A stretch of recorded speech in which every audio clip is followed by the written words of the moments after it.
What's going on, everybody? I hope everyone's having a fantastic evening, fantastic afternoon, fantastic pre-noon, no matter where you are in the world. I'm Hasan Piker, and this is HasanAbi broadcast coming to you live from somewhat gloomy, 76 degrees in, and relatively gloomy, maybe a little bit sunny, California, Los Angeles, folks. We're live and alive, and I hope all the boys, girls, and MBs are having a fantastic one, because today it's a beautiful day. Today's a wonderful day. Today is a day of reunification with my fur daughter, with my big fatty, Kaya Piker. Hell yeah, we already got the mom dummy haters in the chat. This is Vika's Music, punk rocker, Eurobeat remix. Zoran Mamdani edition.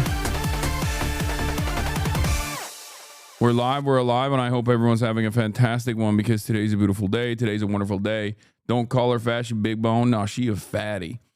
We're alive. It is Saturday, November 8th, 2025. You already know what it is. You already know what's up. It's the HasanAbi broadcast, baby.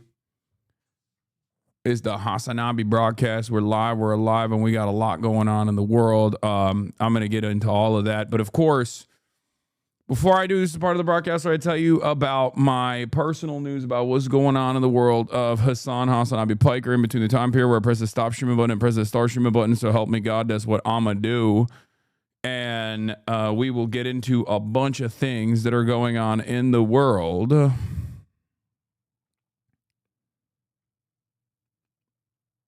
Okay. How's the flying back? Yeah, I'm going to tell you right now. It's the personal news time. Personal news time. This is part of the broadcast where I tell you about my personal news, about what's going on in the world of HasanAbi Piker in between the time period where I press the stop streaming button and press the start streaming button. So help me God. That's what I'm going to do. Okay. I am a little tired. I'll be honest. I'm a little tired. Okay. I am a Hasan. How does it feel to know that the CNN watching population knows who you are? I think it's great. It's great, but I think that we still need to do more work because, like, the elderly politics enjoyers are actually fans, which is great. But at the same time, you know, the liberals will be the vanguard. The liberals will be the vanguard. However, you know, the youth also still is important to captivate. And I feel like the youth are so checked out of like actual real life politics for the most part, or they think they understand it, but they understand it mostly through like memes and slop tuber shit. And we got to figure out a way to restore that. We got to figure out a way to get these guys on board as well. Once again, with the leftist momentum. I mean, Zoran, I think, did a pretty good job with that, but that's only the beginning. We need to continue that. We need to continue that energy in general. You were superb on Radio 4 this week, fella. Thank you. But yes, folks, I'm alive. And personal news-wise, obviously, this is the part of the broadcast where I tell you about my personal news about what's going on in the world of HasanAbi Piker.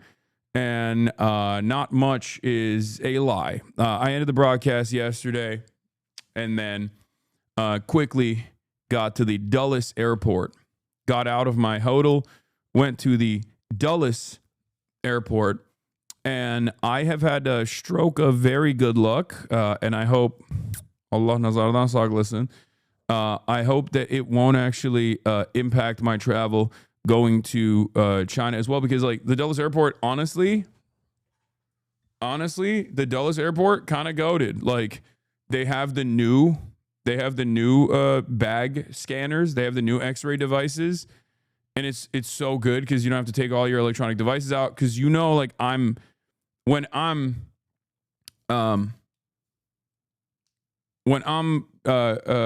traveling, I have so much electronic equipment that I bring with me everywhere I go. Like I have the bag. Who cares if it's the Dulles airport? It's not meant to be exciting. Good one. Oh God, we are so freaking unimaginably boomer coded. That's crazy. My mom had her first exposure to you yesterday, talking about being a doctor of racism. It wasn't the best intro. We'll work on it. Okay, that's fine. Hasan isn't going to see this. What is this clip?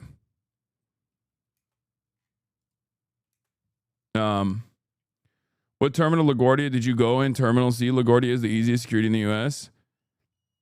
Bro, the massive bag you wore to the party. Wait, what? What massive bag?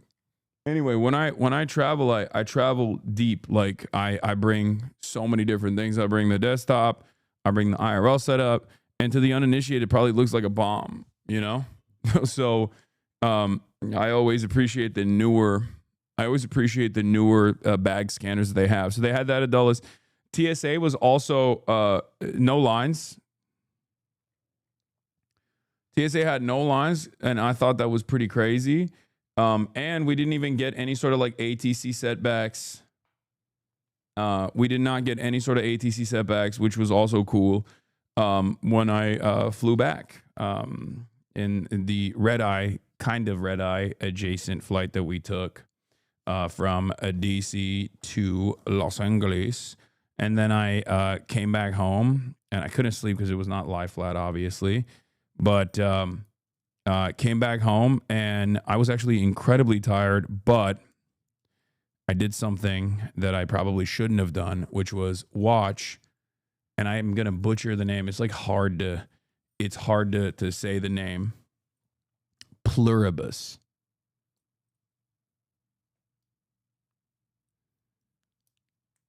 I watched Pluribus, and oh my God, it's the Breaking Bad guy who made this new show. Oh my God, it is so, it is so good. It's Kino. It is goated. Okay. Hello. Hello, madam. Big ass fur baby. When do we begin the People's Protracted War? I don't know. I also have like, dude, I never have my lips like chafe or whatever it's called. I don't know what it is, but like the sides of my lips have been getting like weird. Is it dry? Is that what it is? Is it the cold weather? I don't know what it is, but chapped, not chafed, chapped. I don't even know what the word is for it because that's how little it happens to me. Is it dry air? But like, I feel like LA is dry air. Maybe I'm dehydrated. I don't know what it is.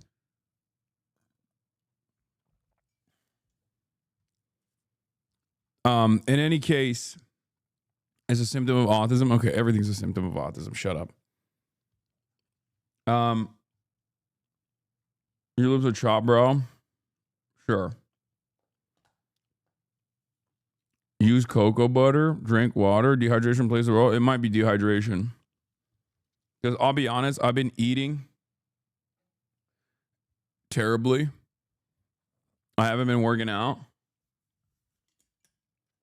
And my entire schedule is just like completely busted. You know?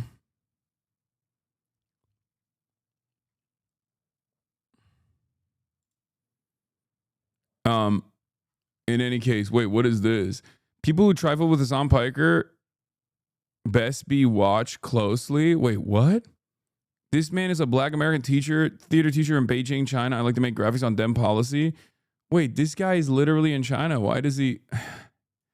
I don't understand. He already lives in the most glorious version of how things could be. I don't know how. I just saw that recently. Anyway, I found out that there is like hella centrist liberals out there who genuinely hate the Podjons. Like they think the Podjons are bad, which was shocking. Like there's a lot of people. There are like the Joe Biden, Kamala Harris fans out there.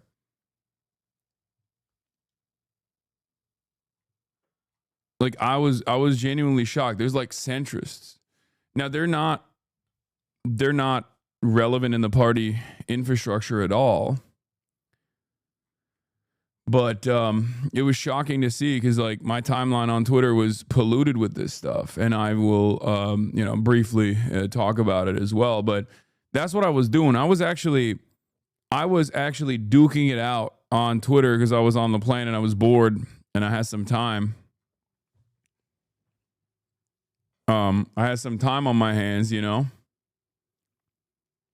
They get it from the left and the centrists, which is funny to me. Yeah. I do have this policy where, if you reach a certain level of success in whatever field, you're just going to eat it no matter what. We're just we live in a very cynical world and a very cynical universe. And I think no matter what happens, like, we just think everyone is insincere, right? And every single person is just like doing it for some other reason and not the reason what they say they're doing things for.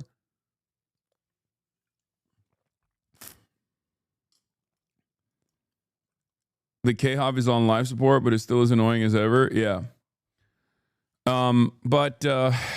Yeah, we'll talk about that. It's neither here nor there. Personal news-wise, other than that, you know, Pluribus is fucking amazing. That's all I'm gonna say. It's amazing. It's actually amazing. It's so goated. It's so perfect. Vince Gilligan, he done did it again. My goat. Yeah. Yeah, I think we just, once again, the key here is charitability. You always got to have charitability. It's just something that I always say. And I will keep repeating it over and over and over again. What did you think of the Stalin mention in the second episode? I haven't seen the Stalin mention in the second episode because I haven't watched the second episode. But yeah. So Big Dog House China, we're not there yet. We're not there yet, but we will get there. Anyway, let's blast off and let's get it twisted. Let's get it going. We got motion. We got motion of the ocean. There's a lot to talk about. There's a lot to cover, and I don't have a lot of time today. So I'm just gonna keep doing it. Joyce Carol O still defending you just an hour ago. Yeah, she's incredible. She's the newest, most loyal soldier in the HasanAbi head franchise, dude. This is crazy. Back in LA, Trump makes SCOTUS starve SNAP recipients. Government shutdown continued. China, baby. Get in now. You rarely ever get someone who is who gets it and is just like and doesn't care about duking it out in the marketplace. Do we have a blast off meme? Yeah, I saw a Groyper attack Portnoy IRL. The Groypers are getting more, they're getting more aggressive. They're getting more confident. And we did kind of see this last time with whatchamacallit, with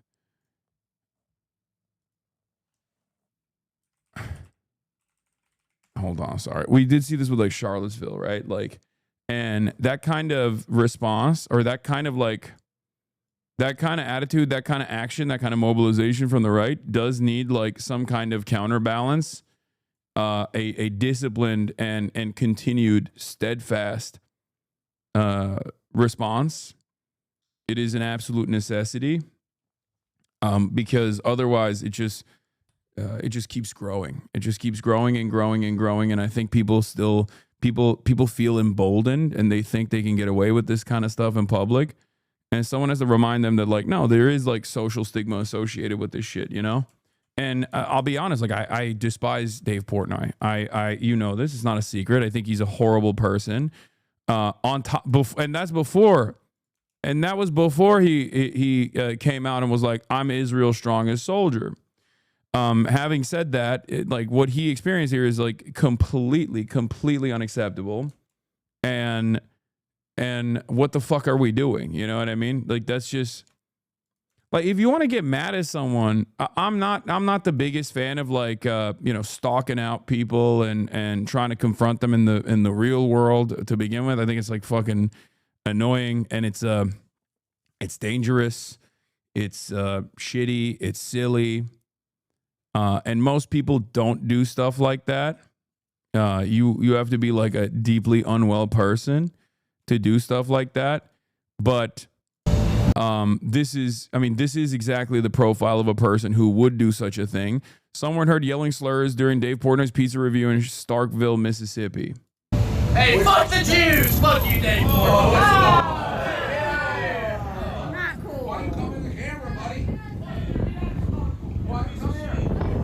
Gosh.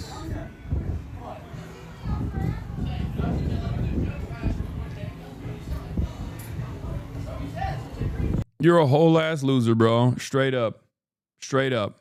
You do shit like that, you're a whole ass loser. Just remember that, okay? It's just like, it's so fucking, in Mississippi, who would have thought? I mean, it's not surprising, but it's just like this is... You knowing fascism was at the door in 2020? Yes, Trump is worse than Biden. When is this? Predictions undefeated 3 minutes ago? Okay, we'll look at that in a second. Hasan, why does the majority of YouTube and Twitch not like you? I think it's more so the channels that you see. That's just what it is. And it is overwhelming. There's an overwhelming amount. There's like an entire industry designed around never really revealing what your politics are, but actively just like hitting left. And it does have it does have the capacity to cook your algo because there's so much. There's just so much of that kind of content, and I think that's why you see a lot of people. That's why you see a lot of people entertain this kind of shit, and especially on like the apolitical side of Twitch and the apolitical side of YouTube, like the slop tubers and whatnot. They just constantly do this thing where they are, you know, they're just trying to find whatever they can, trying to grab on to whatever they can and turn into drama. Someone with like an actual political vision. But it's okay. It is what it is. It happens. This is years and years of being presented as like the person that represents liberalism, socialism, communism, the Democratic Party, in the eyes of so many people. And when you're, you know, one of the biggest, unfortunately, this is just always going to happen.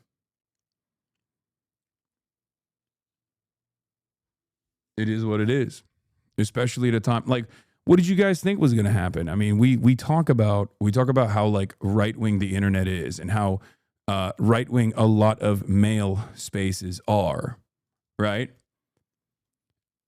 And obviously, a byproduct of that is going to be an endless faucet of misinformation and an endless line of attack where people where people basically stake out their political positions without actually saying what their political positions are. And it's actually one of the best ways to do it is attack someone who is a representative of like the Democratic Party, liberalism, socialism, communism, all of that, by just being like, focusing on the drama revolving around that sort of shit. You know, show you how your haters twist your words. Yeah.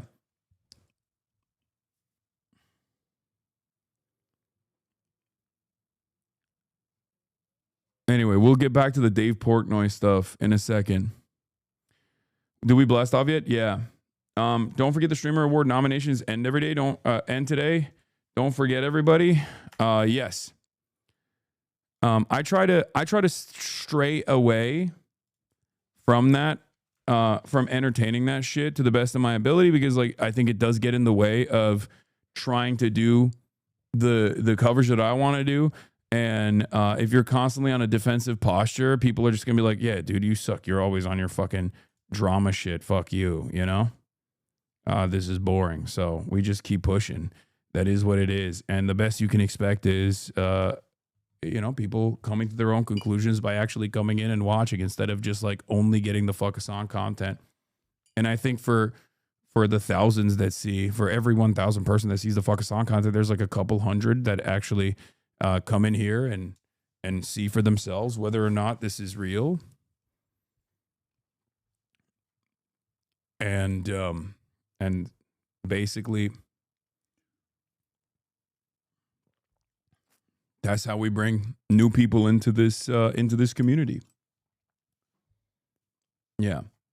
But ultimately, just like Donald Trump can't out yap people's pockets hurting, I think a lot of the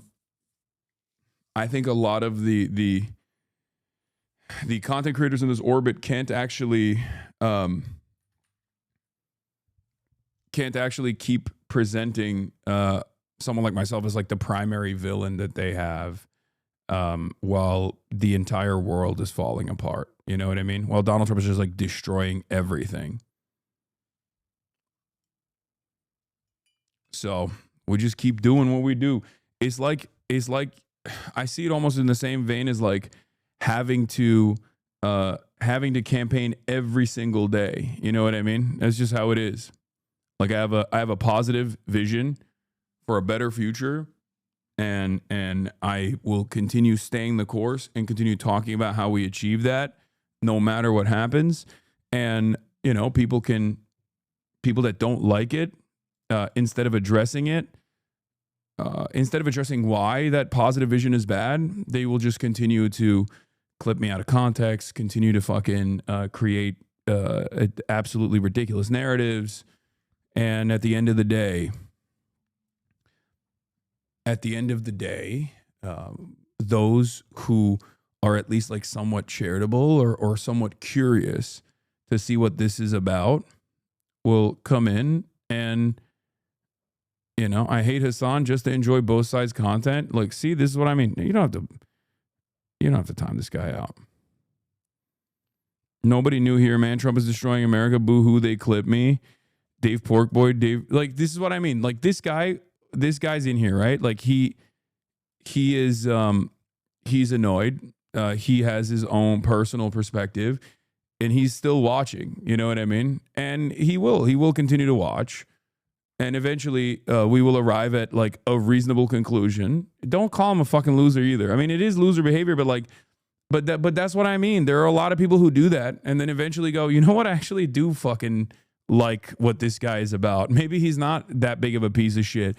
Now, for this guy, I mean, he's probably been in here for a long enough timeline that he should have probably realized at a certain point. But you know, there's a lot of people who just are also trolling. You have to remember, for a lot of people who are like following politics, it's basically just like team sport or drama for them. They don't think about like the material impact of political decisions and only bring up the material impact of like elections and election outcomes. For example, when it comes to like getting an own off, firing off like a quick quippy own on someone who they have designed as their ideological opponent, or potentially someone who they think is a bad person for one reason or another.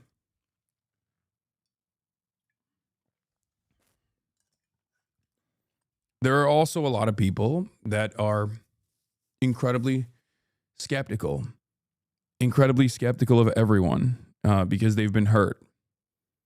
You know, they've been hurt quite a bit. And for that reason, they just can't get themselves to believe that someone could be honest about their ambition. And it is what it is. You got to do what you got to do, baby.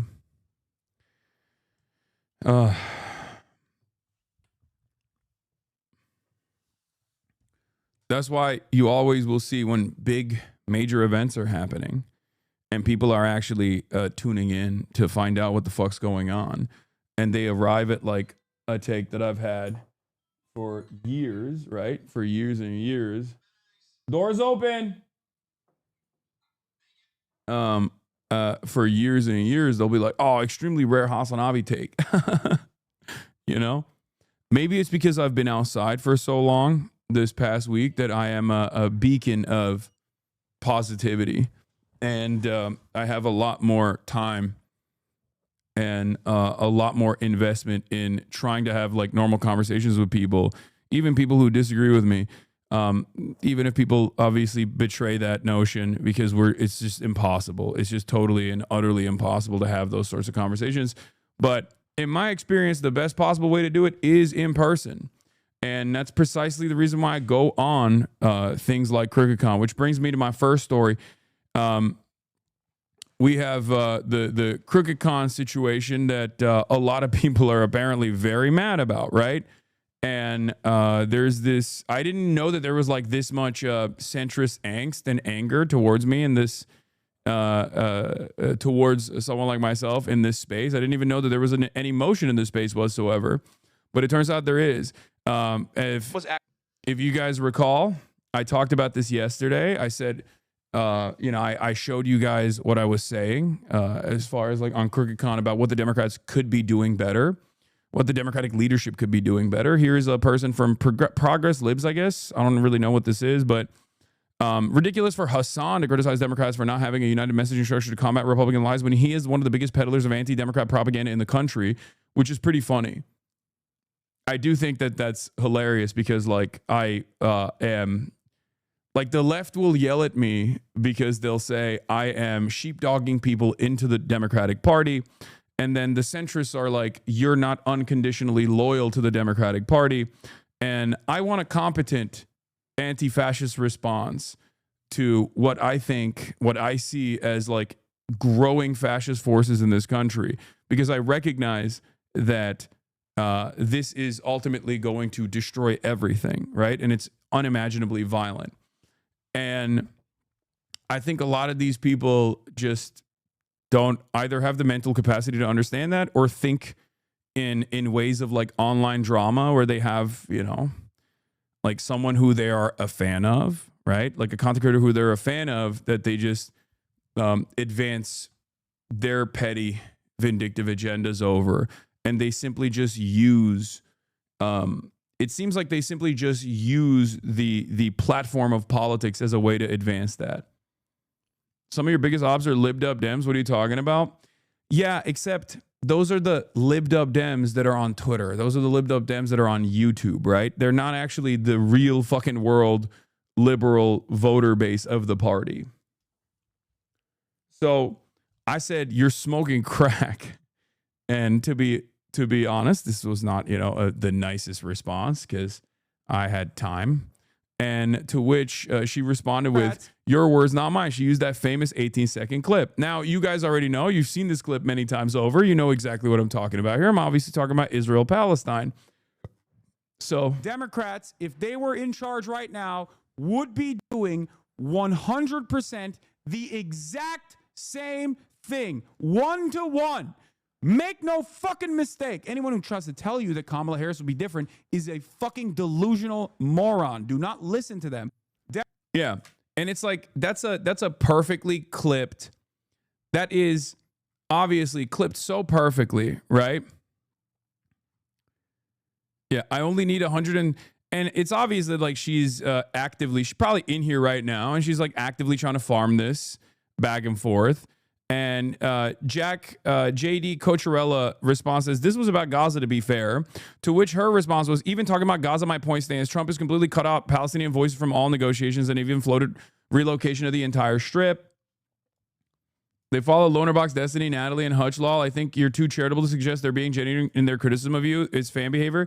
No, I know. That's what I mean. Like, for a lot of these guys, they don't actually, for a lot of these people, they don't actually think about like the real world implications or the politics of it all. Because my criticism of Kamala Harris in her lackluster approach, in her failure of an approach to dealing with this major issue, Gaza, the genocide that was taking place in Gaza that a lot of people were angry about, turned into an abject failure for the campaign, right? So I was right on that front. And what's also very frustrating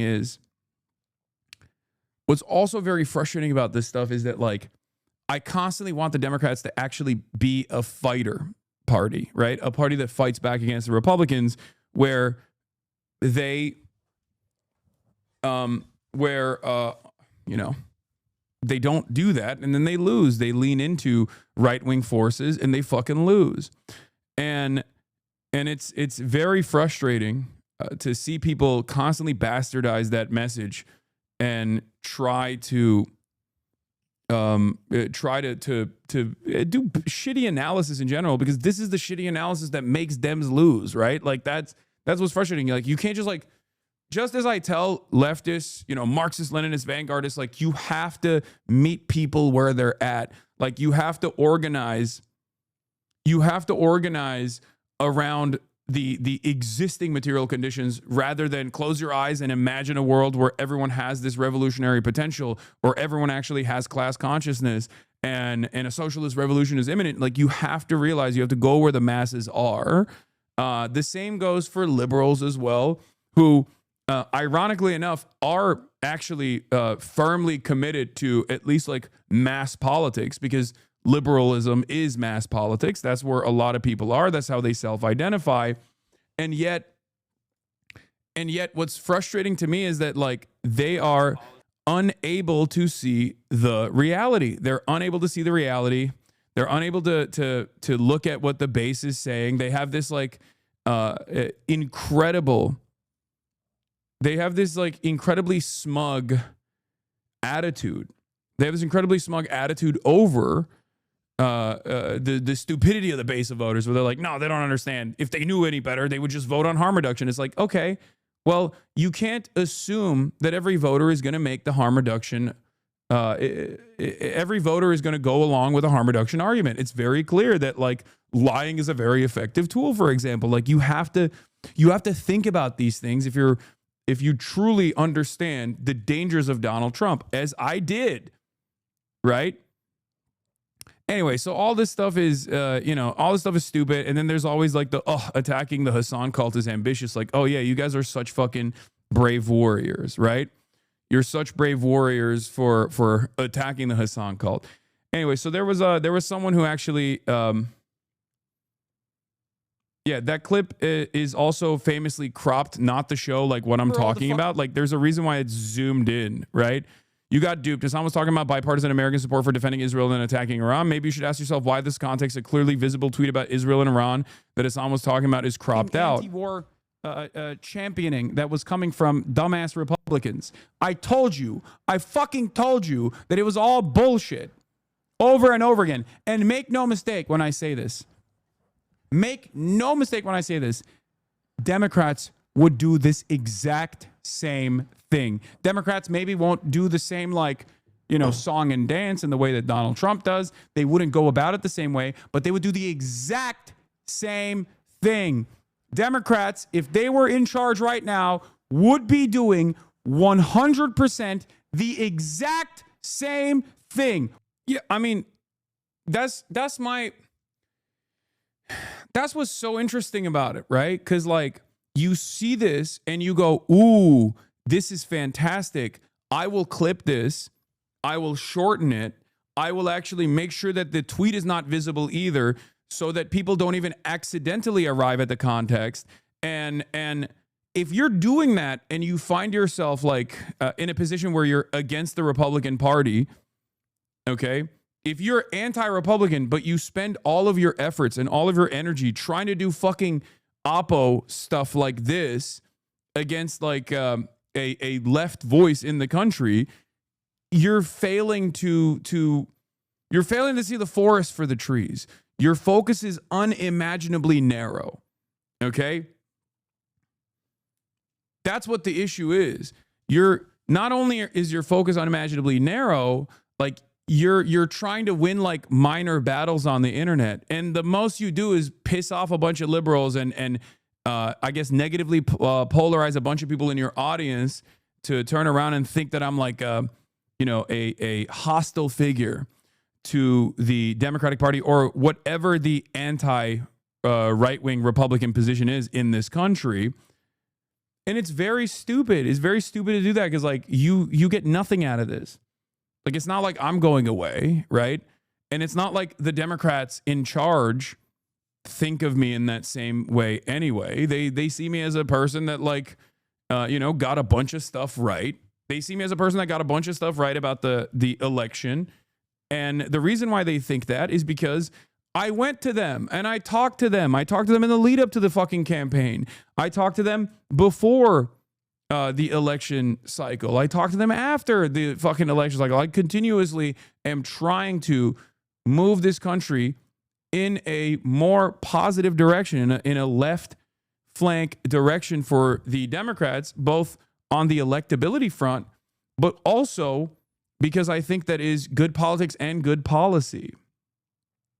You getting hate is all they want. For them, this is sufficient. Yeah, well, my point is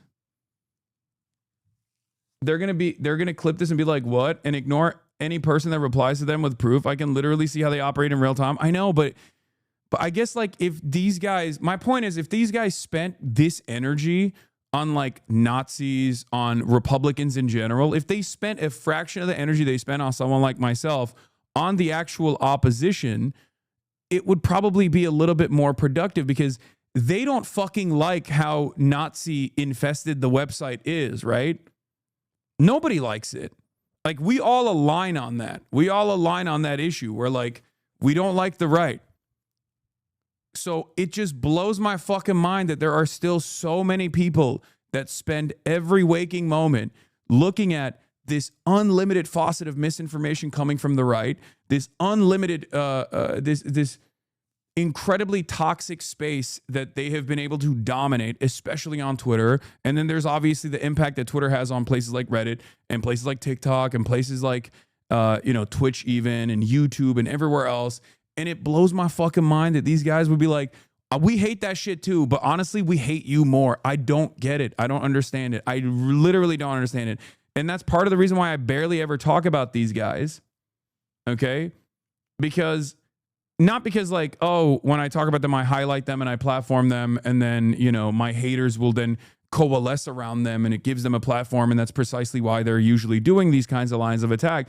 But the major reason as to why I don't do this is because I think it's unproductive in general.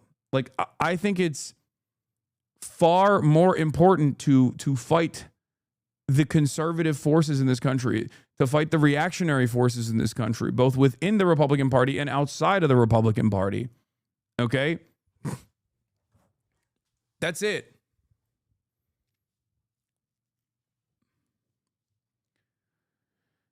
That is the major reason as to why I don't do it. And that's the reason why I don't even like hit the ACP. You know what I mean? Like, for me, if someone is anti-capitalist, I do not see them as a major threat. I don't even see them as like a major mover and shaker in this country's politics. So there is no reason to battle with them at all. As long as people are fighting the Republicans, or as long as people are doing their very best to improve the material conditions of the working class, as long as people are trying to save the lives of Palestinians and things like that, there are redeemable qualities in every single person, and I will try to find them no matter what. But it is kind of crazy that there are people who are just so invested in this narrative. And I don't know. I don't understand how you can spend every waking moment like this, especially at a time like this. But anyway, this guy said, I'm probably going to get in trouble for saying this, but for all intents and purposes, Hasan was basically right. From a geopolitical military wonk perspective, the Trump administration has been nothing short of disastrous everywhere except MENA. But realistically, domestically, Kamala's White House would have been virtually indistinguishable from a Trump White House. Well, that's not quite true. Technically, there would have been higher rates of deportation, drawing significantly less attention.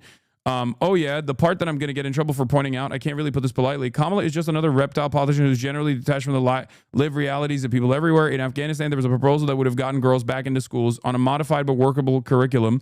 The Taliban's leadership was actually on board with it. Yes, I know it might surprise everyone, but the White House's assistance was required to get that proposal into the end zone.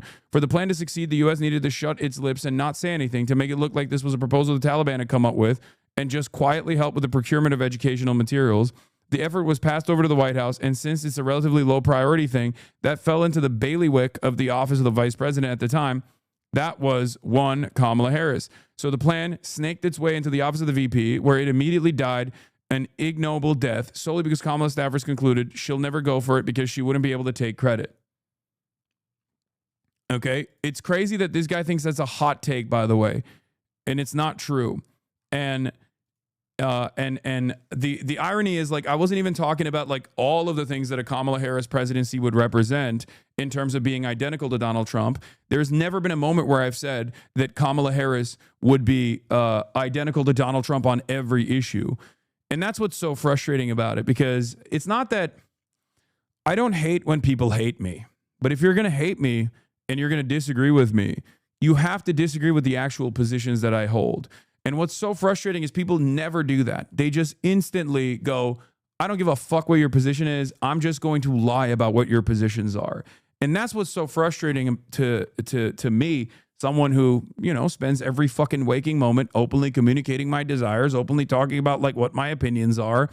And it's unimaginably frustrating to have to deal with that shit, because there are so many people out there who are like-minded people, right? So many people out there who are like-minded people, who are good people, who are honest people, who are working class people, who just fucking, you know, just tune into this kind of shit every now and then and only see a clip like this that is completely ridiculous and antithetical to my fucking worldview, and they make up their minds and they go, this guy's a fucking villain. This guy's deeply unserious. This guy's a piece of shit.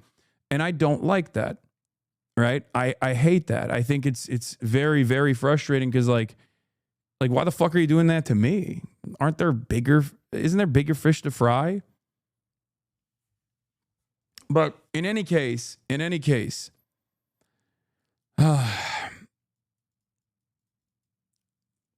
far as like the Trump stuff, I think you were outside of New York City long enough to see that these people don't exist outside of Reddit and Twitter. Yes, but we do live in the online world, right? We do live in an increasingly more online world. Thank you, Ugopnik, for the raid. Hope you had a good stream, brother. We do live in an increasingly online world, and like this does have the capacity to impact people's opinions, and it shuts off like new valves that I could tap into in terms of new audiences very effectively, because they just think that I'm like right wing. You know, if they're like liberals, they think I'm like a pro-Trump. You know, and it causes them to not actually dip their toes into my commentary and potentially see that we are all like-minded. That we are all fighting the same battle. And it's at the end of the day, it doesn't matter. I'm not saying that like, oh, if you hate me, then you know, you will never accomplish anything. Like if, for example, I'll give you this, the greatest example I will give you is this with Zoran Mamdani, right? A lot of people initially fucking hated Zoran Mamdani, but then he won the Democratic primary. He became the Democrat. He had this awesome campaign, and those very same people who hated him slowly but surely turned into Zoran Mamdani, and they liked him, right? Now there's this weird situation where like a lot of the liberals who were initially resistant to Zoran Mamdani, who represents very similar politics to someone like myself, are now big fans of him. So they have to like in their minds make up this alternative reality where like, oh no, Hasan is bad, but Zoran is good. Like Hasan is actually an evil villain, but Zoran is actually a really fucking cool guy, and we like him and we love him. For me, I'm happy with that. I'll take that. As long as they're locked in, as long as they're actually still going out and door knocking for someone like Zoran, as long as they are still, as long as they're still engaging in politics in a positive way, I don't give a shit if you hate me, right? It's fine. It's fine. It's good. But you also have to address those inconsistencies in your own mind, because I think the reason why you have to address those inconsistencies in your mind is because it causes you to make the wrong decisions when it comes to politics.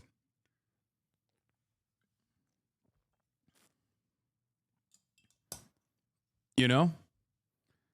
I even said that to like, because if you're easily duped, easily tricked about me being like an anti-Semitic terrorist, okay? If in your mind you're like, oh, dude, Hasan is an anti-Semitic terrorist, like he's really fucked up, but then you're like, but I love Zoran, then there is still something worrisome there, because the same lines of attack were launched against him in the same exact way. You know what I mean? And that's like, I worry that the next time a campaign comes around and they're not as like overwhelmingly charismatic like Zoran, who doesn't step on any fucking landmines whatsoever, you are going to find yourself duped by the same exact like malicious forces that present them as bad. And I don't want that, right? So you have to create some semblance of consistency in your mind. Like you have to have a ideological vision, an ideological project that you are, you're moving in the direction of. Like, this is what I mean. There was this guy, where was it? There was this guy who was like, I responded. I was talking about Zoran Mamdani. He's never done a single anti-Semitic thing. He's gone above and beyond to prove that he will be a mayor for all New Yorkers. At some point, you have to admit this is racist hysteria about a Muslim mayor who has the majority position on Israel, right? He says, Zoran hasn't, but you definitely have. I said, all right, man, as long as you're pro Zoran, I'll take that W, right?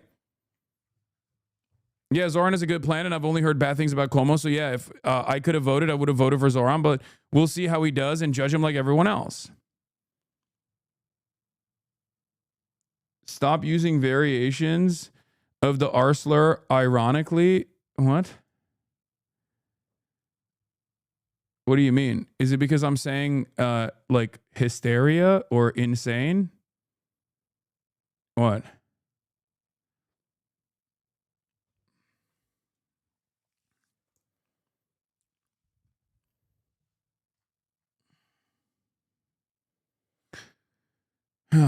Anyway, so regardless, where was I? Yeah, I hope people, I hope people fucking lock in is my point. You don't have to love me. You don't have to like me, but, spend your time wisely, right? Lock in. Like, recognize that there are far more consequential villains right now. Like, please, for the sake of your loved ones, for the sake of that you care about, for the sake of things that you actually care about, I hope that you can, I hope that you can lock in, like I said, refresh. Candidates who refuse to disown Hasan Piker have a 100% win rate. That's true.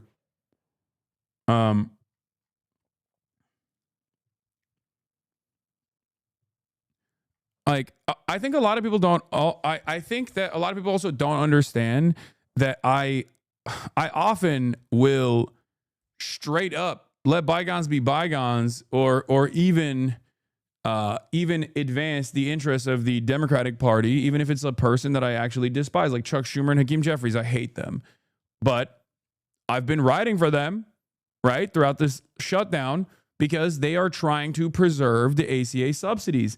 I'm not even a fan of the ACA subsidy structure that exists. I hate it. I think it's an inefficient, bloated system. I want Medicare for all. And the ACA subsidies are a perfect example of why the system is bloated and why the system is completely broken, right? It's just we keep applying Band-Aids over and over and over again. We keep applying Band-Aids over and over again with the hopes that, somewhere along the line, things will be fine, I guess. We'll just keep kicking the can down the road. And I think when Republicans run the... Yeah, and this is basically a conversation that I was having with Ro Khanna at the DNC, specifically about immigrants and how we need to counter message against the Republicans on the lies and combat the lies that the Republicans were engaging in. Another thing that I was absolutely fucking right on. Like, I wish that they would have done that. I wish that they would have actually done that. But in terms of healthcare, like, remember, ACA subsidies is a Band-Aid solution on a fucking gunshot wound, on a gaping wound, right? Your arm is cut off and we're just trying to fucking slam a Band-Aid on there. And the Republicans are trying to rip that Band-Aid off. But in the interim, it's good for that Band-Aid solution to exist because I don't want 10 million plus Americans to be ripped away from their healthcare coverage because their premiums tripled. Okay?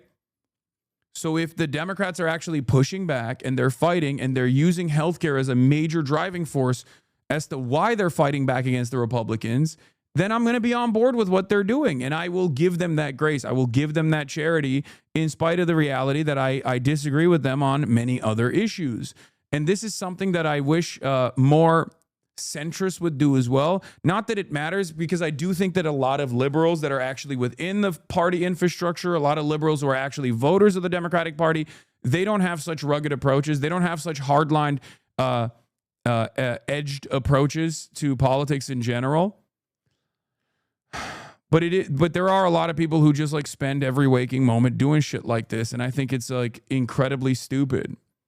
It's very narrow-minded. It's very narrow-focused at a time when I guess we all have to lock in a little bit more, right? Like, we got to lock in, folks. That's all I'm saying. We got to fucking lock in. This goes for my audience as well. If you find yourself like getting really angry at like a centrist or something and you want to fucking yell at them, you want to shit on them, think like, is this the best use of my time? I'm not saying don't like gently correct misinformation if you see it out there. That's fine. But like, remember, always try to be as gracious as possible to people who could possibly be aligned with your worldview that you could bring in to your side, you know?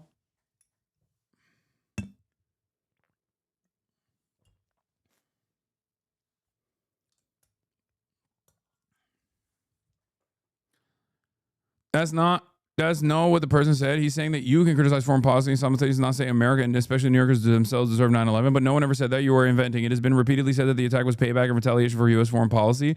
How do you twist that into an attack on individuals? If so, how have you survived since 9/11? This explanation has been given thousands of times in print and in conversation.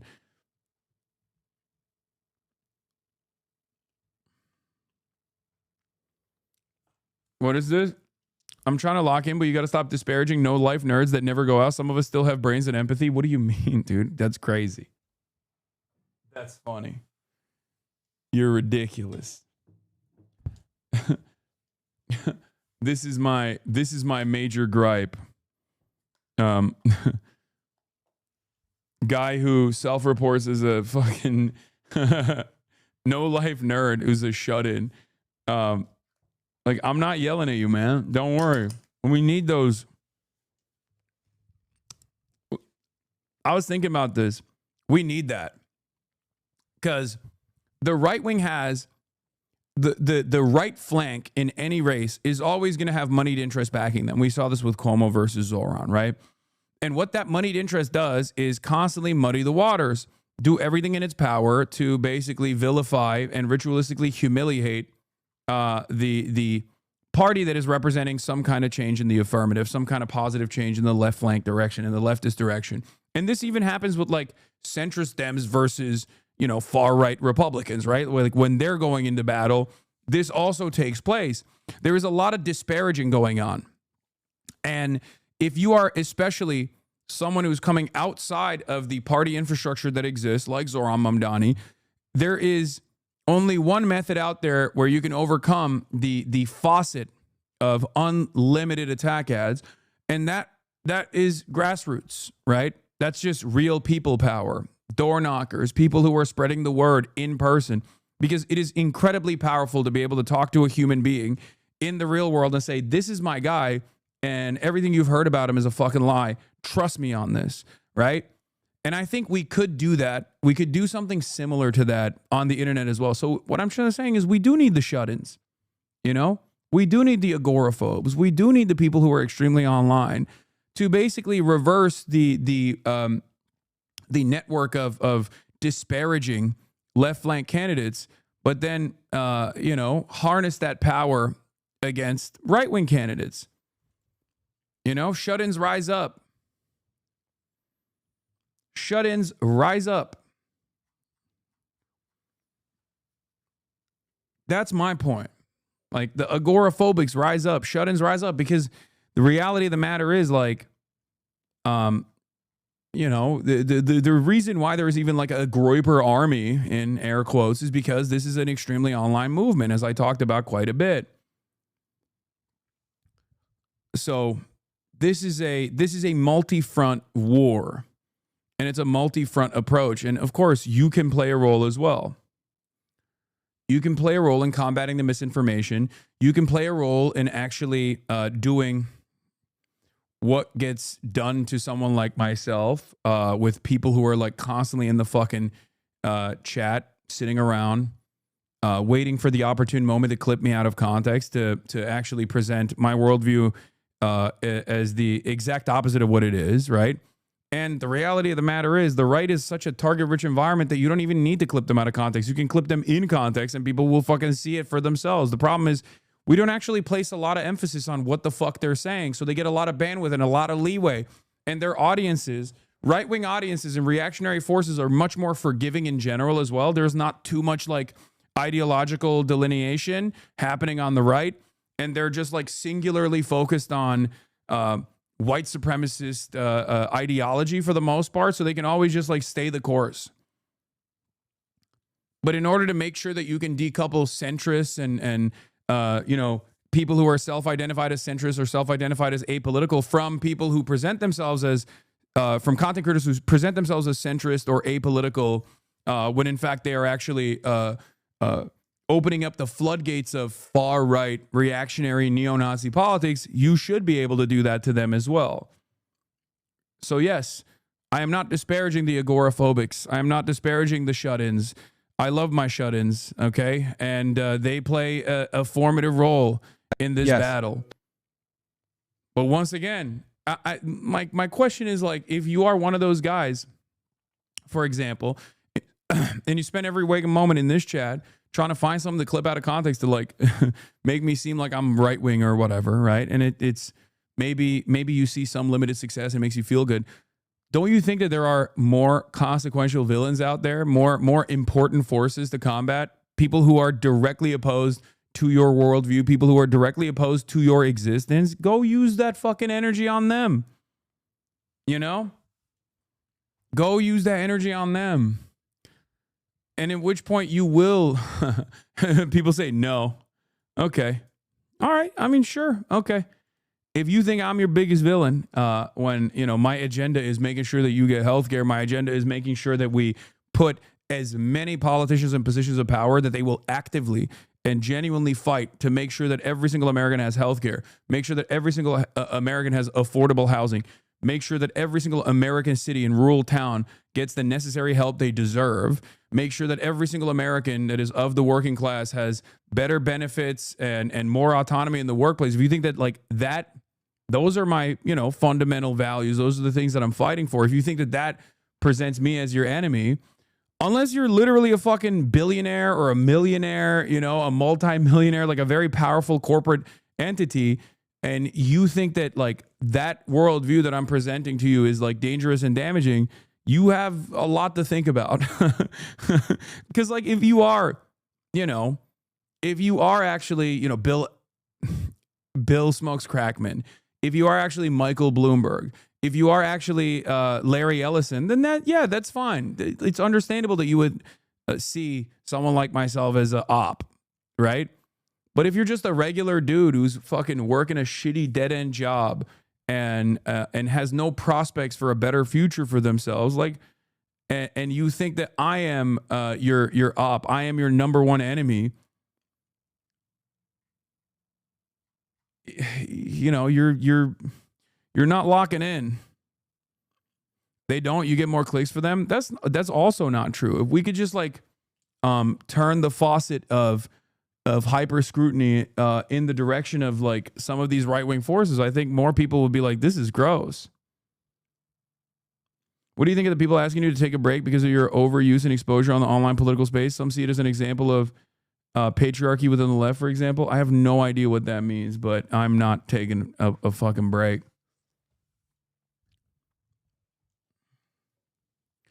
Anyway, let's see. This is a prediction. This is a lock I had in 2019. Trump is worse than Biden. That's 100% true. But a lot of people try to make it seem like a Joe Biden presidency would be significantly better than Donald Trump. When in fact, I want to make the argument that the Obama presidency and the Bill Clinton presidency got us to Donald Trump. And the next time around with a Joe Biden presidency, we're going to have someone worse than Donald Trump. When it comes down to issues that pertain... This is, again, leading up to the 2020 election. Okay? This is in, like, 2019. This is at... and turns out it was Trump, too, right? Turns out it was Donald Trump, too. Much worse. Donald Trump 2 Electric Boogaloo, which is a much worse version of Trump 1 because it's like in some ways more competent, or at least like has, in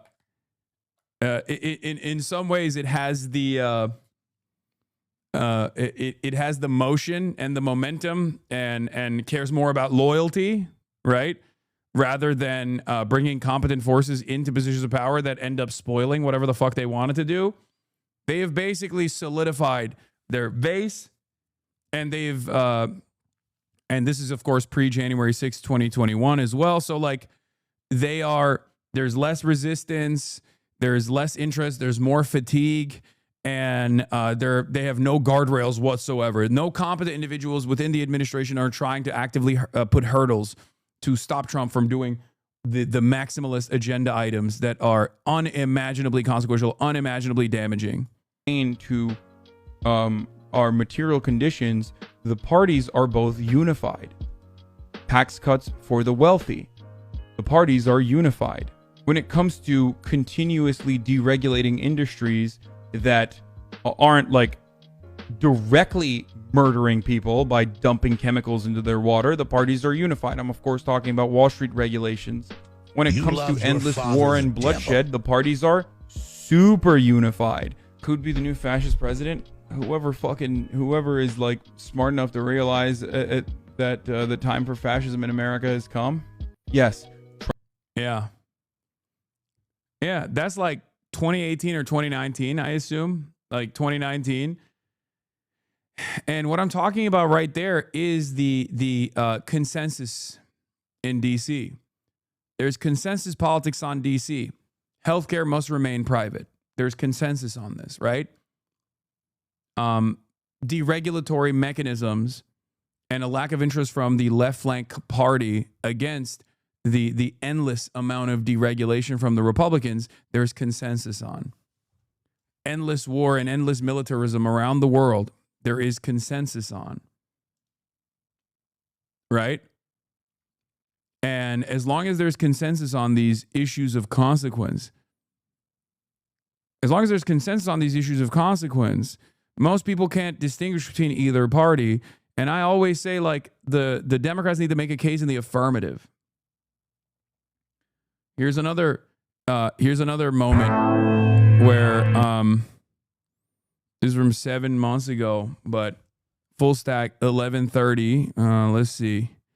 This was, I believe, is this the after the election analysis or before the election analysis of the podcast? The outcome of this election. He then goes into one of the main reasons why the Democrats lost this election, and that is capitulating to right-wing framing. Despite people like myself and many others saying, like, don't do this, you're going to hemorrhage the base, you're going to hemorrhage the base of support, you are going to cut away at your turnout, you're going to cut across many different constituencies that you rely on to create an effective coalition, and it's a very dangerous gamble to assume that you can decouple a lot of these people in the suburbs, a lot of like white women specifically, away from the Republican Party and vote for you instead. I know that they're high propensity voters, but it doesn't matter. There's still plenty of low propensity voters that you have to rely on to win. The problem is not that if only Kamala went on more cool and edgy podcasts that she would have won. This was not an issue of culture. This was an issue of material needs. The problem is the Dem base was seeing Kamala and the party tacked to the right on a litany of issues, which we'll definitely be getting into soon enough. But for now, let's talk about the Harris campaign's focus on Kamala, the person, to see how this came to be. And they saw in the vice president someone they didn't know a lot about a background. So, you know, who she was, what she stood for, what she did as vice president. So in every step of what we were trying to do, we had to tell a pretty robust story. We really focused from the get-go on how she was different than everyone else, different than Joe Biden, different than Donald Trump. So we did talk about things like she's a different generation. Most of her career is from outside of Washington, not inside Washington. Her career has been about reaching across the aisle. All of these things, we were trying to tell a story and give the impression that she was different. And people might say, oh, why do you keep harping on this? Like when it's obvious that like Donald Trump is devastating, right? The reason why I'm doing it is not to be like, oh, I was right. The reason why I'm doing this is because we cannot repeat this mistake ever again, okay? That's the reason why I've been committed to the messaging discipline, going to every single liberal or even right-wing outlet that I can to keep repeating these points over and over again, to talk about like my predictions of how damaging a Trump presidency was going to look like, which is unfolding, okay? And also simultaneously talk about like what the Democrats could do to fix their branding issue.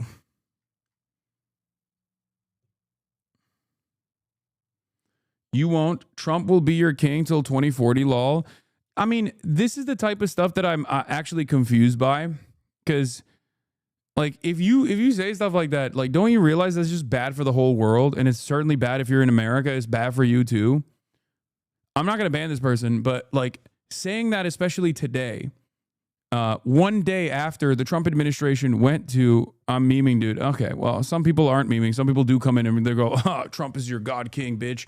Keep crying, loser. And it's like, you know, I guess that chatter was like trolling, but some people do legitimately think that is like reason enough to be an advocate for Donald Trump.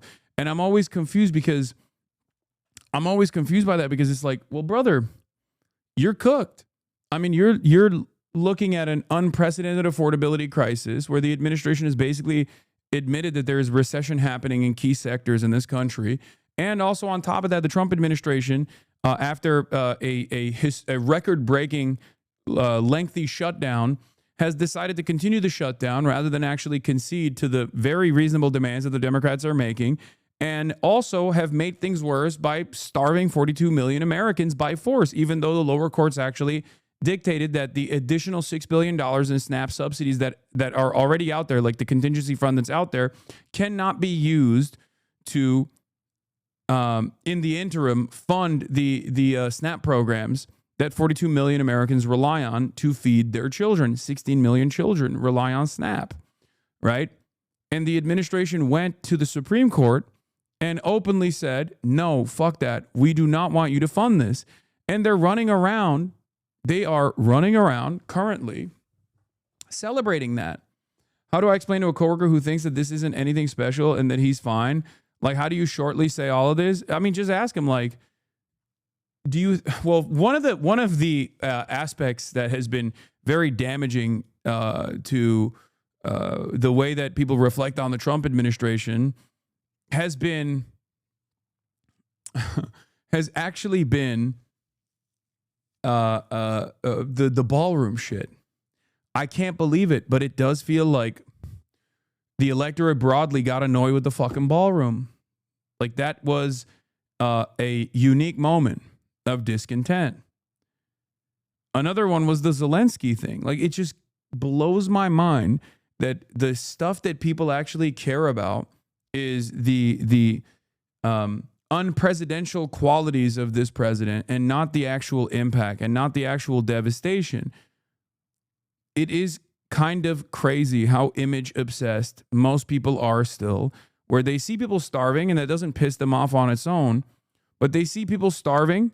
They see the Trump administration refusing to release the Epstein files. That was another moment that put a little bit of a dent, right? But the straw that broke the camel's back, it seems, is the fact that this motherfucker is building a ballroom. And I cannot believe it. I cannot believe it, but it does kind of feel like I've been looking at these polls and I'm thinking maybe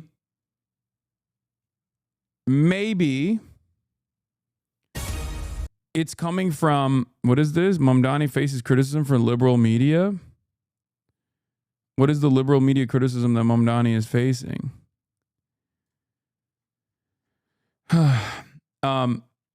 I've seen so many TikToks of people from inside Walmart and celebrating how empty it is and how stocked the shelves are. Genuinely freak shit. More right-leaning liberal friends said, fuck it, I'm down with the revolution after the Trump-Zelensky ordeal because his dad is Ukrainian. Yeah. It is a let them eat cake moment, I guess. And it's the juxtaposition. I think it might be the juxtaposition of, like, it might be the buildup of all of the other things that he's fucked up finally coming to a boiling point. Or it might be the juxtaposition of, like, the administration doing this thing, like the multimillionaire defense contractor backed, like, ballroom building initiative. Or it might be the aesthetics of destroying the White House. And I don't know. Maybe it's all of the above. But, you know, one of the stickiest aspects for Trump's disapproval, has been the fucking ballroom. It blows my mind. I guess we're all very visual learners, you know? We're very aesthetically driven still to this day.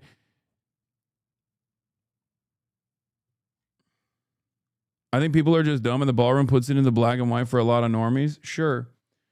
The issue I worry about is that this dialectical moment the admin is inducing won't push people towards anything progressive, but deeper into the reactionary bigotry and hatred. Yeah, but we can't. We have an opportunity to make a fucking make a dent in the collective consciousness here. That's what I mean. As contradictions worsen, people can move in either direction. As contradictions worsen, people can move in the reactionary direction, and as many do, because the Republicans never stop advancing their reactionary agenda, and they never stop making, they never stop trying to make messages stick. They never stop trying to divide the working class, and they do so successfully. But we have an alternative vision here, right? We have an alternative vision here. We can show them these contradictions. We can show the people these contradictions and say, hey, look, there is a different alternative out there. There is a different way out of this, okay? Obviously, if you are on the left, you are outside of the duopoly framework. It's just the reality. Unfortunately, we have two major parties that are, both capitalist, right? But at least one allows an opening for anti-capitalist candidates to run. So I always say, you got to exhaust all options and also simultaneously continue applying pressure to the one party that has a base that is more malleable and is a base that is more open-minded and a base that might actually find themselves to be closer to your worldview, closer to an anti-capitalist vision than they previously thought they were. That's where we're at. But yeah, Argentine President Javier Milei doing the Trump dance in Mar-a-Lago after getting a $40 billion bailout. Meanwhile, Trump won't renew subsidies for American healthcare. They're laughing in your face as they steal your money and make you suffer. This is true. It's fucking ridiculous. They're dabbing on us.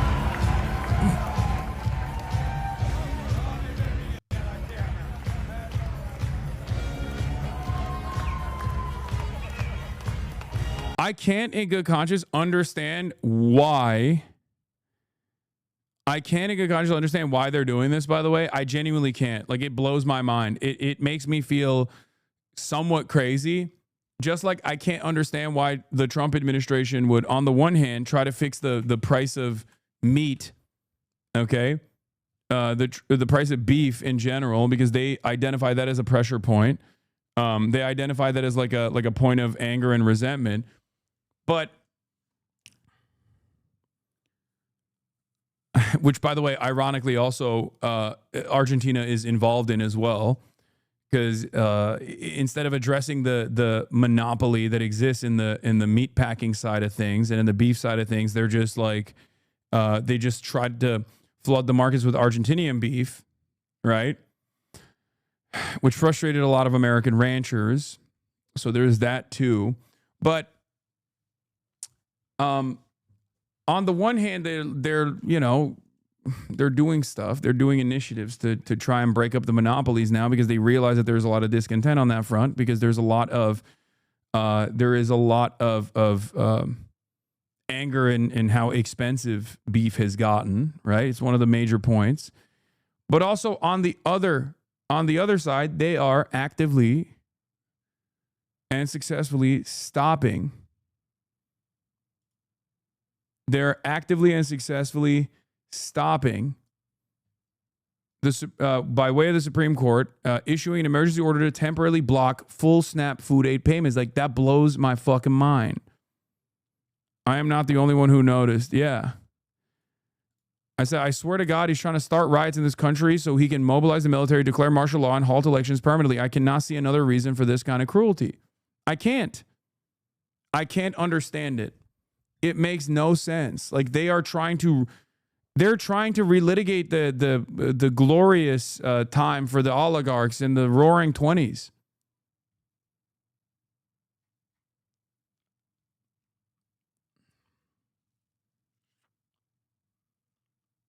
There is no rhyme or reason to do this.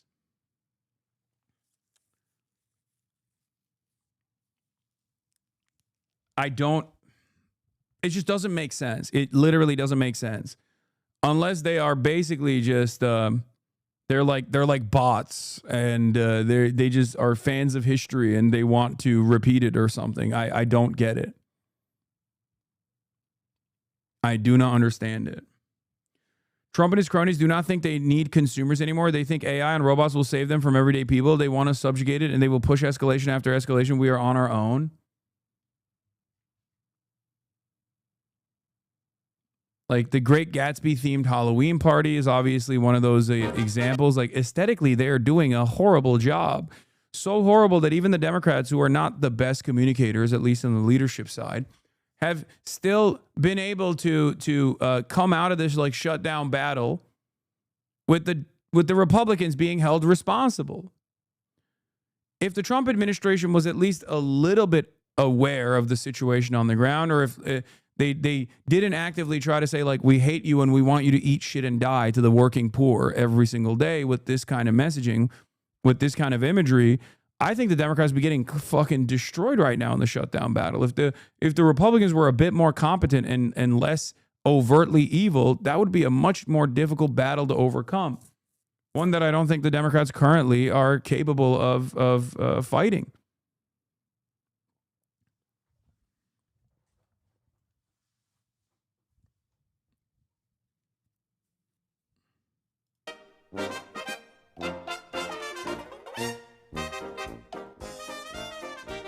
Like, it's so ridiculous. Like, I know Americans are oblivious to their own history. I get it. But like, this is so overt, right?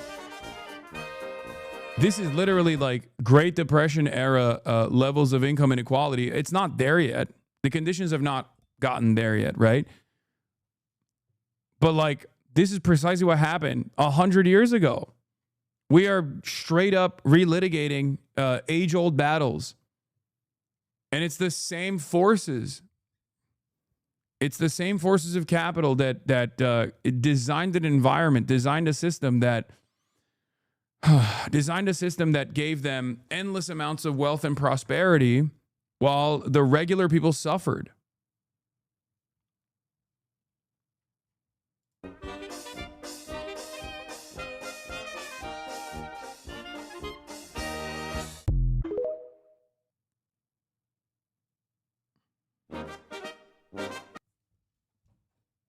Yeah, it's basically the Roaring '20s in color. Yeah, look at this. 2 articles published on the same day. Are you radicalized yet? Balance zero. SNAP recipients go without food after benefits don't arrive. Elon Musk. Tesla shareholders approve $1 trillion pay package for Elon Musk. The money will be awarded in a series of payments over 10 years if Tesla meets a series of performance benchmarks.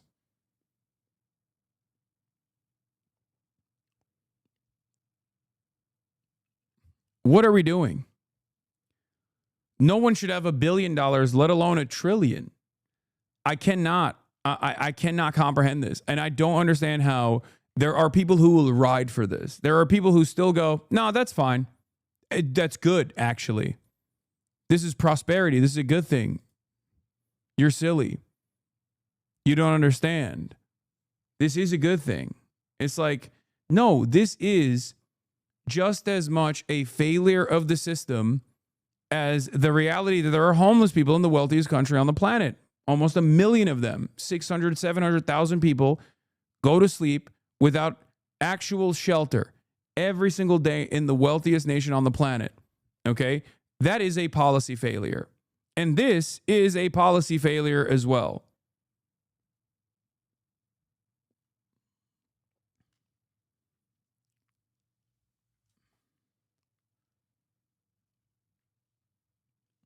I forced myself to watch some of the Tesla shareholder meeting, and it baffles me how this is the guy we're essentially choosing to be the world's first trillionaire, just pure ketamine-filled rants, over-promising and throwing out wild numbers and nothing to substantiate them. The entire crowd is dead silent until they hear, but stock go up, burr, and then they cheer without even understanding what they're cheering for.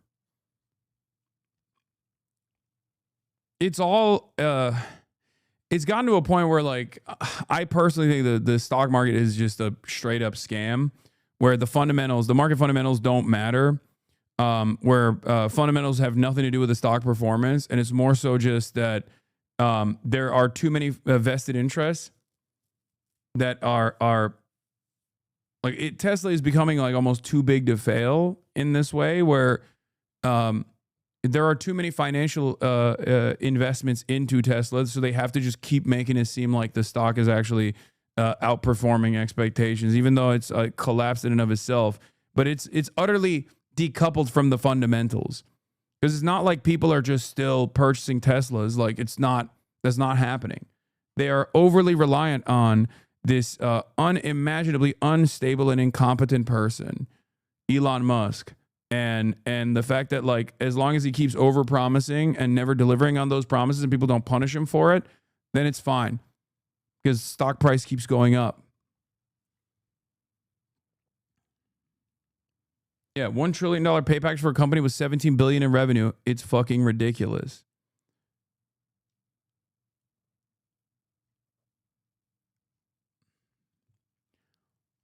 I think stonks have to go up. Always. Stonks always have to go up, no matter what, because there are too many wealthy people that realize that if we brought the market back to like actual fundamentals, many of the top earners for them, many of the top overperforming stocks for them would collapse in its entirety.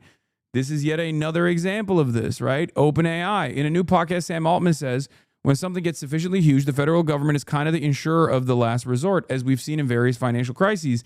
Given the magnitude of what I expect AI's economic impact to look like, I do think the government ends up as the insurer of last resort. But there is one other problem here, okay? When you get too big to fail, oh, I saw this as well. 4 days out from my life-changing surgery, Aetna has denied the appeal for my brain surgery. To be clear, when I signed up to Aetna months ago, the coordinator had confirmed they would cover the surgery. Then a week ago, they said the surgery was too experimental/elective and denied coverage. We appealed. The appeal was just denied today. Now my neurosurgeon is trying to do a peer-to-peer consult with someone at Aetna to explain why I need it so we don't lose the surgery date on Monday morning. Aetna is not being responsive. This is sadistic and a violation of basic trust. Please spread this so they can't ignore it. They may not care if I live or die, but people should know just what kind of company they're dealing with. And please pray they are able to have a peer-to-peer consult with my neurosurgeon and have a change of heart. Like, what are we doing? What are we doing here? Like, this is an untenable system.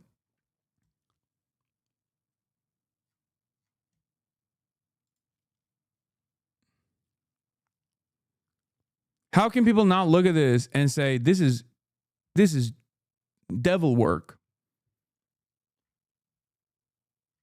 But as long as some people are making money somewhere along the way, it's fine. Some level, when something gets sufficiently huge, whether or not they are on paper, the federal government is kind of the insurer of last resort, as we've seen in various financial crises and insurance companies screwing things up. So I guess, given the magnitude of what I expect AI economic impact to look like, sort of, I do think the government ends up as like the insurer of last resort, but I think I mean that in a different way than you mean that, and I don't expect them to actually be like writing the policies in the way that maybe they do for nuclear. And there's a big difference between the government being the insurer of last resort and the insurer of first resort. Why is he saying that in public? Well, two reasons. One, what the fuck are you going to do about it? Absolutely nothing. And two, this is actually an assurance to the investors. He's saying that because he realizes that right now there is a little bit of panic around the AI bubble, that it might actually be a bubble. I obviously think it is. And they're over-promising something that at least more educated people keep telling me is impossible. AGI, right? Like the notion that they are going to have this explosive advancements in AI technology that magically arrives us at artificial general intelligence, like what you understand as like iRobot, right? Like the actual real AI, not LLMs, not just chatbots, but like real working artificial general intelligence. And the thing is,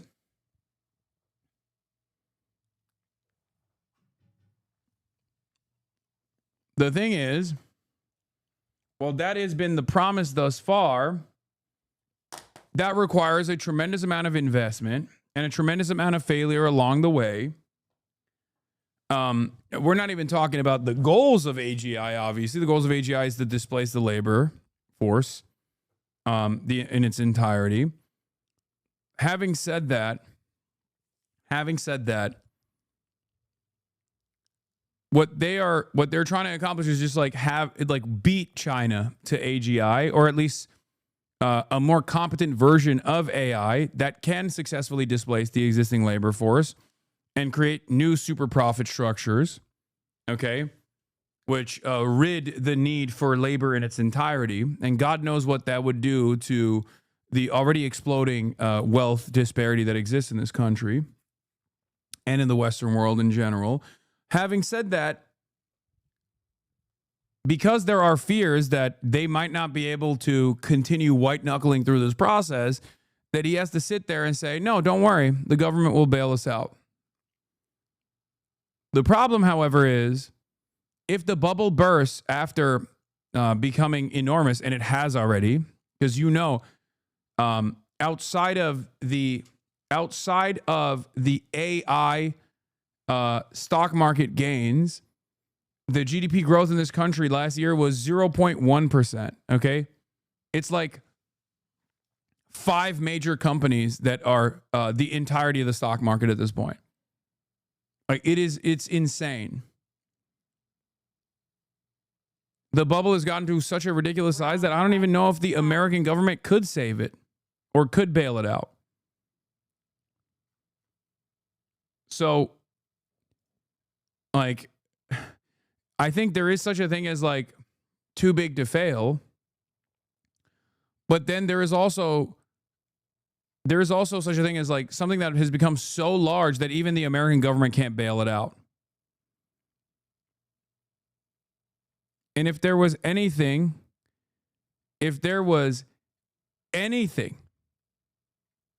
that would do it, yeah, there's too big to fail and then there's too big to bail. If there's anything that is close enough to being too big to bail where it ends up cooking the American government and collapsing the global financialized economy, it could be this AI bubble. The problem is that there's a liquidity crisis, a private credit crisis, private equity is over-leveraged, commercial real estate is dying, repo is up, unemployment is the worst it's been since 2003. These are dominoes. The American government is not nimble enough to do anything about it, or competent enough to do anything about it, or the American government structure, albeit still incredibly powerful, does not have the proper tools to do anything about it because their entire purpose is to advance the interests of capital. And capital has a tendency to self-destruct. Capital is so invested in short-term gains that they don't even realize the broader long-term consequences of these actions, of this gamification of the system. So they get ahead of their own long-term stability interests. Because when everything collapses, you're cooked. All of the wealth in the world will not help you, right? What are you going to do? Even if you are so wealthy that you can hire like private mercenaries to defend you and hire private services that only serve the interests of the super, super, super wealthy. Do you really want to live in that world? Like, what good is that world if it does not, if it's not the world that we know right now? Like, what does it matter? Is it even worth living in a world like that? And the same argument could be made for climate change as well, where it's like a lot of these wealthy billionaires think, we can overcome, especially in the short term, the most damaging aspects of anthropogenic climate change. But it's like, but do you want to live in a world where there is extreme weather conditions all the time? Like, are you that short-sighted that you can't see that this is not a habitable world to live in? Especially for your next generation as well. It's crazy. Yeah, OpenAI is the gargantuan AI bubble. It lost $12 billion last quarter, but keeps announcing huge new deals to invest in companies with money it doesn't have. So OpenAI wants a U.S. federal backstop for the government to back its investments. Too big to fail 2.0.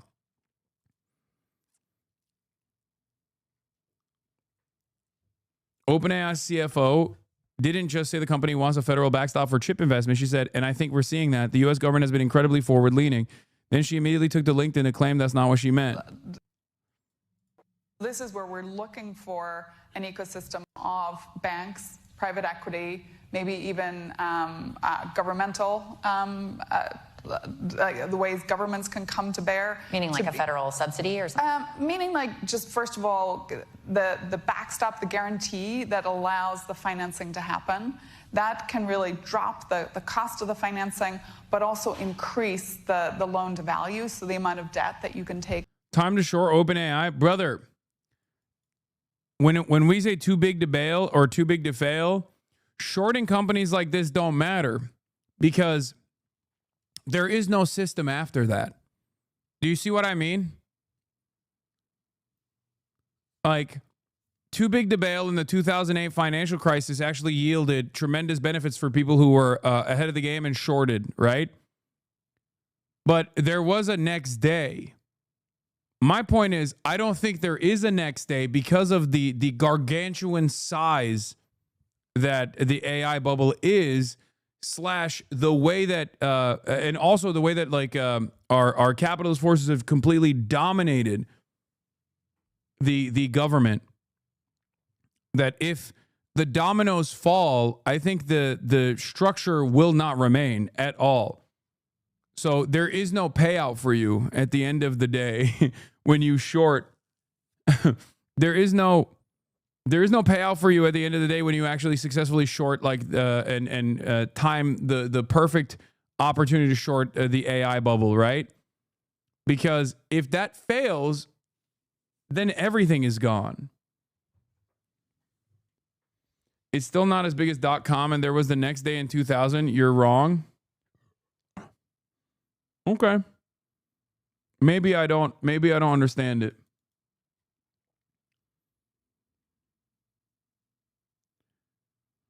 OpenAI is not a public company / in the stock. It would be Nvidia. It's value at $1 trillion.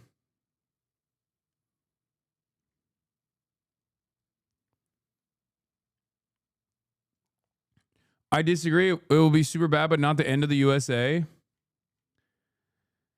I don't know. Maybe I'm being too alarmist. On top of an equity portion for So some federal finance. backstop for chip investment. Exactly. And I think we're seeing that. I think the U.S. The reason why I don't think you can compare this to the .com bubble is because there was still, like, it was a different time, right? There were still companies that were building shit, okay? Not every aspect of the American industry or not every aspect of the American market was bankified as it is currently. Like, there wasn't an entire collapse in confidence that destroyed everything. Whereas right now, I think the opportunity is ripe for complete collapse because everything is built around the confidence that the American government has to keep things going. And they're saying it. I mean, that's what Sam Altman is saying here. They're saying, like, don't worry, the American government has us. It has our backs because if we fail, then everything falls apart. This is the gamble. This is the dangerous gamble that the American government has made, which basically says, like, no, this is the next initiative in tech. And it's not going to be born about from the public sector and the public research, which has a lot more room to fail. And you can dump a lot of money into it and make it fail on the sidelines until you actually reach world-changing success like DARPA with the internet, right? This is in front of you, in front of your eyes, as material conditions are worsening. And where all systems go, we're just like entirely reliant on this pie in the sky technological achievement that will arrive us at this completely new world. We're not even thinking about like the ethical considerations. We're not thinking about the considerations of like what the next day will look like. I'm not even getting into that. I'm not even getting into that side of things because, like, who knows how that will work? Who knows how that will look like? Who knows what that will look like? Sorry. Why this analyst says the AI bubble is 17 times bigger than the .com bust. At this point, even the concept of an AI bubble seems to be in a bubble. In fact, Deutsche Bank analyst said last month that the AI bubble has already been burst. Perhaps some corners of the internet are bored of the bubble talk. That's not making the market any less bubbly. Just this week, the Financial Times wrote that 10 AI startups, not a dollar in profit among them, have gained nearly $1 trillion in market value over the past 12 months. That is, to use a technical term, bananas. Even as Wall Street analysts and tech media increasingly question the hype, drawing uneasy comparisons in the late 1990s, the AI industry's response has been to shrug and watch their valuations tick higher and higher. The AI faithful believe the technology will disrupt in a good way, hopefully. virtually every aspect of modern life, from phone operating systems to pharmaceuticals to finance. And even if there is a bubble, proponents say the dot-com bubble gave us companies like Amazon, and the internet became, well, the internet.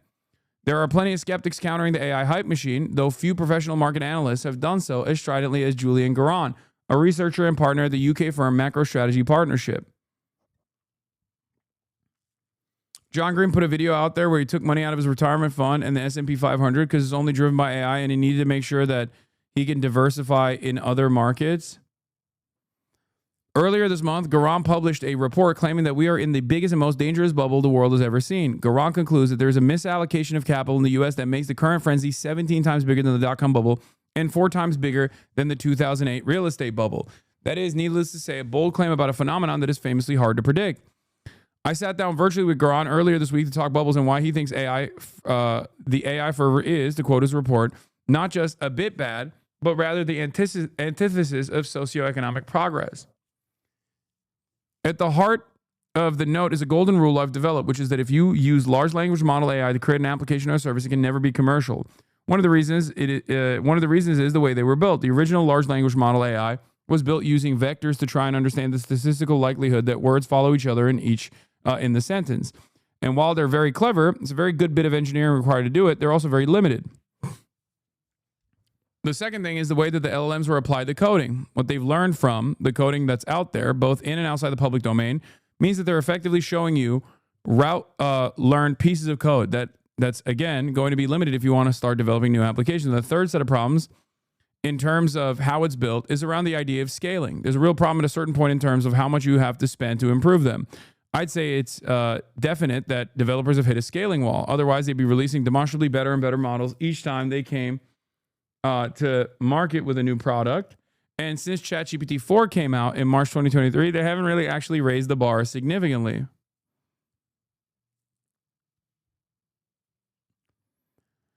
What about the argument that ChatGPT, while not perfect, is capable of doing some low-level grunt work that can increase productivity? There are certain bullshit jobs out there, some parts of management, consultancy jobs, where people don't check if you're getting it right or don't know if you've got it right. So you can argue that you can replace bullshit with bullshit, and yes, okay, I'm prepared to accept that you probably can, but that doesn't really make it more broadly useful.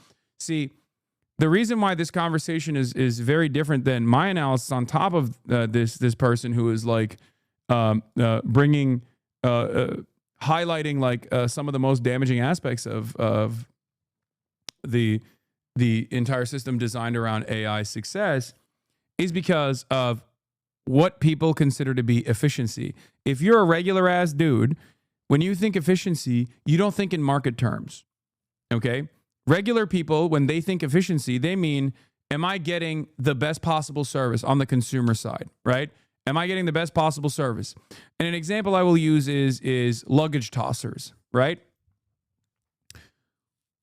That is very different than the way capitalist corporations analyze efficiency. For them, efficiency means maximum output for minimum input, okay? That means cutting jobs. That's what efficiency is for the capitalist. For the regular person, efficiency is, am I getting my luggage in a reasonable and timely manner? Okay? In order to reach efficiency from the consumer standpoint, you actually need to hire more people than you actually need to have, right? Like, if we had 10 luggage tossers as opposed to the 5, things would move a lot faster. You know, people would have more free time. People would just like be able to fuck off in the workplace. And that on your on the receiving end, from the consumer standpoint, that would be efficient because you still get your fucking luggage in a more timely manner. But efficiency for the capitalist, for efficiency for the corporation, means you have to cut those jobs and try to figure out how much you can get away with cutting those jobs. Sure, people will wait an hour sometimes to get their luggage, but it's okay because we have a monopoly in certain markets, right? So what are they going to do? They have to fly JetBlue. There's no other airline out there. There's no market competition. So we actually won't get punished as heavily as we would. So we can actually cut certain aspects of the service and make more money that way, or drive up profits that way. Okay? So the way we think of efficiency as regular people, as consumers, is very different than the way that the capital owners think of efficiency. Okay?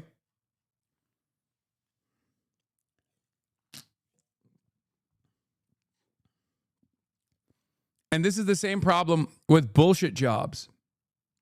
The other side of this issue, the other side of this, the other side of this problem that is never talked about amongst capital owners and capitalists in general, like the theorists in general, is what that does to the average laborer.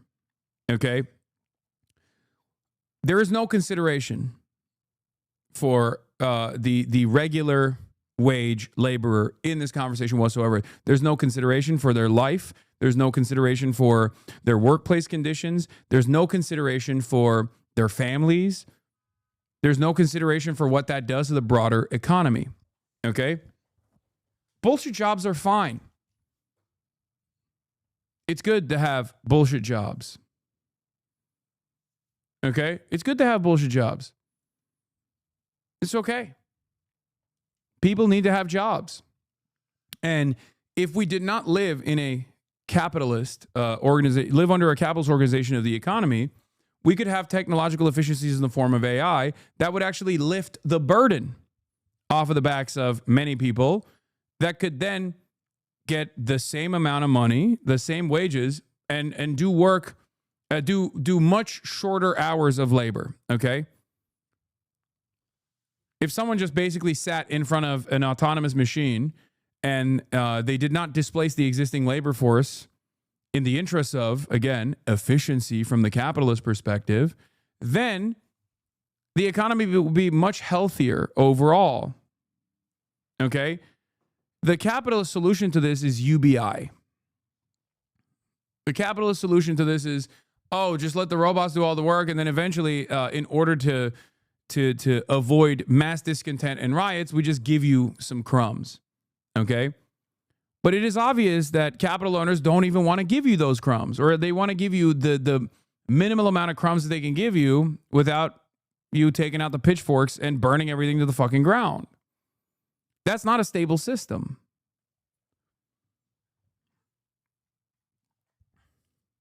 That is not a stable system at all. Okay? The system has to change. Our understanding of how productivity works, our understanding of how labor works has to change. This is what I mean when I say we have to center the working class in our politics. We have to center the labor force in our politics in order to ensure universal stability, long-term stability. But I'm afraid time is running out. Okay? The AI ecosystem can't really sustain itself. You have NVIDIA making a ton of money. Anybody else, the data centers, the LLM developers, the software developers who use LLMs, they're heavily loss-making. Consequently, to maintain the process, you need to have continued funding, which is why it looks like a permanent funding tour. But despite all of this, there's no obvious way that they can actually turn this around to a profit. It's hope over realistic expectation. When you run out of investors, then the whole thing is going to roll over. Are investors actually pulling back? The amount of venture capital willingness to fund some of these startups, especially the software developers, is beginning to diminish because they're valued so highly.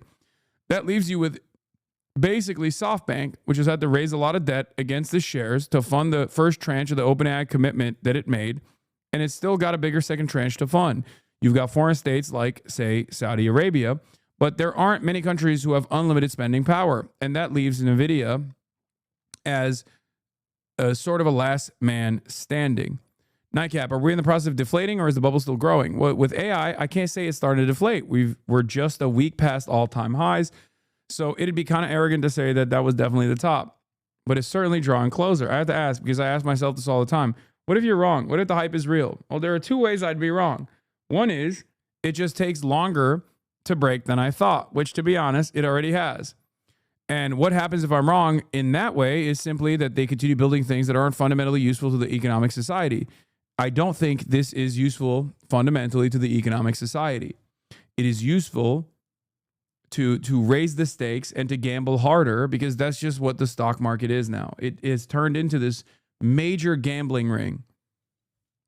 Major gambling ring where the the highest rungs of capitalist society control all the stakes, and they have a vested interest in continuing this game. Because if they don't, then everything collapses and they can't continue bringing in profits year over year.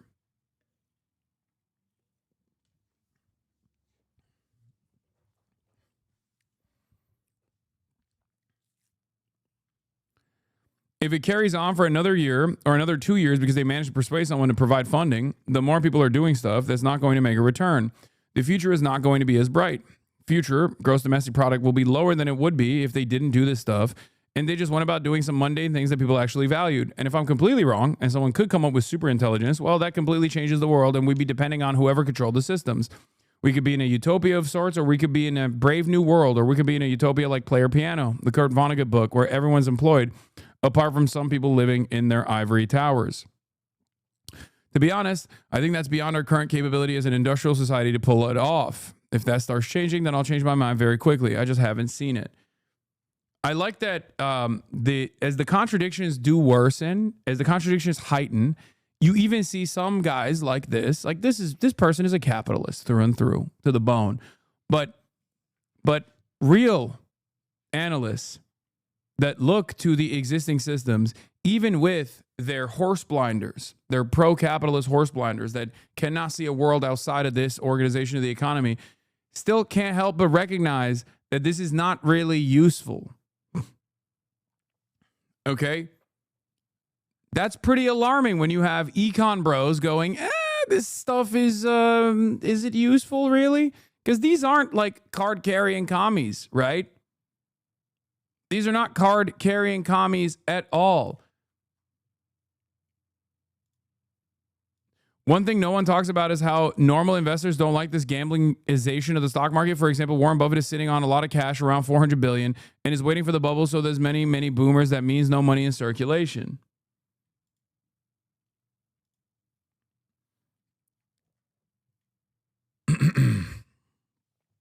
Trump just compared himself to FDR and True Social because he's going to propose a new lifetime of debt, 50-year mortgage plan as a solution to the housing crisis. Oh, my God.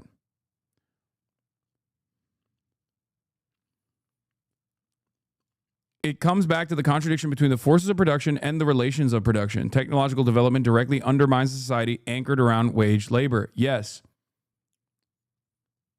The difference, however, is that I think liberal capitalist society has done a fairly good job up until recently of making people feel like their material conditions are improving. Although wealth is a relative construct, although poverty is a relative construct, right? And therefore, when the living conditions of the bottom slowly gets better and better, right? People do think, well, things aren't that bad. And to a certain degree, they're correct. We are not at the Great Depression level yet, right?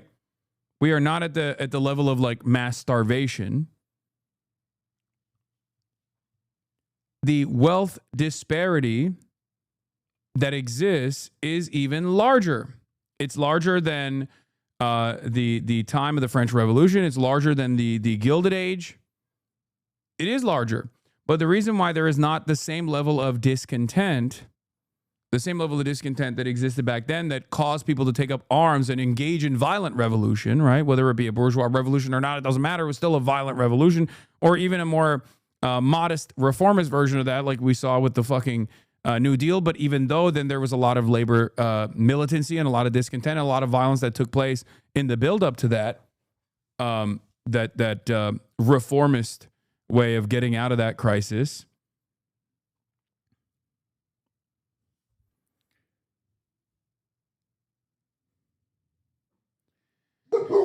Whoa. Scared the shit out of me, Kaya. Calm down. What happened? God damn. Scared the frick out of me.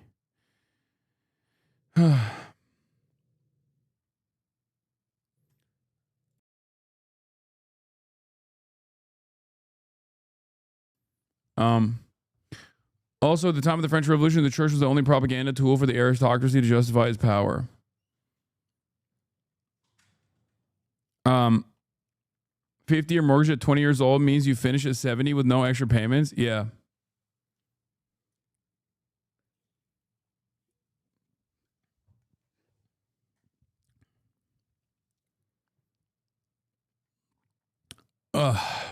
Let's see what Lena Khan had to say about this AI stuff. We're also now hearing increasingly a lot of these executives admit that there's probably a bubble here, that they're, over investing. And just this last week, we heard suggestions from one of the companies that, maybe the government's going to need to bail us out one day. And so, I think all of the concerns around privatizing benefits and profits, but socializing risk and pain is something that they very much seem headed towards. And we're going to need a really assertive government to really stand up to that. And I worry that's the last thing we have in place right now. Yeah. I just don't know. I don't know where we go from here, because the environment is different. We live in a post-World War II. If we're not going to talk about the political economy, right? Even if we're just going to think about the socio-political constructs that exist, moving in the direction of fascism, which obviously these things are intertwined. It's impossible to think about one without the other. But even when we think about the growing momentum of fascism, it's actually happening through almost a reformist. It's happening through a reformist version of fascism that we had not experienced prior.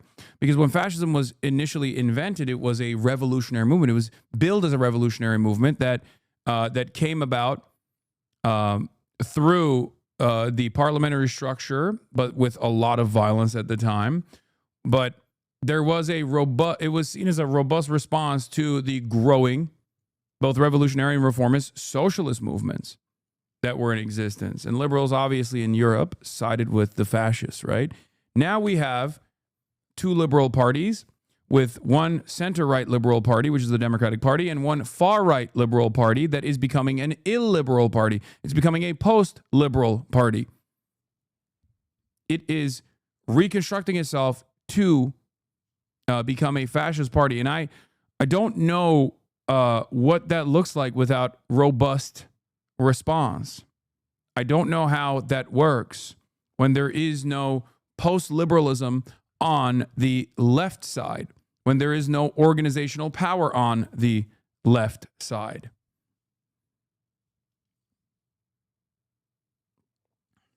Because people, when there is no organizational factor on the left side, whether it be Marxism, socialism, communism, anarchism, whatever you want to call it, when there is no organizational structure on that side, people don't have any alternatives. People don't think about the alternatives. Post-liberalism is liberal nonsense. I mean, I'm utilizing the terms that liberals themselves also recognize, because liberalism, once again, as it did in the 20s, 30s, and 40s, is failing. It's collapsing. And when liberalism collapses, you either move in the left direction if there is an organized movement there. And what we saw in the United States of America was a robust response with the economic collapse that took place, a robust response from labor militancy, communist, socialist, trade unionists, anarchists that were able to push the liberal forces in the direction of social democracy. Okay? Whereas when liberalism collapsed in Europe, so shouts out to FDR for that, by the way. But when liberalism collapsed in Europe, it collapsed because it brought in fascists to its coalition, and then the fascists overtook the coalition. And like I always say, and you are repeating here, fascism was seen as a mechanism to restore control over the system without actually offending the existing capitalist hierarchies.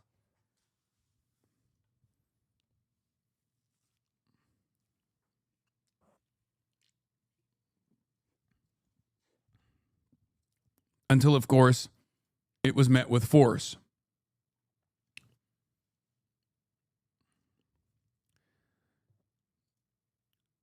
Anyway, what is this? They're saying that Fox News is still doing analysis over Zoran Mamdani. Let's move on to this, and we'll get to the SNAP benefits being cut in a second. To that end, there were some Zoranistas at Zoran Mamdani's victory party. Let's check out who the Zoranistas were. Look who it is. Oh, my God. Oh, now we're going to cause some real trouble. Look at that. Did he vote 65 times? We got Mahmoud Khalil is here. Mahmoud Khalil is here. And he voted 5 times. He voted illegally 5 times. So I just want to be clear. Jamal Bowman, he's the fire alarm puller. Reports say he could be leading New York schools, so he's there. Then you have Hasan Piker, who's made some controversial statements. He was joking about Khalil voting there, I would note. But your thoughts on this crowd? Yeah, Bowman, who pulled the fire alarm. So now if he becomes the head of the New York schools, anytime you don't want to take a test, pull the alarm, kids. Here you go. The boss did the same thing. All right. Listen, you know, it's ridiculous, but that's what it is. He's an unemployable, and so they're going to give him a gig. And by the way, it's one of the best gigs in the city. You get a brownstone. It's well paid.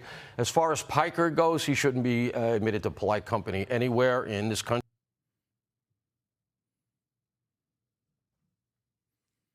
Brother, you're a Fox News host. What the fuck are you talking about?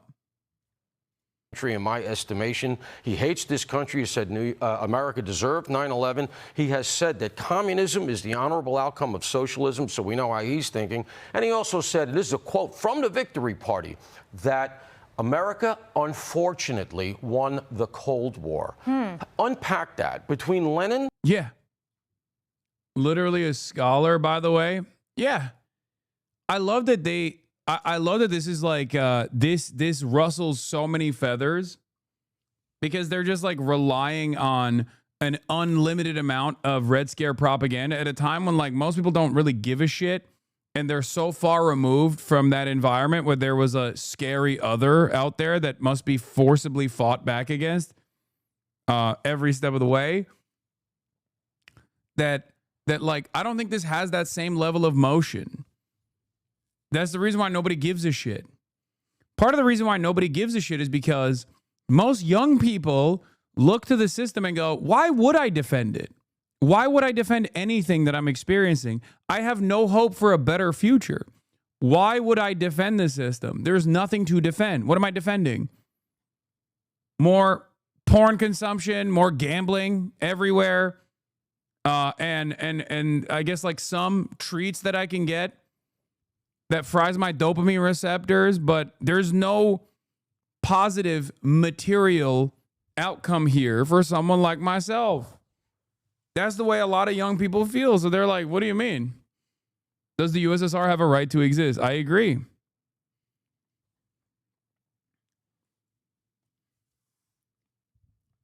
Yeah, can't wait for a lifetime of crippling debt, and then adding on more debt into my lifetime of crippling debt because I had to pay an arm and a fucking leg to pay for college so I could be a more productive laborer for the American capitalists. Okay? And then on top of that, what else? Oh, I'm going to get a fucking lifetime of debt when I end up having a medical issue after also paying a fuck ton to just get the healthcare anyway, and then they're gonna fight me every step of the way to make sure that they don't pay for the healthcare that I paid for, because that's what insurance is. Like, who the fuck is looking forward to that system, to defend that system? Yeah, look forward to that 50-year mortgage that you can pass to your kids, except even that is unmanageable. Who the fuck has enough of a down payment? How are the banks going to work with the 50-year mortgage? And on top of that, who the fuck even has the down payment or the capacity to pay for that 50-year mortgage anyway? Like, all that basically does is create a unique environment where like the houses will seemingly be more affordable, but not really.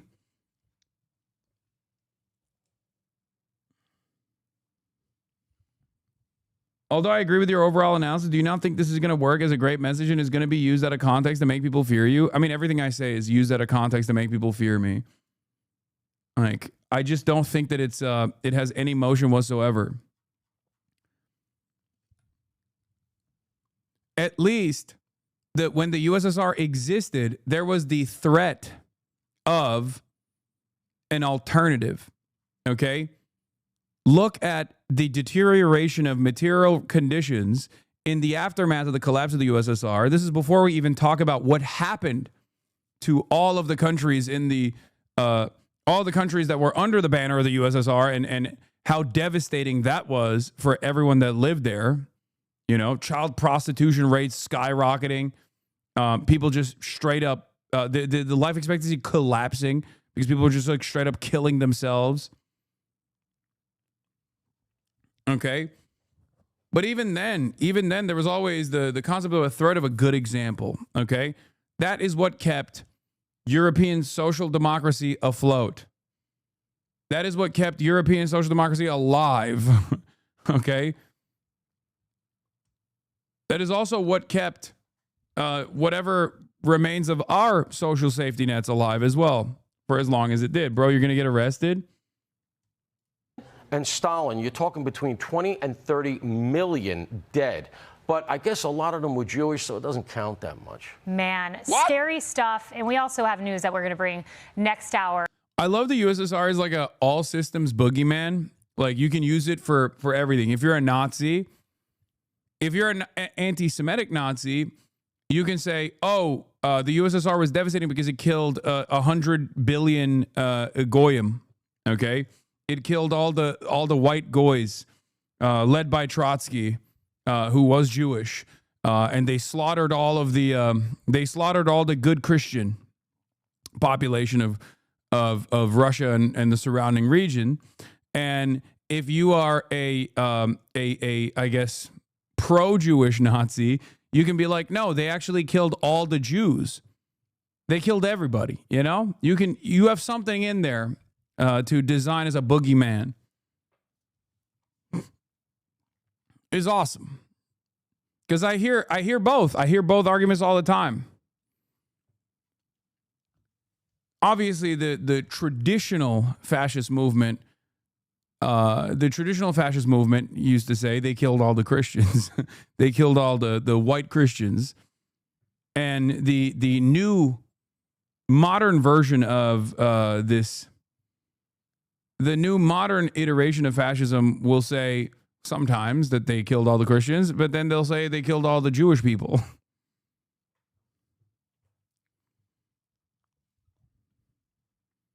About Zoran Mamdani's stylist and the cost of the beers at that party. You won't believe it for the socialists. Champagne socialism. Paul Morrow, thank you. Thank you. Hey, it's Will. Yeah, great analysis. Love it.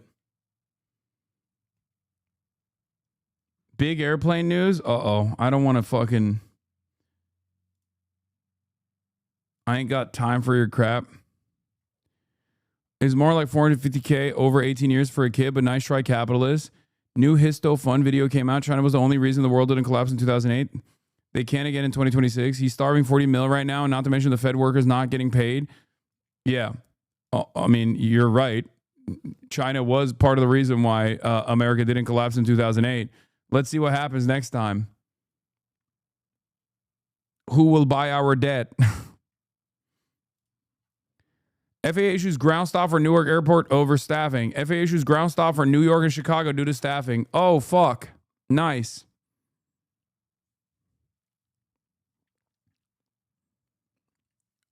I guess maybe international travel is cooked in this regard as well.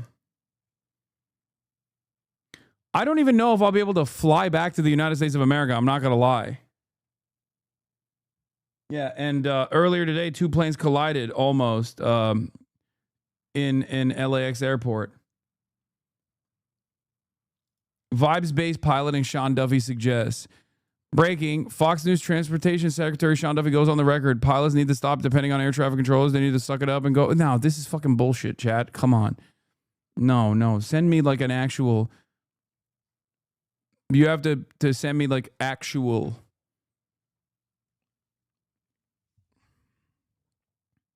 videos.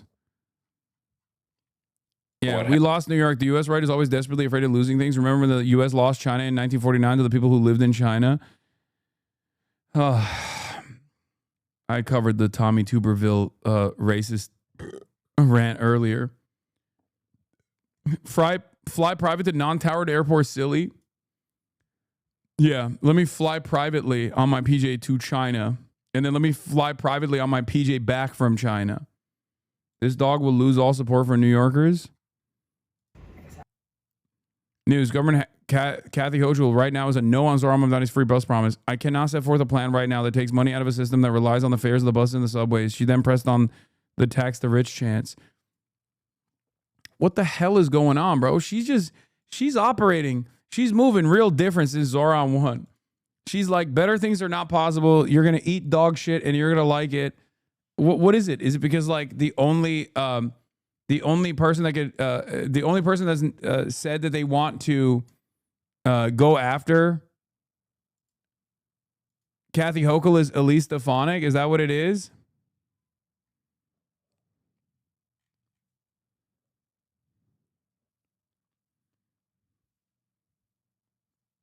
Bro, a long international flight in a PJ would be scary as fuck. Imagine the turbulence. This is not happening.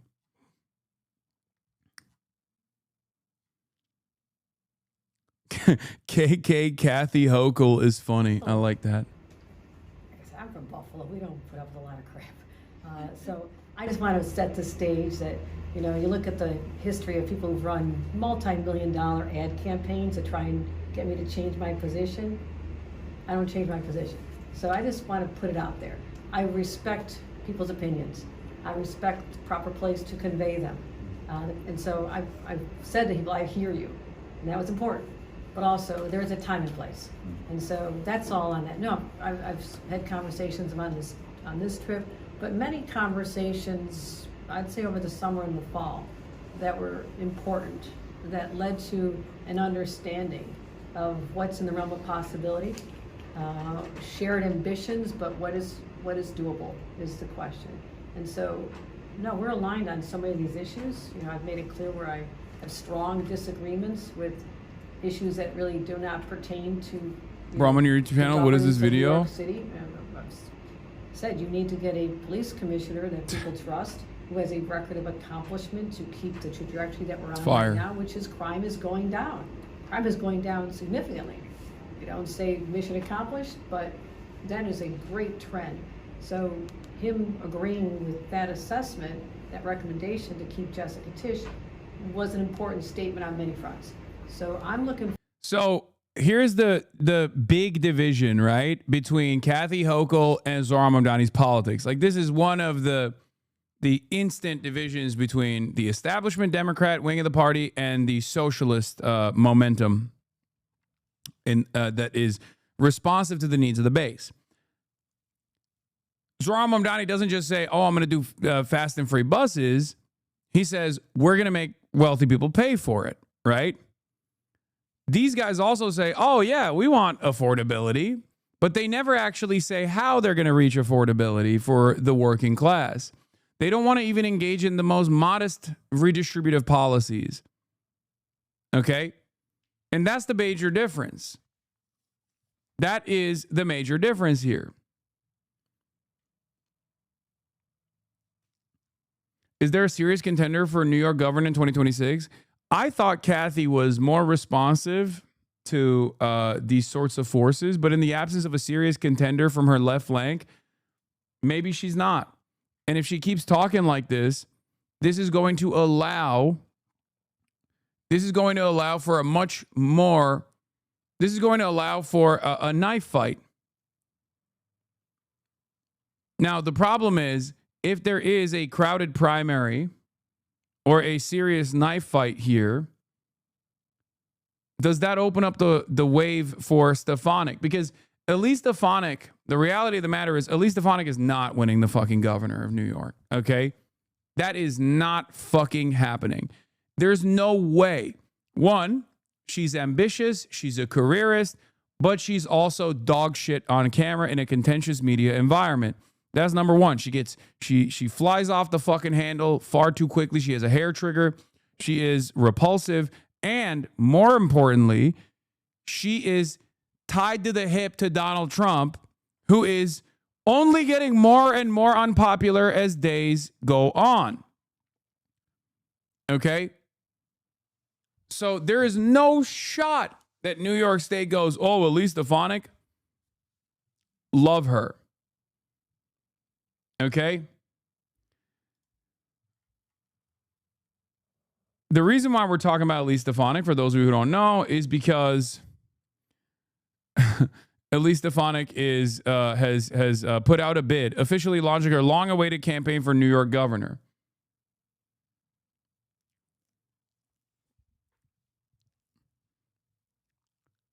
But Lawler, though, no, none of these guys can win. Lawler can't win. No one associated with Trump is winning the New York governor's race. Okay? Make no mistake. It's 75-25 at best. Do you understand me? I'm telling you right now. Okay? I'm even more confident on this than I was on my assessment that Zoran will win and become the mayor. Okay? There is no world, especially right now, especially when there is so much anger and resentment towards Trump in a place like New York fucking state, you'll see 10%, okay? It'll be 1090. I'm going crazy with it. Anybody that is associated with Trump will get clobbered. And I think Hochul is relying on that. The problem is, in the absence of a significant contender, in the absence of a serious left flank governor candidate, she thinks she can get away with this major victory over whatever the Republicans present as an alternative, and therefore she doesn't have to play ball with Zoran. So now, if there is a serious left contender, they could technically unseat Kathy, or at least put the fear of God in Kathy's heart to play ball with Zoran. A lot of people are saying it's Antonio Delgado. I'm not super familiar with him or his campaign, but I'll look into it. I asked Hochul about this comment. I'm from Buffalo. We don't put up with a lot of crap. So I just want to set the stage now that you look at the history of people who run multi-million-dollar ad campaigns to try and get me to change my position. I don't change my position. So I just want to put it out there. I respect people's opinions. I respect the proper place to convey them. And so I said to people, I hear you. And that was important. But also there's a time and place. So that's all on that. Antonio Delgado, who's running for Antonio Delgado, who I believe endorsed Zoran as well, is running for this seat. I personally think that anyone that leans into the Zomentum and says that they will play ball with Big Z will be rewarded greatly. But that also requires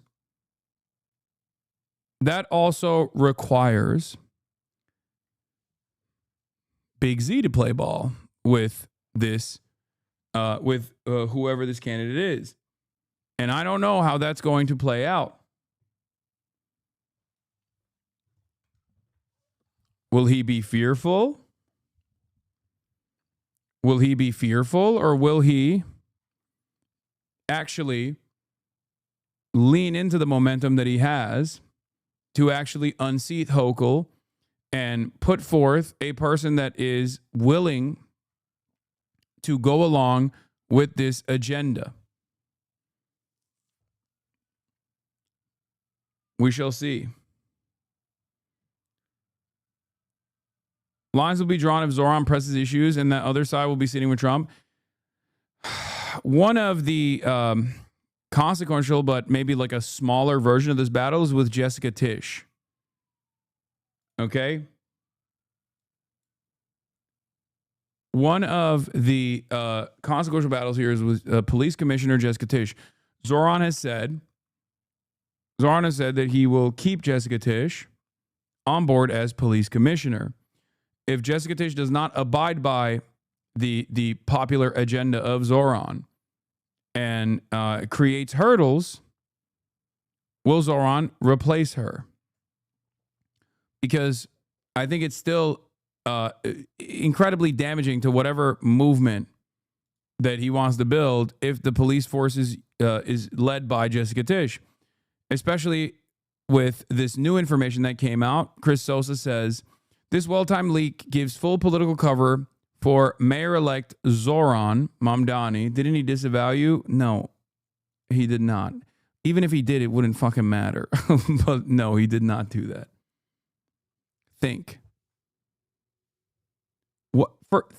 in two different ways. Number one, if he did, why the fuck was I invited to the election victory party and live streamed the entire thing?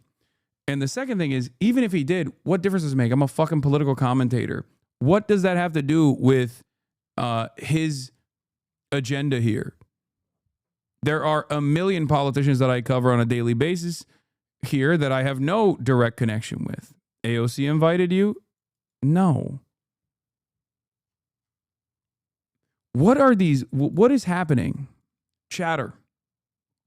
Okay. You're a Jason the Wiener. You're a fan of Nephew. Okay. So I'm going to be as gentle as possible when I say this. Okay. You have to stop getting. Do you dye your hair? No, I do not. I do have white hairs. You can probably see it if you look close enough.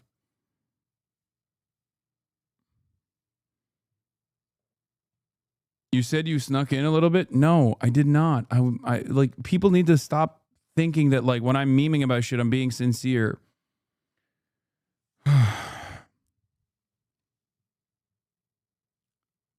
Reddit was big on the disavowed narrative. I know. The reason why I'm pushing back on this is because like people hear me make a fucking joke and then someone clips it to be like, see, it's real. But even if it was, it still would be, it still would have nothing to do with the commentary that I'm doing right now. There are plenty of fucking politicians that I don't know that I talk about. I'm a political commentator. This just happens to be doubly wrong because it is a politician that I know and was an early booster of. And is one that I'm offering commentary on. Okay.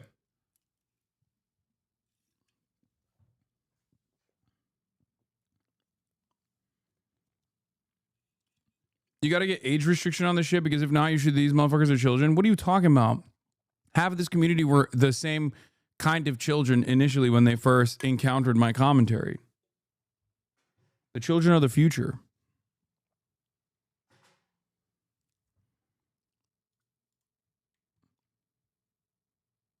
Normies don't like you because you always act like you're right, even if you are.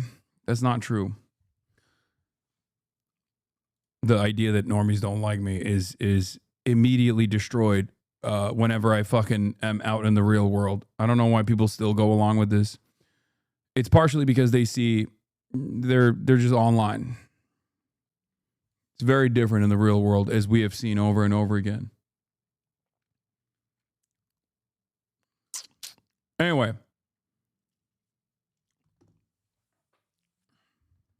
So.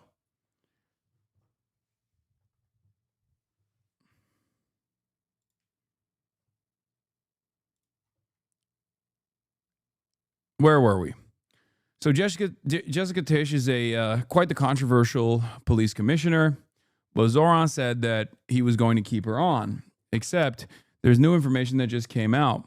From Chris Summerfield of New York Daily News. New NYPD Commissioner Jessica Tisch got a heads up from the Trump admin that the ICE agents were about to conduct their aggressive Canal Street immigration raid, a revelation that could raise complex questions for Mamdani, who wants to, as mayor, keep her as police commissioner.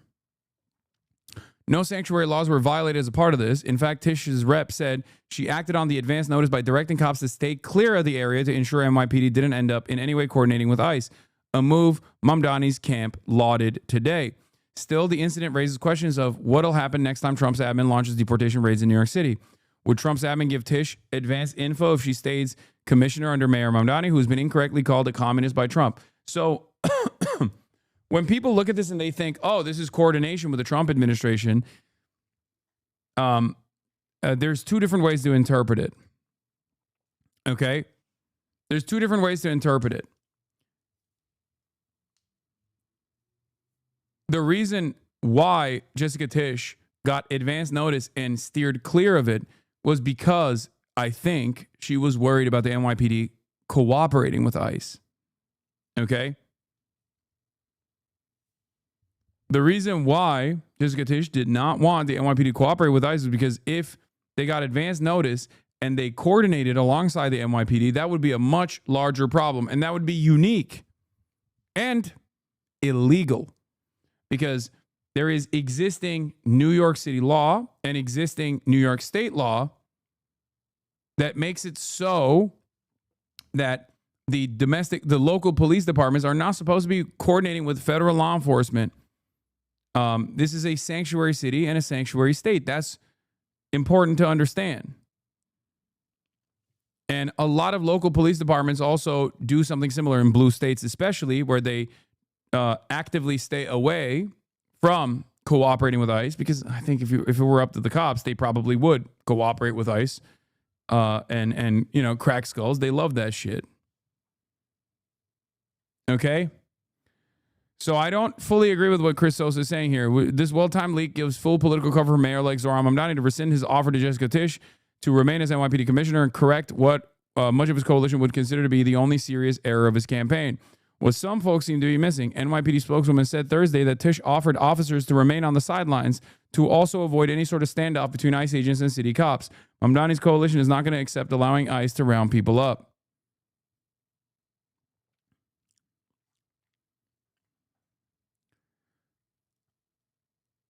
So we shall see.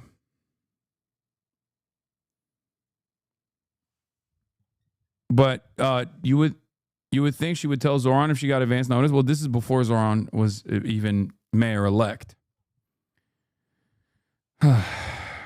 Standoff law, they would help them? Yes, that's the biggest fear. That is the biggest issue. If they were to actually help them, that would be the biggest problem. If there was a standoff, that would also be a political problem. But it would be the biggest political problem if they were to also crack skulls of New Yorkers alongside federal law enforcement. Okay?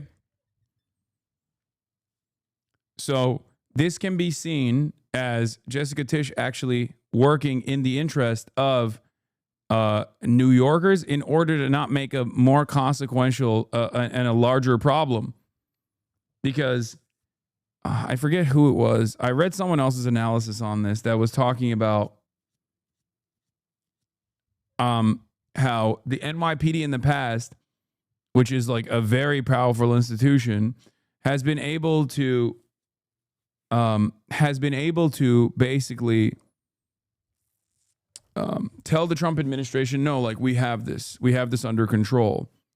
The Trump admin has a lot of allegiances in every fucking blue state and every blue city through the network of police, because the overwhelming majority of police forces are right-wing. They're pro-Trump. So it's like almost a separate militia that they have.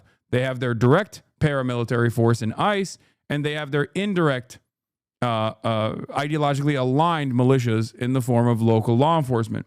So NYPD is on a delicate tightrope where on the one hand, they want to ensure that there isn't tremendous instability by cooperating with federal law enforcement. Yeah, see, Talia Jane said, Tish and the NYPD seem extremely concerned about any possible involvement with ICE, whether that's the police departments helping or hindering, or there being room to accuse them one way or another.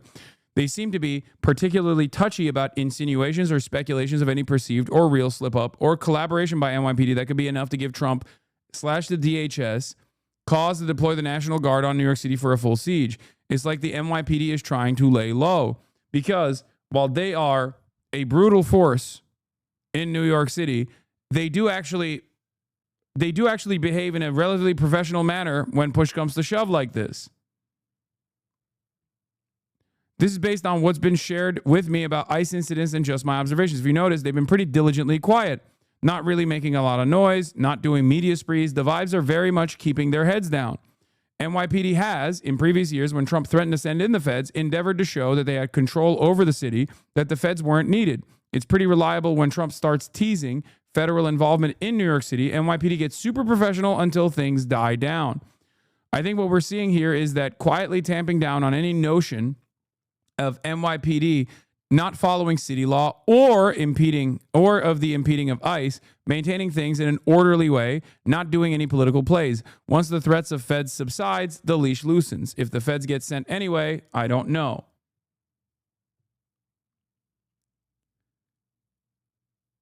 I think in a weird way, the reason why they operate like this is because they also low-key do not fucking want, National Guard in the streets in New York City.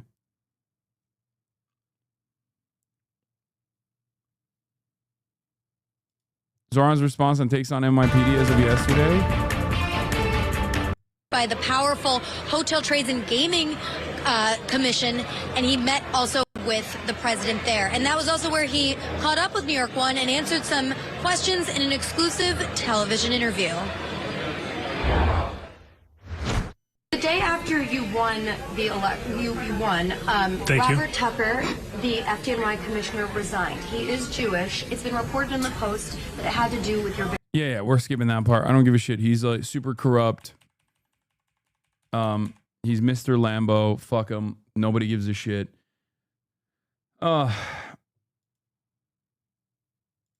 What is this? What he actually said is that ICE agents will be required to follow the law. Saying he plans to jail ICE agents is an admission that they're not following the law. Yeah, the New York Post is currently trying to fearmonger about NYPD cops like this, supposedly fleeing New York City because of Zoran Mamdani's win. NYPD Deputy Chief John D'Adamo is a Trump-loving cop with a history of corruption and brutality. His wife once lied about 2 black men assaulting her to cover up what was likely a beating by D'Adamo himself. He retired the day after Zoran Mamdani won. Yeah, he's not just Mr. Lambo, he's Mr. Chrome-plated Lambo. Yeah, this kind of stuff is good. The trash is taking itself out. Is there a timestamp for the police thing? Do you guys have a timestamp for like him talking about the police? Oh, this. No.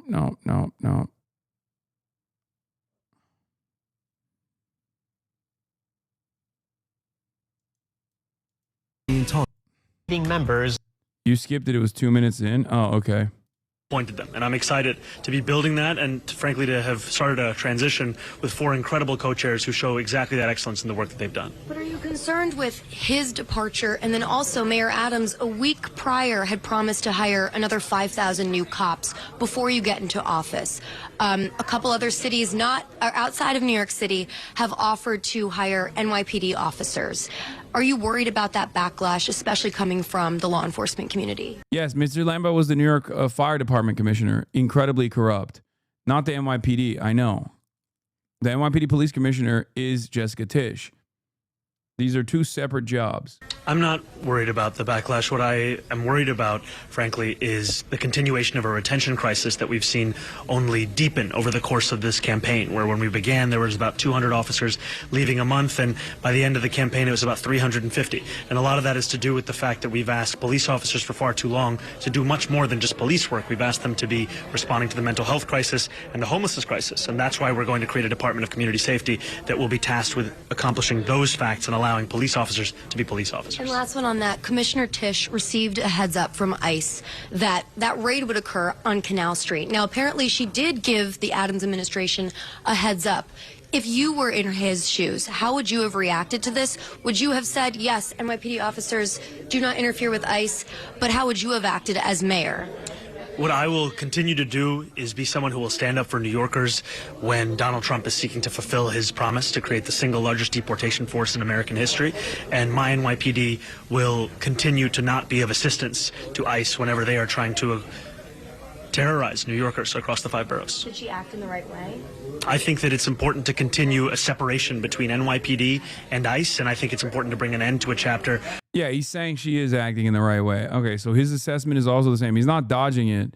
No, he's not dodging it. He's saying that for the time being, until there are like until there's more activity, which Trump will definitely do, by the way. You say fuck not assisting, but block ICE.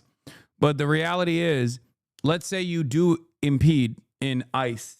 And I do think that that would be awesome. I just don't know if the NYPD would ever do that. But let's say we live in a world where the NYPD is just straight up saying like, no, these are our New Yorkers. These are our neighbors. You are not going to kidnap them. Fuck you. You are violating the law, right?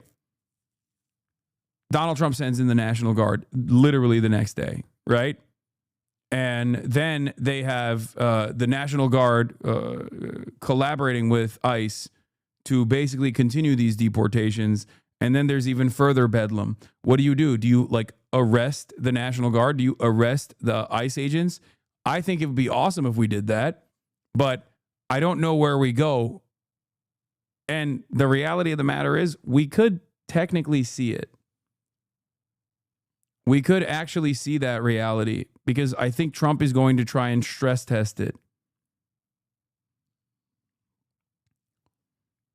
Because this is a part of the campaign strategy, and this was a part of the campaign promises, the abolition of what is known as sanctuary cities.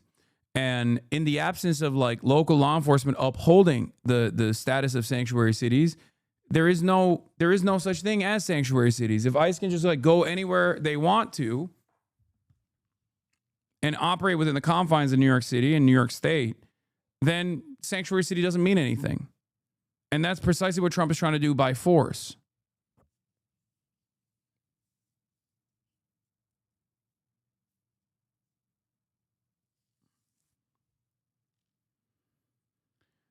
So right now in the interim, they're trying to avoid stress testing this process, I think, by just staying out of the way of ICE and not like collaborating with ICE, but they're also not impeding on ICE activities. But if push comes to shove, there will be a decision-making moment where you will decide whether you will use the NYPD, and who knows if they'll be willing to do this, because they are a very reactionary force anyway. But utilize the NYPD, or maybe even like they did in fucking Oregon, the New York National Guard, to defend New Yorkers against the National Guard of another state, like Texas or whatever, and the federal law enforcement agents that are sent into the streets of New York. That is bedlam. That is crazy. Which Eric Adams said on national TV, where he opened the door to civil immigration enforcement. What has the mayor done in order? I mean, you said you talked to him yesterday. Explain that a little. And then what do you hope to get out of the transition? How are they setting this up? You know, I appreciated the conversation I had with Mayor Adams, and what I look forward to is a smooth transition, one that ensures that we are able to start delivering for New Yorkers on January 1st. And I'm confident that that'll be the case over this next 50-odd days or so. Thanks. All right. But yeah, let's talk about Elise Stefanik, right? Because Kathy Hochul has said she is, she's actually speaking in a more confident way about not abiding by the Zomentum, right? Not abiding by this big Z. And I think part of the reason why she's saying that is because she doesn't think that there is a viable left alternative to her. And if it's a one-to-one matchup, as she's the Democrat against like Elise Stefanik or whoever the fuck, Mike Lawler, whoever the Republican is, she's destroying them, right? She is absolutely destroying those people because there is no shot. There is no shot that you will see a Republican governor at this stage in New York City when there is this much anger and resentment, understandable anger and resentment against Donald Trump. Okay.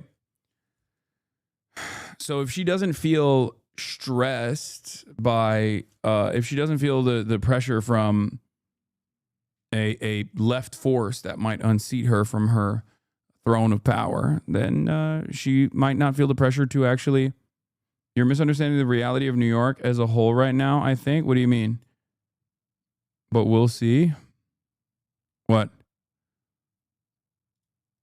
Forward to, having our teams keep a lot of conversations with our teams We said we'd be talking, actually I'm meeting him very soon to talk about our response if there is a surge of ICE agents and National Guard that do come, perhaps after his inauguration, and how we can be proactive in preventing that from happening. And that's the state I'm in right now, prevent that from happening. So we've had a lot of conversations. So no, I think there's a mutual respect, and that's gonna, I think, only grow deeper. So that's a keep up that guys bond and band and work. Long Island Republicans are going to push Blakeman through to the Republican nominee. He's the absolute worst. I mean, he's the absolute worst, but he's probably better off than Elise Stefanik. Elise Stefanik is like super far right, as opposed to Blakeman, who has like at least demonstrated that he has the capability of winning over fucking some independents and stuff. Like there's a reason why like Lee Zeldin performed the way that he did, because the gubernatorial race is not super party specific, even though right now there is unprecedented polarization here in America. Like everyone wants to just like respond to Trump whichever way they can. So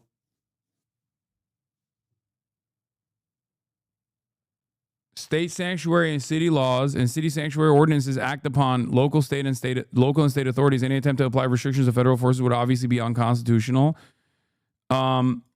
Yeah. But there are ways that you could try and impede, set up road barricades, you're moving the flow of traffic around. There are like a bunch of different things that you could do to make things more difficult. Also, ICE is technically breaking local laws, right?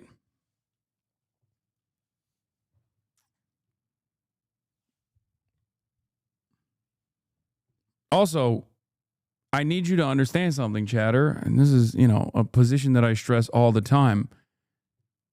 No one fucking gives a shit about the rules, man.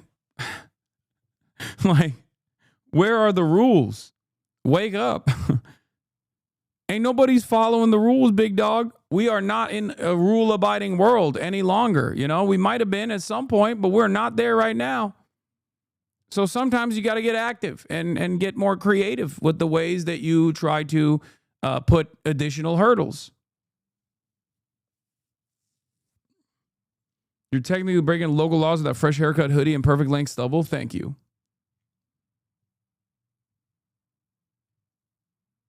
Emma wants people to check out Lieutenant Governor Delgado. Delgado for New York. Check out his campaign. He's running to her left and is explicit about wanting to tax the rich. And he endorsed Mamdani. I am totally in favor. I am totally on board with primarying everyone. Okay? You know me. The further the left people are, the better. Especially if they are, serious and have some semblance of a turnout engine that they can utilize and they're viable. Obviously, this doesn't mean if you're like a fucking psycho, I'm gonna ride for you, right? That doesn't like you do have to be a serious candidate. So I'm on board, Hand out those fucking primary slips, left and right. No ACP allowed. I mean, even then, it depends. It depends.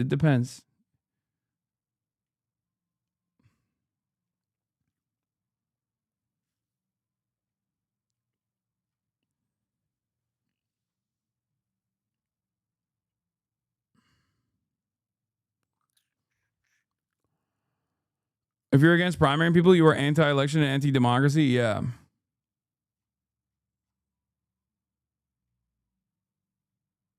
The ACP is like MAGA communist, right? Yes, I know, chatter. I know. I know. I don't care that much about them one way or another. Okay, calm down. All right. Love this new line, spewed by the worst hacks in media because it's not only insanely dishonest, but counts on the average reader not knowing 3 is a bigger number than 2. Yeah, Fareed Zakaria is also doing that same thing. You see a lot of like the centrist commentariat doing this thing where they're like, well, you know, it's an insignificant victory. Zohran Mamdani's victory was insignificant. There is no force right now at the base of the party like the left flank, okay? The DSA turnout engine creates real momentum, real asses in seats, real door knockers.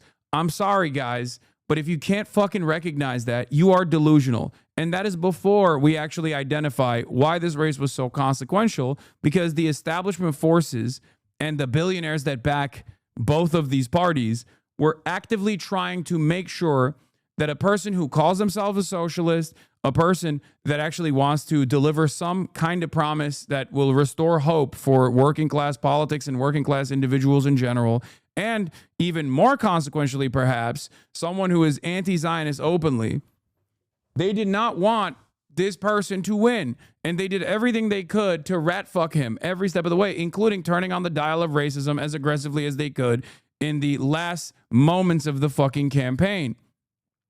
All of that failed.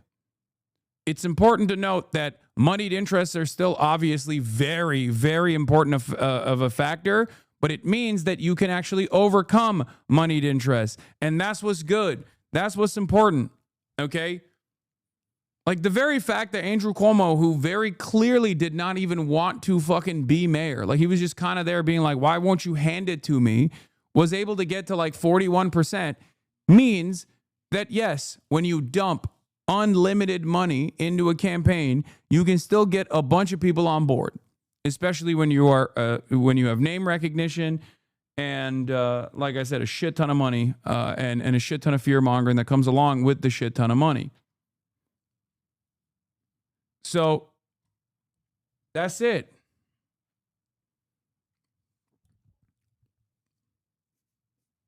And this is, and I cannot explain this to you enough, chatters. A lot of people go, oh, New York is so invested in New York because the media is in New York. This is not that consequential. Wrong. This is not just a nationally consequential race. This is an internationally consequential race. Okay? There is a reason why every single fucking political party that is a left flank party in Western liberal nations all around the world, we're paying close attention to this. And I know from people that have been hitting me up to try to get them connected with the Mamdani campaign that like a lot of people are invested in this. Like you got the Greens in the UK that were invested in this. You got France Unbowed invested in this. Like there are left flank candidates left flank parties all around the world, socialist parties all around the world that were paying close attention to this. Okay? This is internationally significant because America, what's the statement? It's like when America catches a cold, the rest of the world coughs or whatever. I mean, that's part of it. That's kind of the overall attitude. But also beyond that, like, having this happen in the heart of capital is very, very consequential.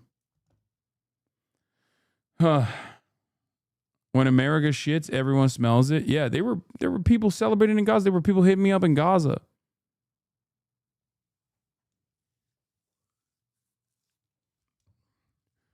There are a couple different things that I obviously want to address here, okay? So this is Fareed Zakaria's assessment. The race that drew the most attention was Zohran Mamdani's outsider run to become New York City's mayor, but the New York is a liberal bubble. Mamdani won 50% of the vote. Democrat Bill de Blasio won his 2013 mayoral race with 73%. The more telling bellwether was Virginia, a state with a popular outgoing Republican governor.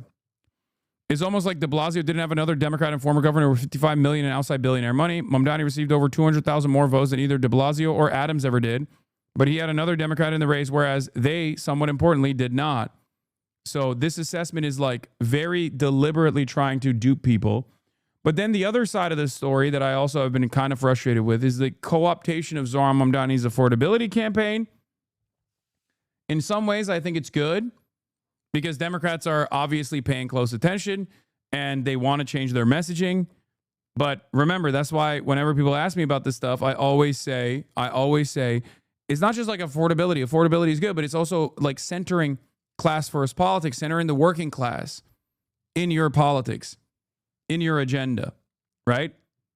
Because Democrats don't want to do that. They don't want to be antagonistic towards billionaires and millionaires and corporate interests.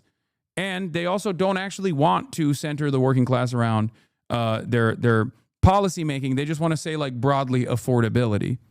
Okay, they want to water it down. Lots of candidates center affordability. What made Mamdani's use of the slogan credible is he paired it with clear universalist policies like free buses, free childcare, rent freezes, on-rent stabilized units. All policies Searchlight does not support. The centrist attempt to co-opt or vaguely associate with Mamdani's success requires the reader to not go past buzzwords, vibes, and cliches about social media-driven campaigns. Free and universal policies and taxing the rich make affordability more than an empty campaign cliche. Note that also Searchlight President Adam Gentleson has been making an argument of mutual exclusivity with respect to culture issues, but Mamdani didn't throw these issues under the bus, which is what Gentleson advises. Gentleson is John Fetterman's main advisor, if you remember. He started Searchlight to basically urge Democrats all around the country to fucking be anti-trans and you know, maybe offer some incremental gains in the direction of like affordability, right? It's bullshit. The Mamdani campaign had 100,000 plus campaign volunteers that knocked on 3+ million doors, which began as a dedicated core of DSA supporters, a group Gentleson routinely mocks and belittles, but without which none of the retail politics would have been possible. Weirdly, Searchlight's report on how Zohran Mamdani won doesn't mention the DSA once. I suppose his core of support either manifested out of nothing or was not necessary in building out his campaign. This is also part of the reason why I always say, like, if the media wasn't primarily invested in upholding the interests of capital, they would be more honest in their coverage.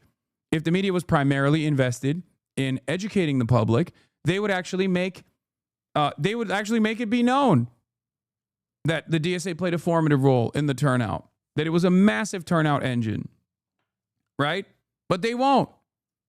And the reason why they won't is the exact same reason why in the primary, when Zohran was able to cut away in this crowded primary field, was because of social media, because he was handsome, because he smiled all the time. They just like immediately seized on this underdog upset victory by claiming it was because he was handsome and hot and young and vibrant and charismatic and did great social media. That did work. That was important. But good social media and charisma only takes you so far. Okay? Good social media strategy and charisma is nothing if it does not actually build on working class centered policies that directly, in a very tangible way, look to people's ailments and say, I am going to offer an antidote. I'm going to help you. I'm going to do this. You got a problem with public transit? We're going to make buses fast and free. It's the fucking policies. And even if you are not charismatic, if you center your messaging around policies that people want, policies that people can associate with in the affirmative, and the example I always use is Bernie Sanders, right? Then you can still actually carve out a place for yourself in American politics, even against all odds. Bernie Sanders is not sexy. He's 85 years old or however old he is. He's old as hell. He is an old curmudgeon. And yet, after years and years of advancing his agenda, he is the most definable politician in America and therefore the most popular politician in America, as a matter of fact. In your opinion, I know every time I say Bernie's not sexy, everybody gets mad as a joke, but you know what I mean.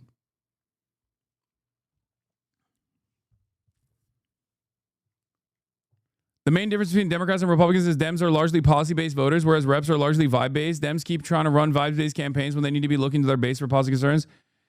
I mean, you can have vibes. You can have good vibes. Most Americans vote on vibes. Let's be real. Most Americans vote on party affiliation and party loyalty.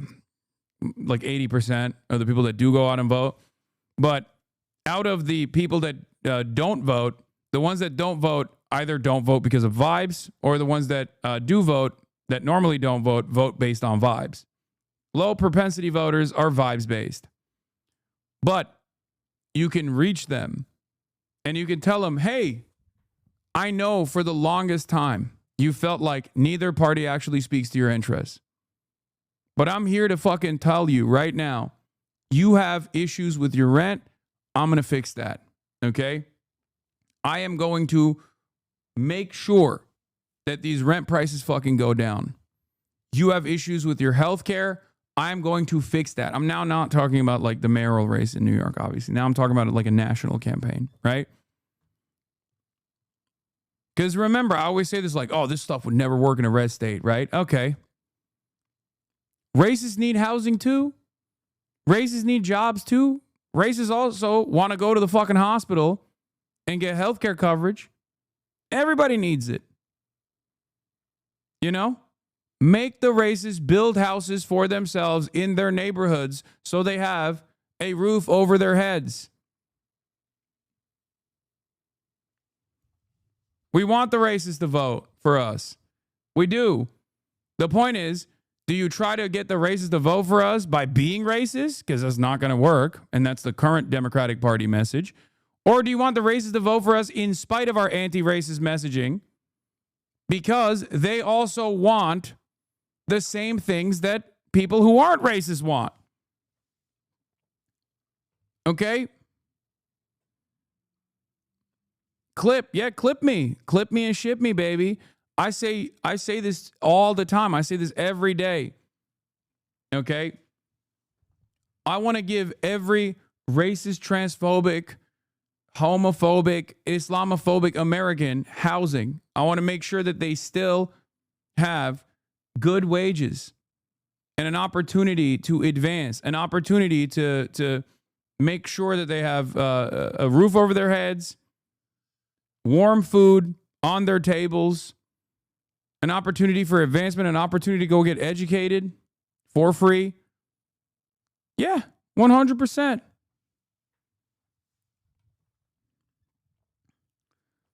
I've been saying that, and I will keep saying that. Hey, are you dirty MAGA fucks starting to realize that you've been the screaming minority, not the silent majority? Are you starting to realize that the socialist victory in New York City is just the beginning and we're coming for the fucking Oval Office? This goes out to the Democrat Party too. You're either going to bend the knee and accept socialism or you're going to get... If you lived in a building with a racist, you both have a vested interest in the building not burning down? Yes. Yes.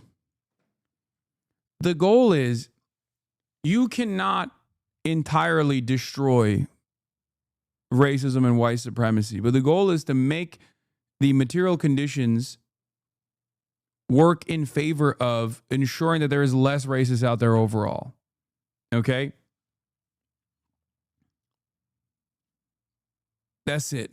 Fucking trampled on in every single election. This is the people's fucking movement. We make the goddamn rules. You fucking work for us. And to all of you inbred hicks that support Donald Trump and his fascist regime, I hope you know you're gonna have to pretend that you never supported it in the first place. Because when we get the Oval, we are reversing every single thing that Donald Trump did. We are rounding up every single ICE agent and putting them on a tribunal. 85%. I mean, this is fun stuff, but, you know, what country has managed to do that? What? We, man, we, America, the United States of fucking America. The United States of America is like uniquely racist for sure, but it's also uniquely diverse. The fuck are we talking about? This is the most diverse country on the fucking planet. Look to any big city. When you got white people living around black people, they become less racist because they're like, well, these guys are just chill. I didn't fucking know it was like that. That's just how humans work, okay? That's it. When you got white people working alongside black people, brown people, they go, yeah, no, these are my homies. We have the same interests.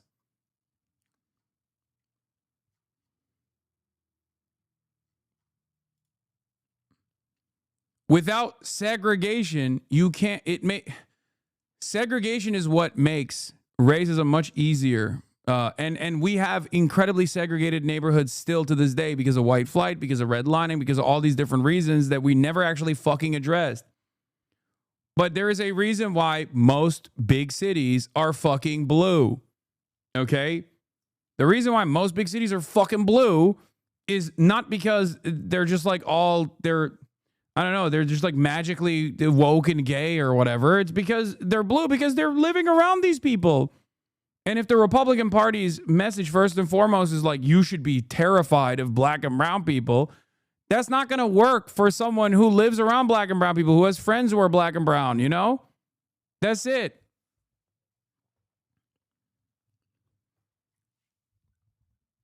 That's it.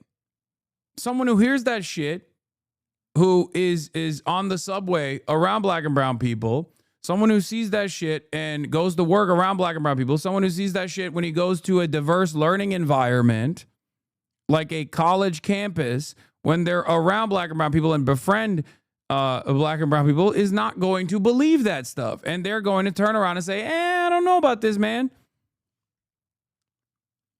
Now, it's not a 100% solution. It's not. This is not demonstrably. There are still people who will be racist, right? Obviously.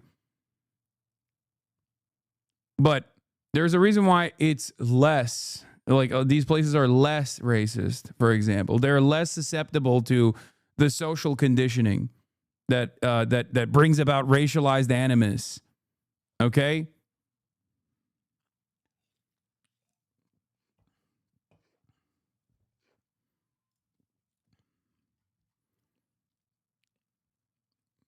Oh, I'm going to give you another thing.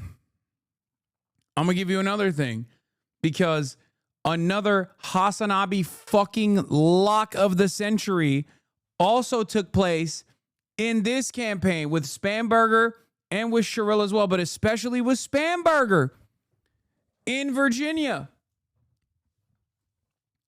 They pumped the VA markets with a fuck ton of anti-trans ads, and it fell fucking flat. They spammed the anti-trans burgers. They spammed it. What happened? Why did it fucking fail? I thought Americans were ready. They were ready to fucking send the trans people to the camps. What happened? Why did it work so successfully against Kamala Harris, as everyone was saying? Oh, we got to just cut the trans people out, man. It's too small of a population. It's too vulnerable of a population. Everybody fucking hates trans people. We have to be openly anti-trans, they said. What fucking happened? What happened? All of the anti-trans ads fell short. Why? Because people were so fucking mad at Trump that they did not give a fuck. Because when your pockets are hurting and you're seeing mass chaos and instability, you realize maybe it wasn't trans people that were causing all of that frustration. Okay? And that's why I always said trans issues only become a consequential fucking problem if you have nothing that you're offering as an alternative, or if the people are not primed against the Republicans in power and are directly holding them responsible for their economic struggles in this moment. That's it. If the trans panic stuff works so successfully, there would be Republican governors in both of these states right now. Okay? Democrats actually are throwing trans people under the bus, not by saying that they're going to write off trans people. I mean, that's obvious. But they're throwing trans people under the bus by not having a campaign in the fucking affirmative, by not saying, we're going to offer you shit. Because if Democrats were coming out and being like, we're going to offer you stuff, affordability is a major problem, we're going to fucking solve it, we're going to fix it, I'm going to do this, I'm going to do that, fast and free buses, yada, yada, whatever you want to fucking call it, whatever localized issues exist, right? Whatever localized issues that exist in that state or in that local race, if you address those problems, you force your opposition to counter those problems. Okay? That's how it works. It's basically fucking game theory. This is why I kept saying over and over and over again that Donald Trump banned transgender athletes. 49 transgender athletes were barred from competing at the collegiate level. And I kept telling you over and over again, he did it. Do you feel better? He did it. Republicans, transphobes, he fucking did it. Do you feel like life is more affordable? Do you feel like your boss ain't fucking you over? Do you feel like rent is cheaper now? No.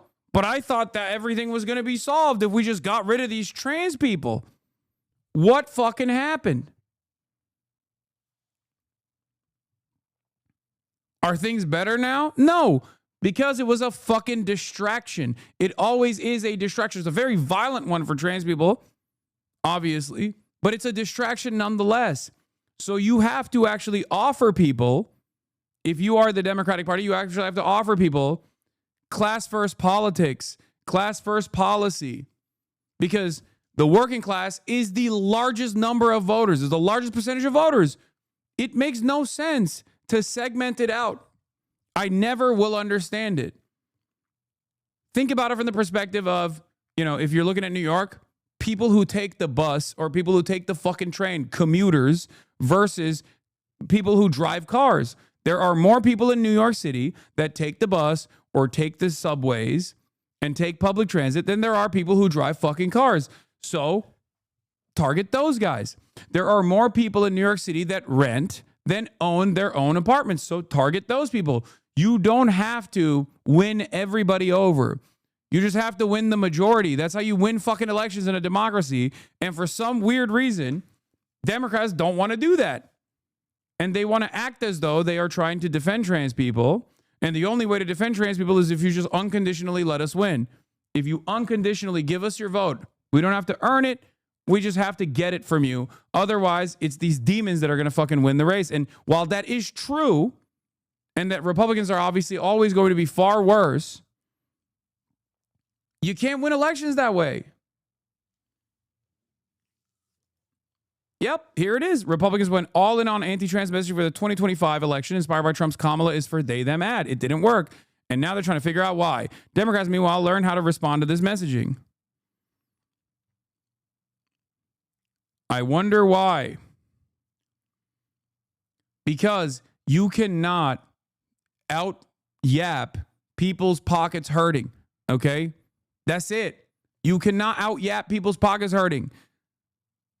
Doesn't matter.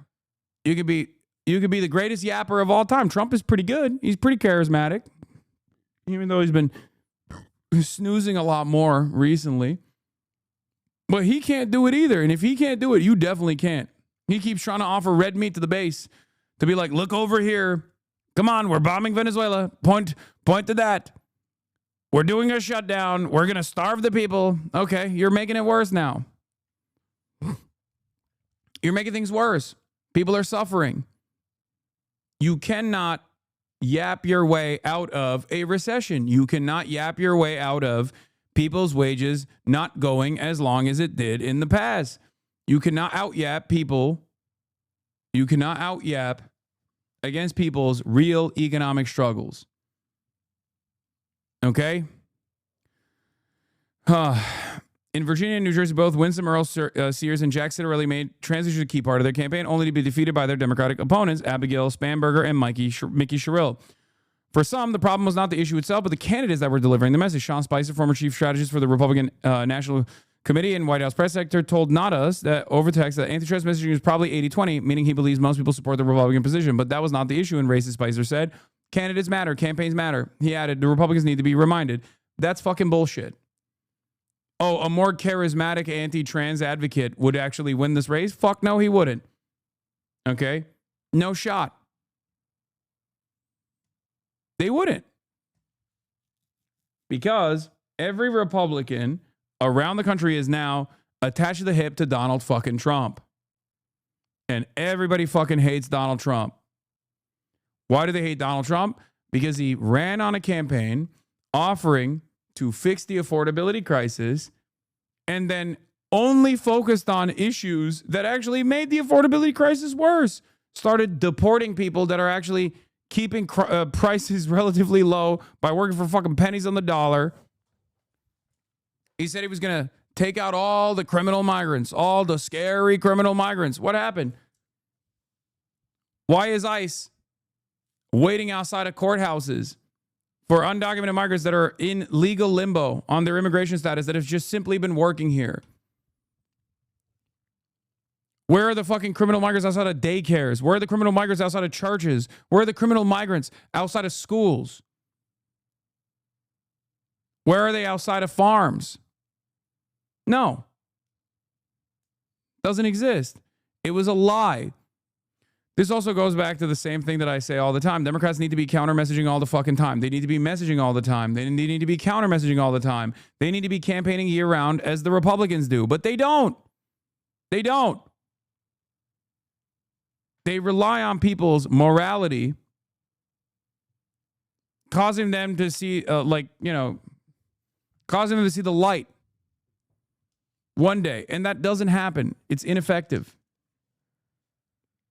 James Blair, White House Deputy Chief of Staff and former political director of Trump's 2024 campaign, however, told Politico that it was both gubernatorial candidates, particularly Earl Sears, misreading voters' priorities. Over half of Winsome Sears' ads talked about transgender.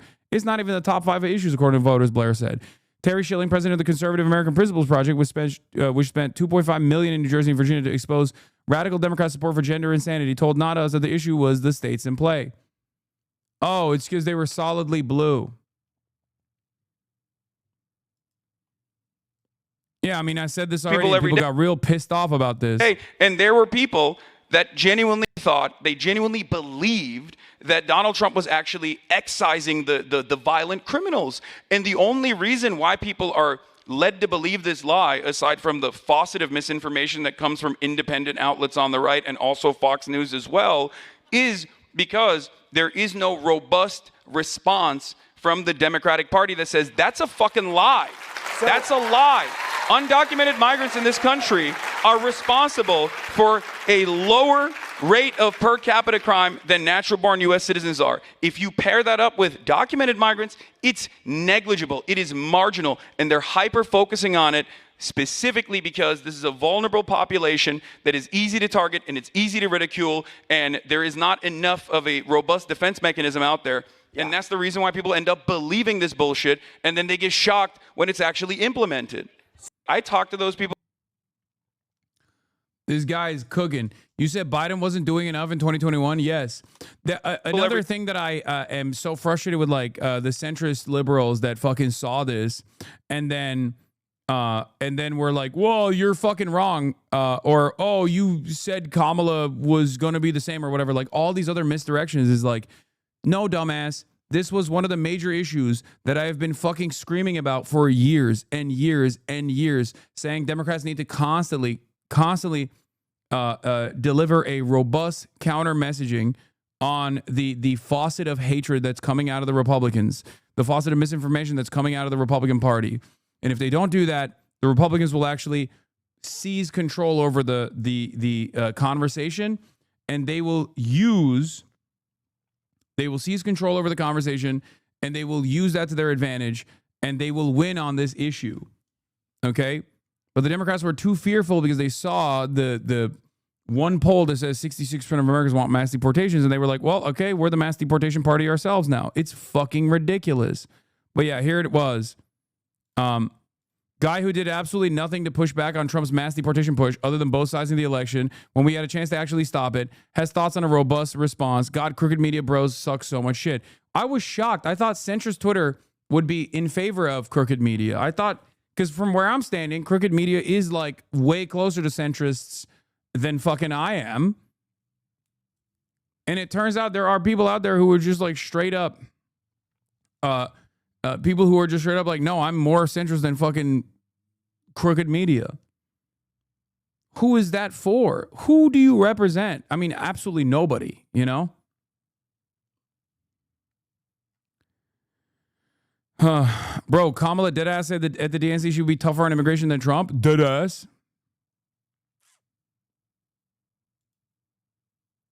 Yeah. your strong suit, right? Yeah, this is me talking to Dan Le Batard a year prior on August 6th, before the election, on Tim Walz being selected as the VP, Donald Trump, and bad immigration policies. Let's take a Play to look. your strengths. Never talk about immigration. Never bring that up. Joe Biden should have never done the right-wing immigration bill. They should have never capitulated to right-wing framing on immigration. Democrats historically have always done things like this. They always tack to the right, but they always end up losing. They always end up losing because that's their strong suit. That's what they're good at. That's what the Republicans are good at. I don't know why you would, like, if you're LeBron, you don't have to play chess. You could do the dunk competition against like a grandmaster. You know what I mean? I don't understand why Democrats are like, I'm LeBron, one of the greatest athletes of all time, and no, I'm actually going to play chess instead of the dunk competition against a grandmaster like Hikaru or Magnus Carlsen or whatever. It just doesn't make sense. Can you explain this part to me, though? Because Kamala touted that right-wing immigration bill in Atlanta last week, too. Like, why is it that that seems to be the point that both parties can... You should have said they should have done a 180 on immigration. No, at that point, it's like far too late. Yeah. I mean, this is 2023. Anyway, let's talk about the federal government and how much they are flexing Sure, now, there was a major drop in the number of migrant crossings. May 19, 2023. I'm over here warning once again. Go all the way back to February of 2021, and you will see me screaming, ringing the alarm bells. Okay? Ringing the alarm bells about how if the Democrats don't actually have a strong response and don't actually try to tackle the immigration human rights crisis that actually is existing at the border at the time by creating a network where they can expeditiously process people and allow them to work freely inside of the U.S. boundary, this is going to be a major issue of consequence because the media will lean into the right-wing immigration panic and the Republicans will advance their right-wing white nativist anti-immigrant agenda. There has never been a moment. There's never been a moment where I haven't advocated for this. Now imagine if the Democrats were also doing this, right? Because at the end of the day, people have the capacity to see right from wrong, okay? A lot of people think the broader public is just far too stupid to recognize this shit, but they're not. Look no further than the issue of Israel and Palestine. Look no further than Israel's genocide. In spite of the faucet of misinformation and defense of Israel that came from mainstream outlets, Americans came to the conclusion that Israel was actually doing a genocide and that they shouldn't get unlimited money from the United States government. It's fucking ridiculous. They did that on their own. They did that because there were people who were committed to speaking the truth in spite all odds.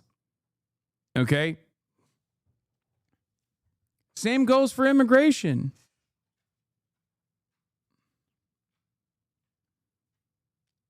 There is no reason for the Democrats not to, not to have had a significant response ahead of time. Agree on, I mean, the stuff with the deportation, it's a bit crazy. A bit crazy. I mean, it's very crazy. And Donald Trump is talking about Eisenhower. He's talking about a word I can't say because it's a slur in the aftermath of the RECIPIENTS program, where we deported 1.3 million Mexicans from this country, including Mexican Americans, as a matter of fact, not just people from, not people whose nation of origin is Mexico. We did that. We did that during World War I. We did that in the aftermath of World War II. And Donald Trump's touting that as a popular policy. And it's got like 60% approval right now. And a big part of the reason is because there's no counter messaging against that from the Democratic front. They have completely been captured by the right-wing framing on the matter. And obviously it's very racist, very fascist. I mean, it's just like straight Nazi Germany stuff. No one is thinking about like what 20 million, let's say there's 20 million migrants in this country that are undocumented. How exactly are you going to do the mass deportation? You're going to start going into brown neighborhoods with BORTAC, with the American Gestapo, Special Weapons and Tactics for the Customs and Border Patrol, what the ACLU calls constitution-free zones, and you're going to start doing door-knocking operations and cast a dragnet over brown communities, and then put them in CONT style, like in El Salvador, like mass detention centers, down to fucking CONT. Down to CONT. This is why I get so fucking mad at stupid ass centrism understanders and centrism enjoyers that actively try to make it seem like I don't know what the fuck I'm talking about. No, it is you that doesn't know what the fuck they're talking about, okay? Not me, motherfucker. I've been there. That's why I get mad when people go, oh, you sound so annoying and condescending. What do you want me to do? I scream about these fucking issues every goddamn day. Every goddamn day of the fucking week. And those who actually encounter this commentary that realize that what I was saying is becoming reality will then become, you know, lifelong fans and are much more agreeable with my worldview, and they realize like, okay, this shit was right. Let's take this stuff more seriously. But there is still a major market out there of people that never show this shit for obvious reasons that just will constantly fucking tweak my words to make it seem like I'm some unserious person. Luckily, for the future of this country, or even for the future of the Democratic Party, the people in positions of power are paying attention and are noticing that this kind of stuff was actually pretty fucking correct, as opposed to the dumb fucks on the internet and the slop tubers. Turns out they're not getting their nose from the fucking slop tubers.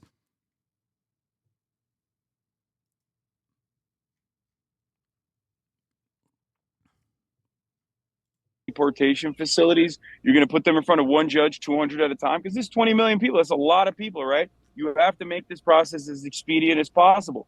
So now you're putting 200 people at a time in front of a judge that is declaring them to be illegal.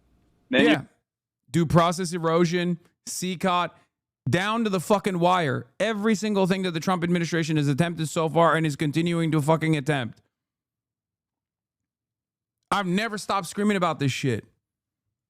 What happened? So when people say, oh, Hasan, you did not take the Trump threat seriously. No, it was you who didn't take it seriously, you fucking asshole. Because if you did take it seriously, you would have paid attention to what the fuck I was saying there.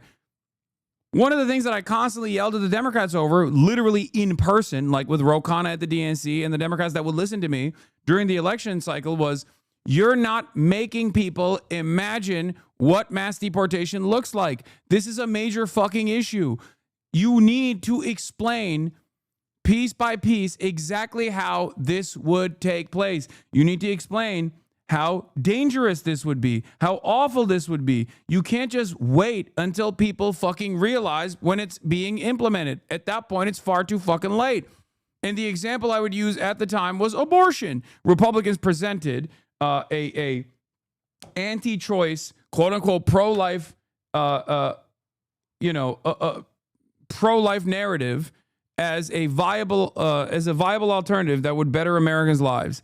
And once Roe v. Wade came down and all these red states started rolling back the civil liberties that deny women their bodily autonomy, Republicans very quickly snapped back to reality, right?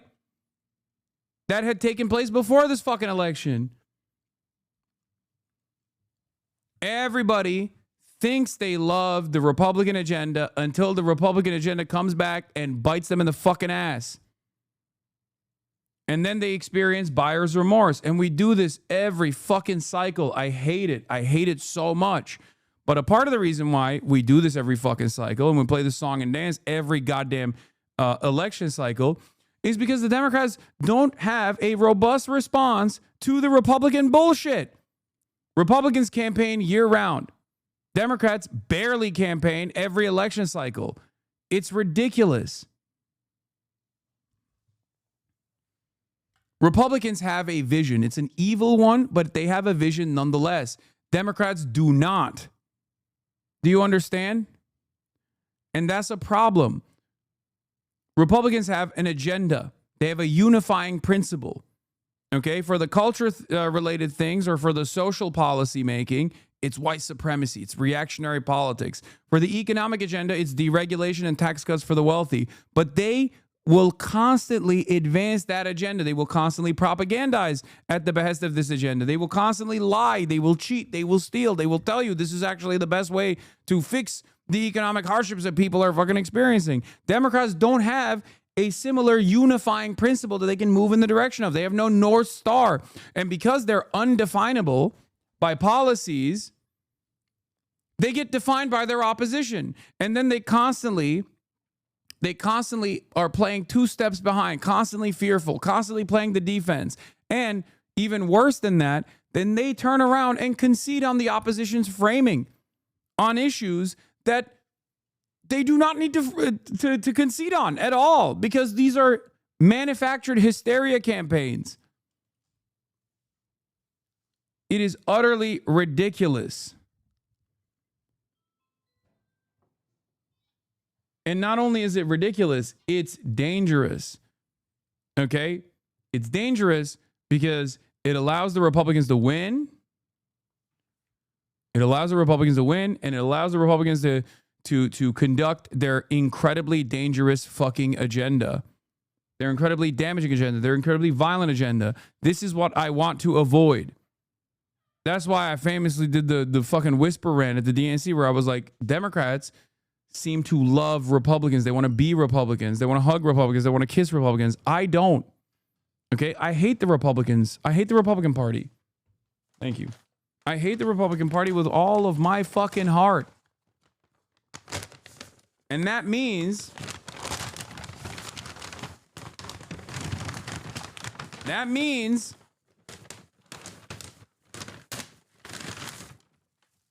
that there's no quarters for the Democrats who will lean into reactionary sentiment either.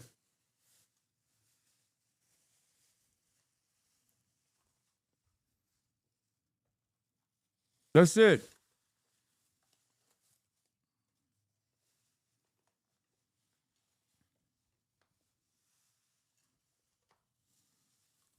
Compromise for the sake of compromise. Bipartisanship for the sake of bipartisanship. For a politics that never really existed, and one that certainly doesn't exist at all right now. A lot of you might have even forgotten that used to be the thing that the Democrats love talking about. Oh, well, compromise.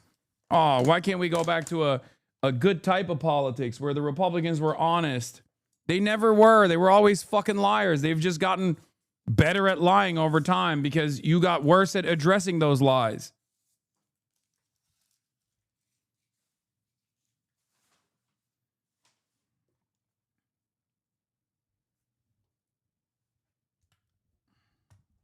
Feel me? What'd you get us today? Teriyaki chicken.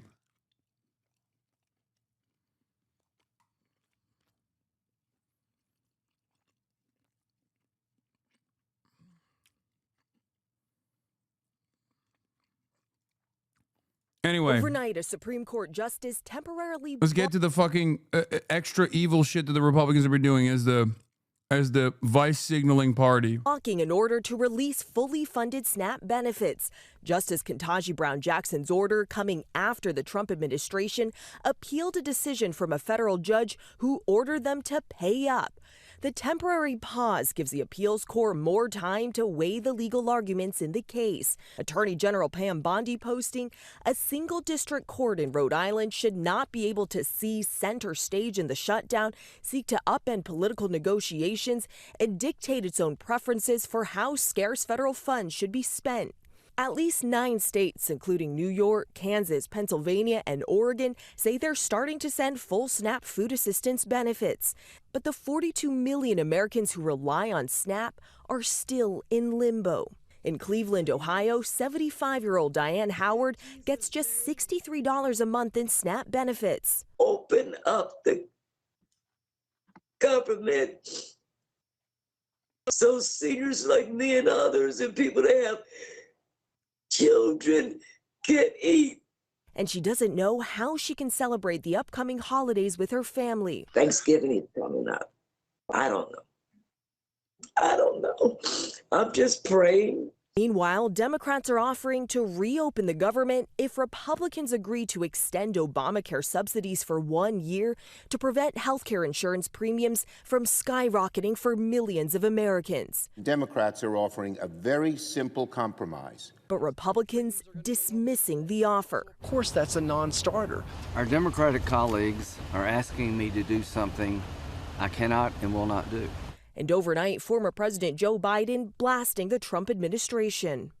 Now we have a president who's deliberately making hunger worse for Americans. It is a disgrace. It's immoral.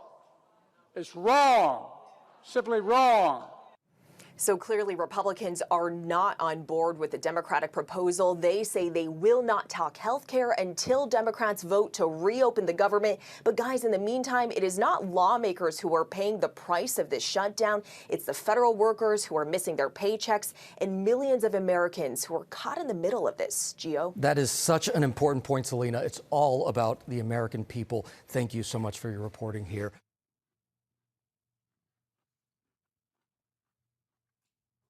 The ongoing impact of the historic government shutdown now in its 39th day.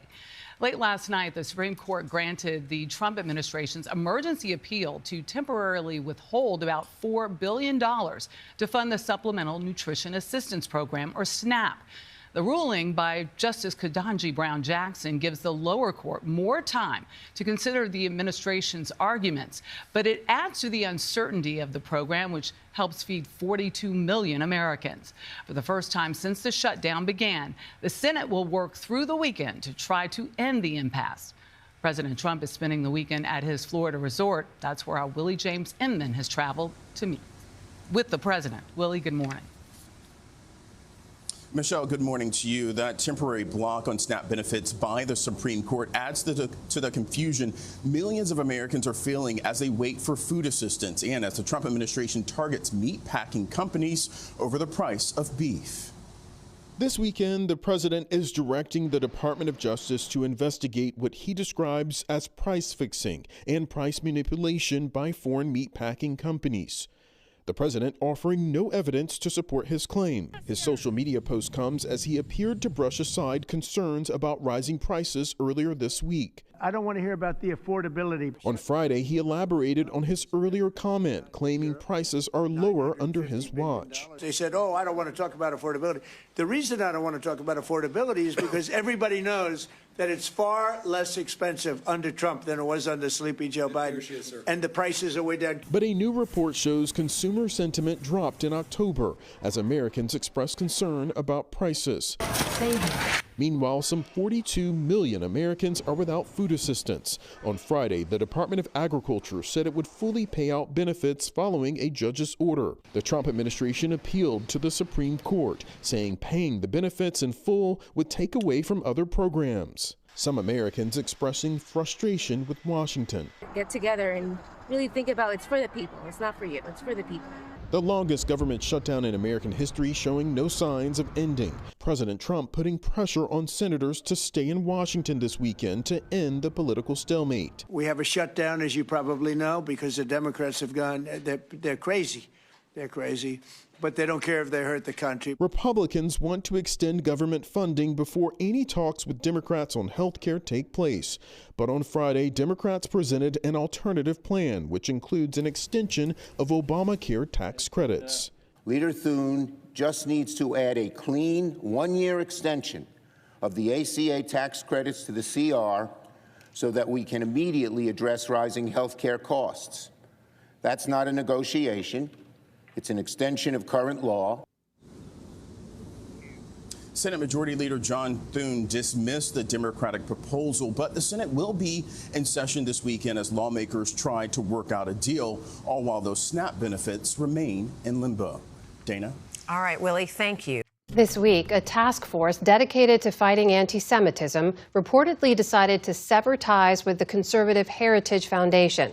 It comes after the think tank's president, Kevin Roberts, defended Tucker Carlson's interview with a far-right anti-Semitic activist.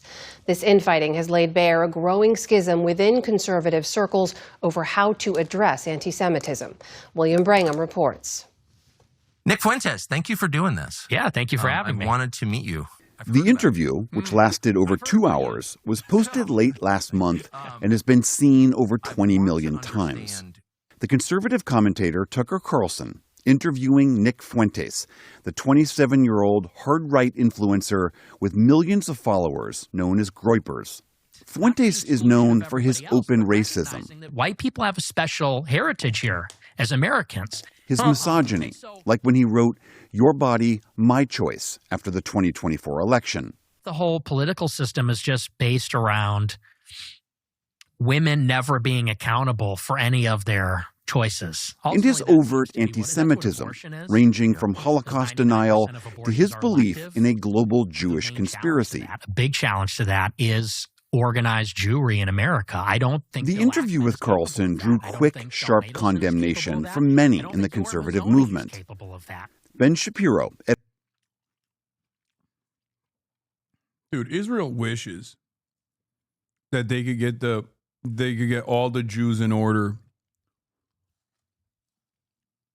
It's so funny because, one, Jews love to argue in general, and two, if that was the case, there would be no need for like unlimited amounts of Zionist propaganda baked into the collective consciousness of young American Jews, basically from like J camp all the way until college.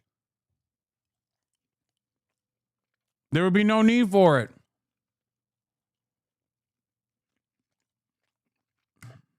Everybody loves to argue. Yeah, I know, I'm joking, but the meme is 2 Jews, 3 opinions.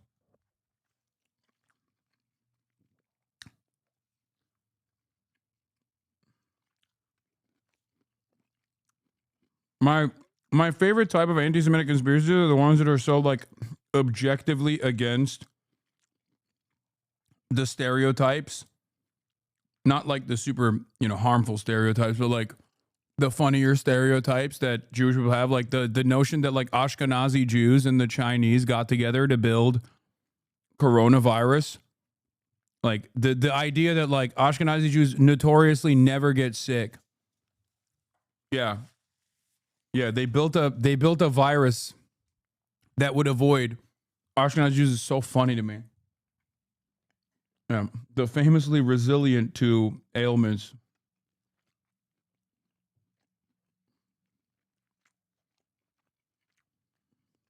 Editor of the conservative Daily Wire wrote, "No to the Groypers, no to the cowards like Tucker Carlson who normalize their trash." Christians can critique the state of Israel without being anti-Semitic. But Kevin Roberts, head of the Heritage Foundation, defended Carlson. Heritage is the influential conservative think tank behind Project 2025, and which has long supported Israel and America's support for it. Roberts argued attacking Carlson was a distraction. The venomous coalition attacking him are sowing division. Their attempt to cancel him will fail. Most importantly, the American people expect us to be focusing on our political adversaries on the left, not attacking our friends on the right. Roberts faced a strong backlash, including from staffers within Heritage, and calls for his resignation. He later apologized and denounced Nick Fuentes specifically. But the controversy has revealed the ongoing challenge of balancing different factions within the MAGA base. For the PBS NewsHour, I'm William Brangham. For more on this, we're joined by Arno Rosenfeld. He's an enterprise reporter with The Forward, that's a Jewish news outlet, where he writes the Anti-Semitism Decoded newsletter. Thanks for being here.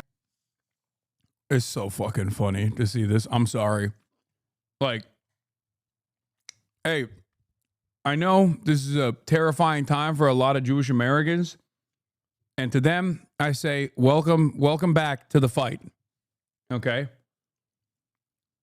Jewish Americans, by and large, have been considered white in the same way that, like, Italians have been after experiencing forms of discrimination.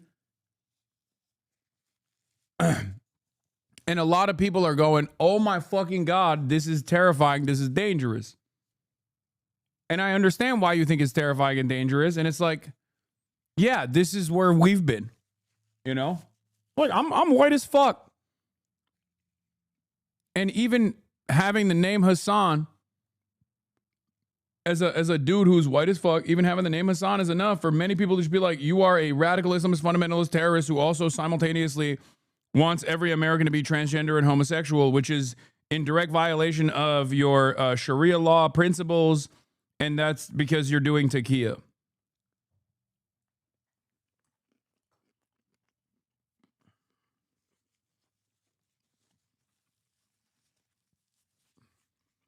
How does that work? But that's what's going on. Right now, the conversation is the debate is basically the whiteness of Jews. That's what's being discussed on the right. That's it. And that's the reason why a lot of people are freaking out. And to which I say, to the likes of Ben Shapiro, what the fuck did you think was going to happen, dumbass?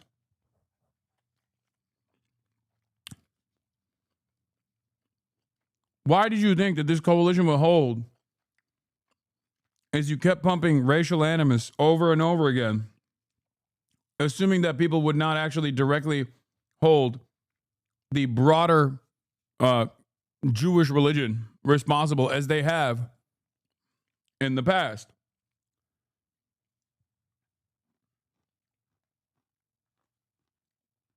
So dumb. Arno. Thanks for having me. So this interview for Tucker Carlson, who's a former Fox host, a mainstay of conservative media, to invite a known Holocaust denier, a white supremacist, and Nick Fuentes onto his show for an objectively friendly interview. What does that moment represent? Why would he do that? And like the question once again also revolves around, why the fuck is there not this level of endless pontification on the likes of Randy Fine, for example?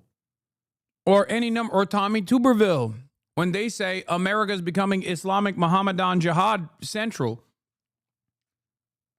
Because when Nick Fuentes says like, oh, the America is being hypnotized by the organized Jewry, everyone's like, whoa, hold on now. That's pretty fucked up, which I agree. It is fucked up. It's also anti-Semitic. But how come nobody has the shred of smoke for any number of different fucking animals who are being just as racist towards people of different backgrounds, towards black people, towards brown people, towards Muslims? What's up with that? What's up with that? You can't tell Americans that like some forms of bigotry are actually A-okay and then assume that Jews are going to be spared and they're going to be permanently considered white.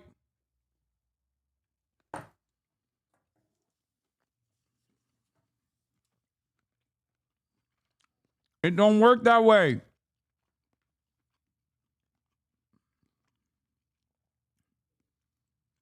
If anything, this kind of back and forth actually fuels the anti-Semitism conspiracies.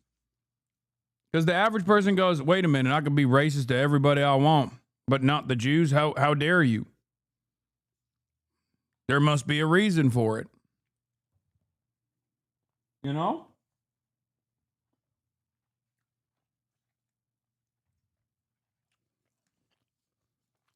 So I think a few things are going on here, because in addition to being all the things that you described about Nick Fuentes, he's also an incredibly influential pundit in a certain corner of the conservative movement. He has many, hundreds of thousands of people tune into his live streams. He has millions of followers online.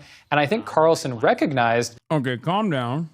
First of all, that's Rumble. It's bought it into oblivion. That Fuentes is growing in influence, and Carlson wanted to harness that influence. In this case, he was really trying to get Fuentes to align with him on trying to get the MAGA movement to withdraw support for Israel. And as part of that, he was trying to convince Fuentes to back away from some of his more inflammatory rhetoric around Jews, because Carlson thought that was bad for the larger goal that they shared of trying to reduce American support for Israel. So that's why Carlson had Fuentes on. It wasn't just about giving him a platform, but it was about trying to sort of win him over or build an alliance. And I think that's what worried a lot of people, because Carlson has a lot more mainstream credibility than Fuentes does. And so if they're joining forces, that's concerning to a lot of people. Is that shift, is that illustrative of a larger split or divide within conservatives? Absolutely. I mean, Trump has historically supported Israel, but there is a real dividing line there, and we're starting to see some breakaways in Congress, too. Folks like Marjorie Taylor Greene becoming more hostile to American aid for Israel. But on the right, especially, folks like Carlson, certainly people like Fuentes, join that hostility toward support for Israel with just overt anti-Semitism, tropes, conspiracy theories about Jews. So then you have the statement from the president of the Heritage Foundation, right, stepping in to defend Carlson. What do you make of that? So I think it was sort of, in some respects, an unforced error on the part of the Heritage Foundation. Nobody was actually asking them to weigh in here. And so the fact that Roberts would go out of his way to defend Carlson, not just as a friend, but as a legitimate voice in the conservative movement, and his decision to interview Fuentes as a legitimate political decision. These are part of the reason why, I always think it's so ridiculous when motherfuckers would be like, "Oh, Hasan, you're anti-Semitic. You're anti-Semitic." Here, we figured out this 3-second clip is, we finally figured it out. After 12 years of advocacy against anti-Semitism, we figured it out. This 3-second clip proves it. Motherfucker, there is a lot of motion in being anti-Semitic right now. And not only that, but also it is, unfortunately, because of how Americans operate, easier to be anti-Semitic and anti-Israel than it is to not be anti-Semitic and anti-Israel.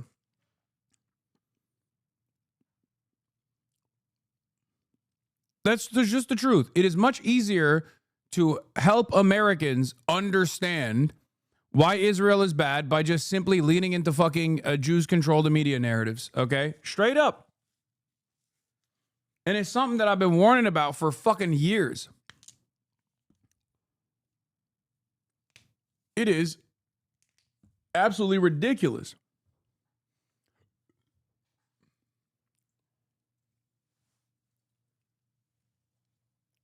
Is Carlson genuinely anti-Semitic? I think so. I think so. I think he's just the operative who reads the room and realizes that, the popular base is infinitely more anti-Semitic than the Republican Party presents itself as. So,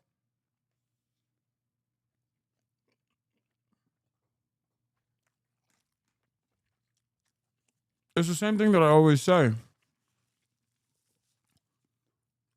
It's the same thing that I always say. Hasan, you're transphobic. It's like, brother, if I was transphobic, I wouldn't be couching it in coded language. Hasan, you're misogynistic. It's like, yeah, okay. If I was misogynistic, I'd just be fucking screaming for the rooftops about how women ain't shit. These are incredibly popular reactionary social positions many of you don't understand. Many of you do not understand how fucking broadly popular this shit is. There is no reason to shelter the public from your bigoted point of view if you are bigoted. There's no reason for people to hide their point of view at this point, okay? Especially when it comes to trans issues and especially when it comes to anti-Semitism as well. Now that the dam is broke as far as the defense. With recent events, I want someone to explain how they don't control mainstream media. I mean, I've done it a million times over, brother. And I mean, sure, I'll do it again. There are plenty of Jews who don't fuck with Israel, and there are a lot of Jews who do. Having said that, the notion that it's actually the pro-Israel position demonstrated by the media is actually backed by Jews is silly. I understand why you think that, and it becomes increasingly more difficult to explain why that's not the case. But the real reason is the same reason why we went to war in Iraq. It's the same reason why the media was pliant when it came down to advancing America's foreign policy interests. That's it. Because ultimately, you can get away with having tremendous amounts of influence if you are directionally aligned with the American State Department agenda. That has also given Israel and Israel advocacy networks a fuck ton of room to develop influence peddling operations as well, whether it be inside of the media ecosystem or whether it be the advocacy groups, whether it be fucking, learning initiatives, things of that nature, all the way to fucking the upper echelons of society and higher education.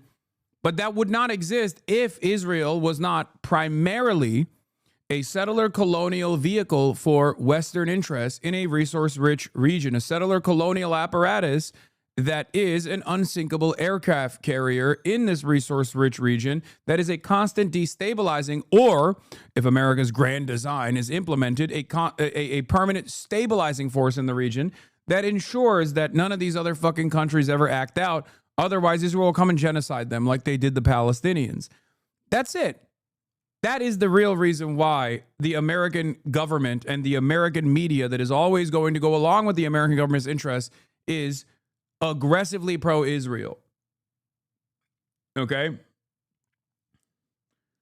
That is the reason why our politicians are aggressively pro-Israel. A lot of people say, oh, it's AIPAC, they give you money, or it's blackmail, or it's the faucet of like smears that are launched in your direction when you say anything out of pocket about Israel. And while there is truth to these external pressures, you also have to remember there's plenty of American politicians who don't give a fuck about Muslims being murdered, okay? And they broadly look at Palestinians as Muslims. It's just like the horde of barbaric Muslims. And AIPAC sweetens the deal, or the threat of being primaried actually puts the fear of God into you. But plenty of Americans also don't give a shit. Politicians, sorry, not American citizens, but plenty of American politicians just don't give a shit. They like that Israel's doing this.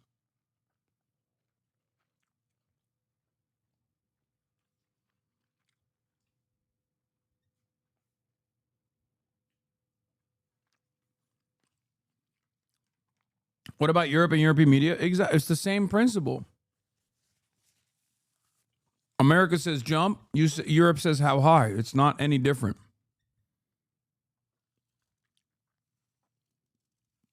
Do you feel me? Do you understand?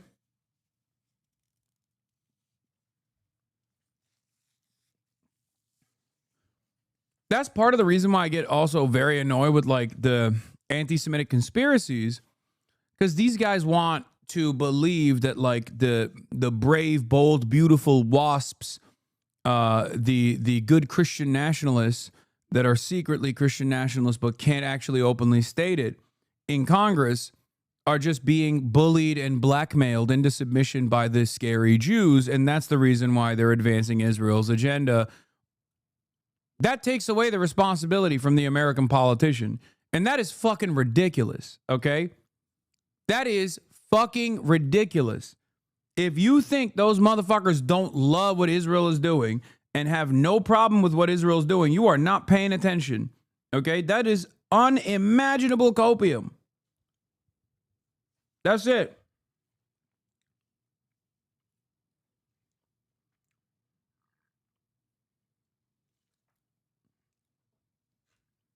Yeah, dude. Any day now, Ted Cruz would actually be anti-Israel. It's just that they're blackmailing him or hypnotized him.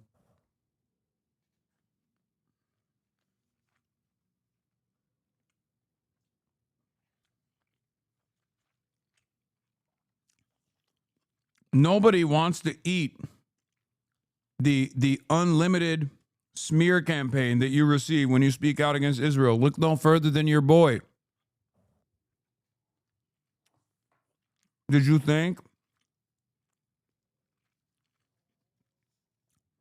think that a fucking random dumbass Tushimer, me, would be a primary fixture in fucking New York mayoral race politics? How do you think that happened? Why do you think that happened? I pissed off a lot of very powerful people. That's how it happened.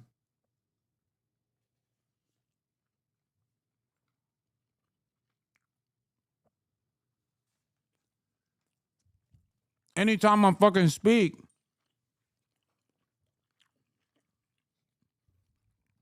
anytime I say some shit, the ADL, New York Post, Jewish Insider, and sometimes the Free Press and the Fox News digital team, okay, will be so far lodged up my asshole.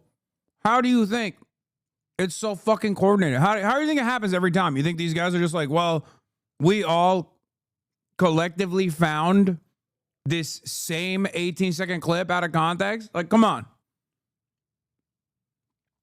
No, there is a smear network out there.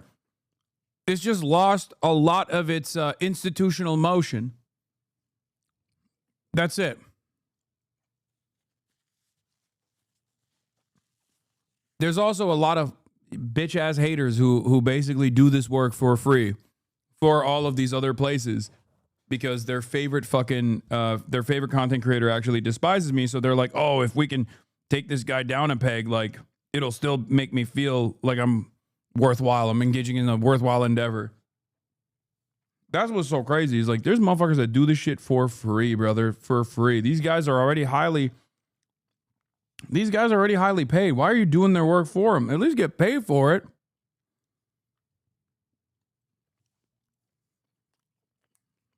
You're a whole ass loser that you're not even getting paid for this shit.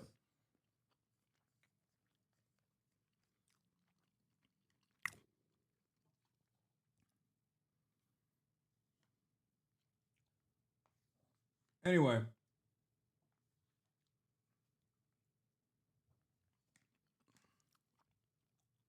Decision alarmed a lot of people because I think there are folks who recognize that Fuentes might be growing in influence, but he's on these dark corners of the internet, and you can't really police those very well. Carlson was booted from Fox News. He's also independent right now. But Heritage is still a very influential gatekeeper and policy voice within the MAGA movement in Washington, D.C.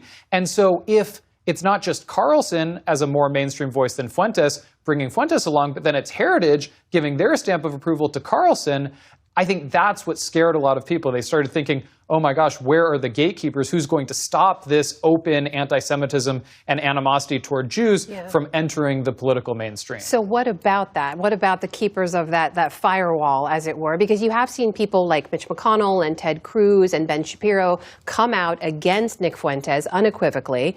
But now you have him being hosted on a show with Tucker Carlson. Is he existing? All the goats. Nobody gives a fuck about those people. That's the point. They're cooked. They're doing the same thing that they did to MAGA in 2015 to the America First Groyper initiatives now. I do not see a world where they successfully pack this up. Because if you have developed a movement off of shitting on every marginalized group, and that is your North Star, as it is the Republicans, why wouldn't they also do that to the Jews? When Jews, for fascists, have been the historic enemy for Christians in general, even before fascism, was the target of tremendous enmity. Why the fuck wouldn't they do that to Jewish people? Yeah, no, what's going on, and I cannot believe I'm about to say this, but this is Adam Friedland's take. He always would jokingly say, like, Hasan, I'm scared of Jews no longer being considered white. But that's what's going on.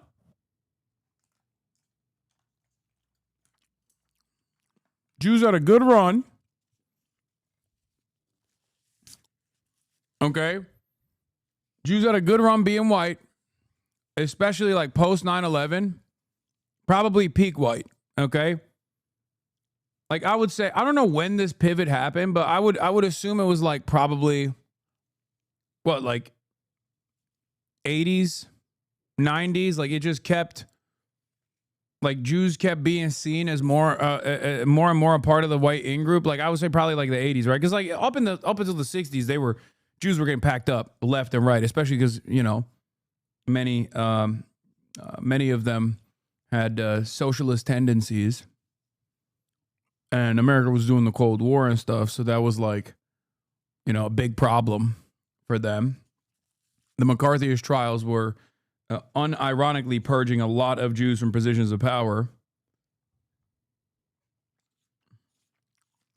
Calm down, Secretary of Antifa. What do you mean?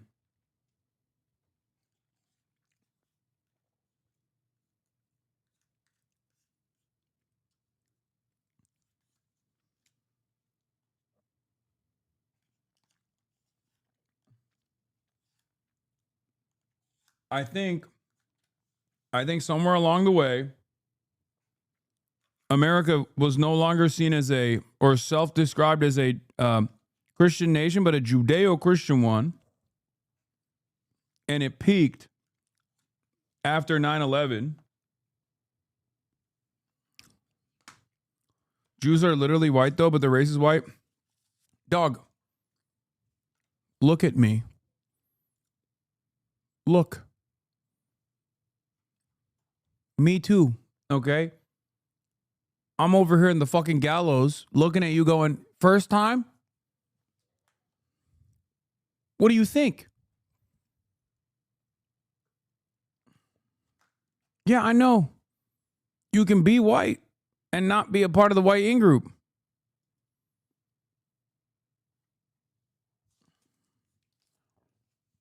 Whiteness is a socio-political construct defined by what it's not. Its proximity to blackness, first and foremost, but also simply defined by what what the edges of whiteness are. And throughout time, as a part of a political goal,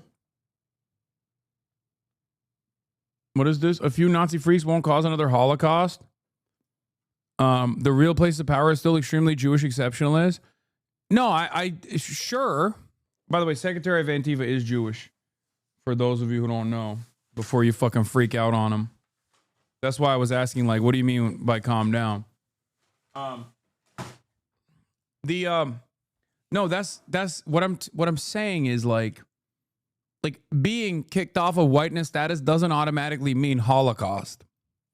It just means you're gonna be on the receiving end of a lot of shit.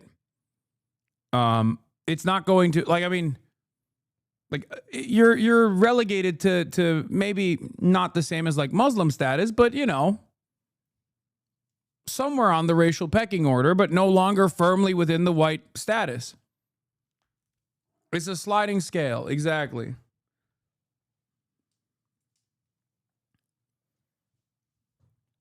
On the lowest end of that, obviously, is always going to be the historical,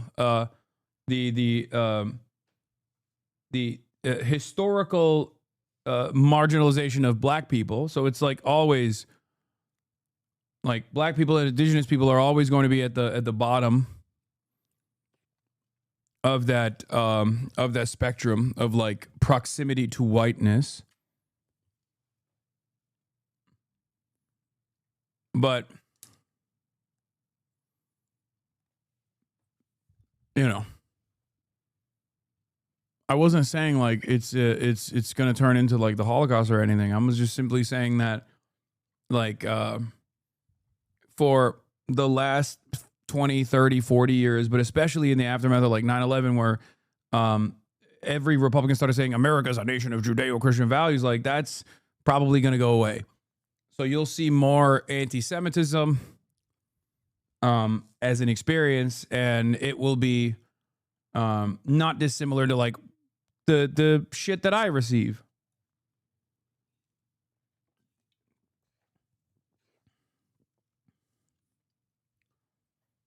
It won't be as bad as like the 60s and 70s. Like, you won't get, people won't be like, oh, I'm not hiring you because you're Jewish. You know what I mean? It won't get to that degree. At least for now. Until the Republicans go fully fascist. In the dark corners, or is that force and that voice more ascendant among conservative circles? You know, I think what Carlson realized, and I think the reason that Carlson, and he said this in the conversation with Fuentes, brought Fuentes on is because those gatekeepers have not been able to stop Fuentes' rise. One thing that Fuentes talked about in that interview was his longstanding feud with Ben Shapiro, who he said for years has been trying to keep him out of the mainstream. And it hasn't worked. So we did see, I mean, the backlash was strong, and it does seem like, you know, Roberts had to apologize. Heritage has walked.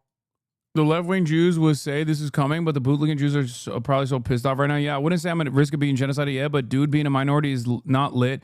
Even if it's not a Holocaust, imagine being allowed to forget what being a minority is like. Oof, pain. No, I mean, that's exactly what I'm saying, Lesbo Princess. Like, you know, welcome back to the fight.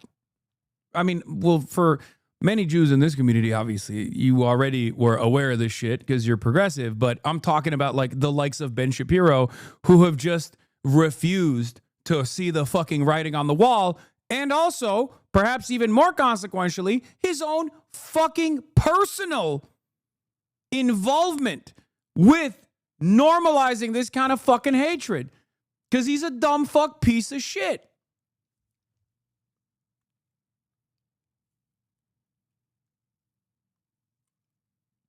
I'm aware of this shit because I'm a black lesbian.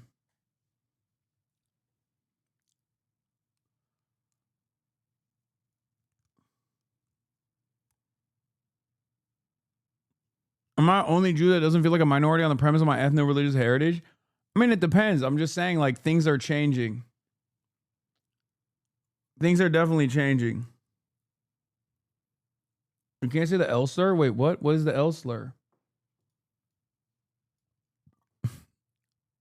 Wait, that's a slur?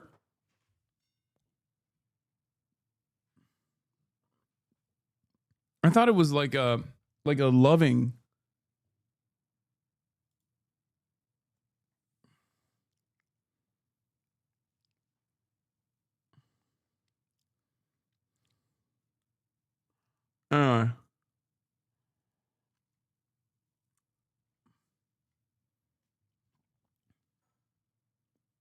Don't start. That's not a slur. Okay, chat is conflicted on this, but I don't really care. All right, let's continue. Did you see the frat kid throwing pennies at Dave Portnoy? Perfect example of this. Exactly. I was going to get to that in a second. Hold on. Let's keep going. Talked a little bit of this back. They've certainly been receptive to the criticism, but the fact that it would even happen in the first place is a sign of how much the discourse has moved. I also want to point out, President Trump has met with Nick Fuentes before at Mar-a-Lago. He said he didn't know who he was or what he stood for, but he also met with Kanye West, who has been anti-Semitic and pro-Hitler in some of his remarks. That was years ago, though. Is there something different about this moment? I think that is a part of how we got to this moment. So I think this is the culmination of years of these trends. I mean, Donald Trump in 2016, I think, really called the bluff of a lot of Republican politicians who'd been hinting at various things but hadn't said them openly about immigrants, for example. And Fuentes, I think, has called the bluff of... That's so funny. Dude, that's just literally, it's not calling the bluff. It just means, like, being more racist. Like, yeah. And also being pro-Hitler. There's no, like... I don't know. There is no like, ooh, all these Republicans are like, ooh, can he say that? No, like they were like, oh, hell yeah, brother. Hell fucking yeah. I love that. No, talk to me more about how Mexicans are rapists, you know?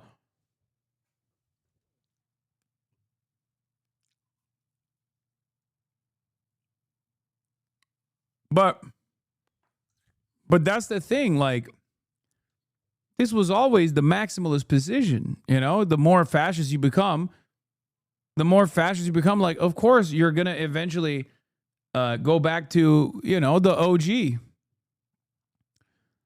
Says everything that we were publicized sermons warning against Mamdani by name, but none against Trump, the man who, from Charlottesville to Tree of Life, January 6th, Camp Auschwitz, and dinner with Nick Fuentes has fueled anti-Semitism and emboldened neo-Nazis. Oh, for sure. Oh, for sure. And the ADL every step of the way was like, nah, it's fine. They love Israel. You know?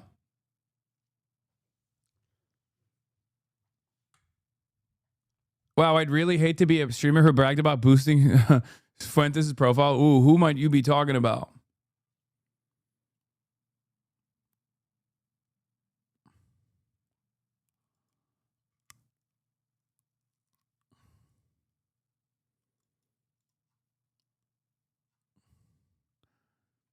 Marjorie Taylor Greene becomes Democratic presidential candidate in 2028, running against J.D. Vance as the true child of MAGA. Bit like a child of Hamas guy. That's so fucking stupid. Do you think this anti-Semitic escalation would benefit Israel for promoting their ethno-Nazi state? No, I don't think so. I think Zionism is over. It's already outlived its lifespan. It's in a vegetative state. I think it's done.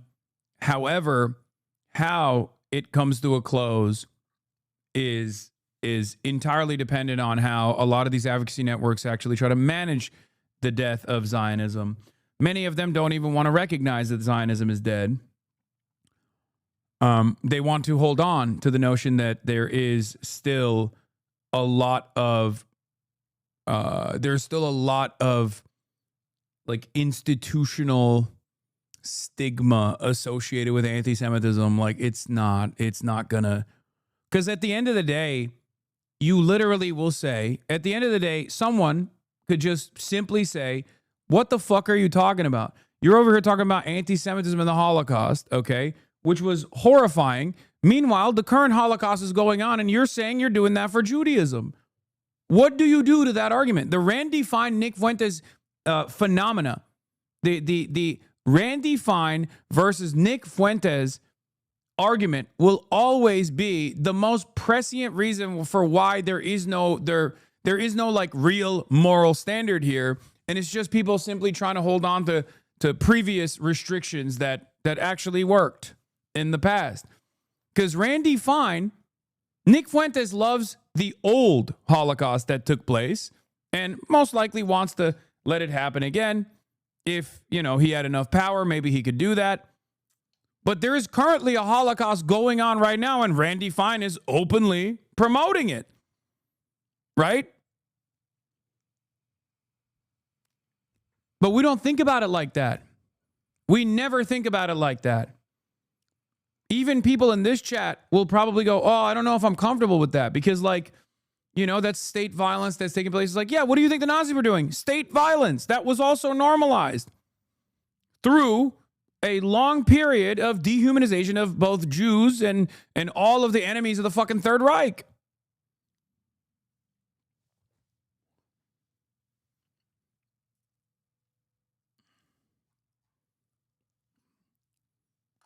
So if a society doesn't look at Randy Fine as like an absolute monstrous Nazi-style psychopath, but wants to warn against Nick Fuentes, it's just not going to fucking work.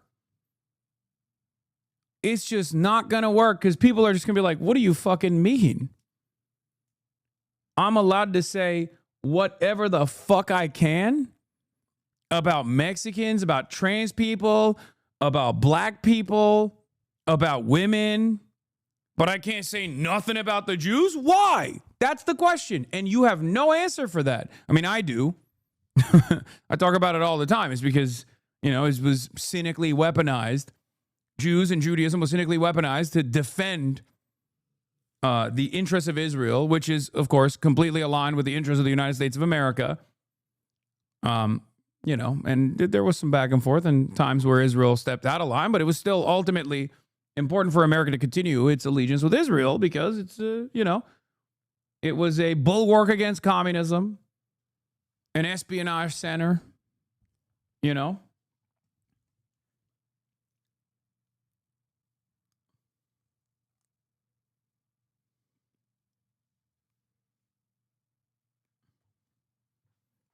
Yeah.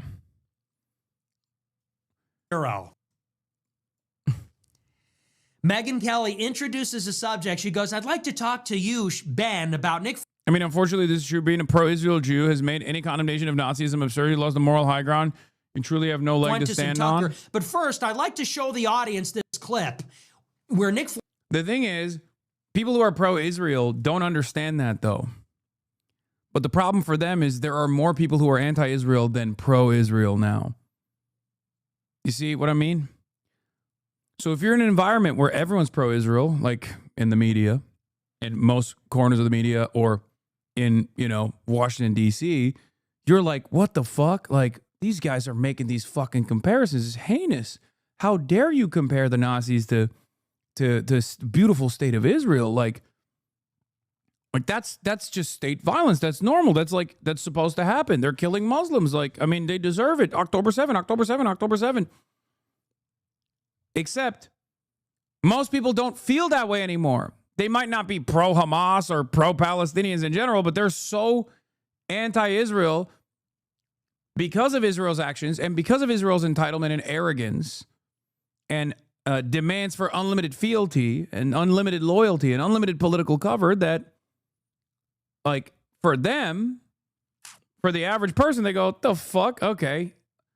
It's either all of it or none of it, you know? You can't. And I want all of it, is what a lot of Republicans are saying. Fuentes is playing Grand Theft Auto, and he runs over a character who appears Jewish and says, that was Ben Shapiro. And then they play like a 3-minute clip from a 7-year-old stream where I'm giggling and saying, ha, ha, ha, I think I just ran over Ben Shapiro. Ha, ha, ha.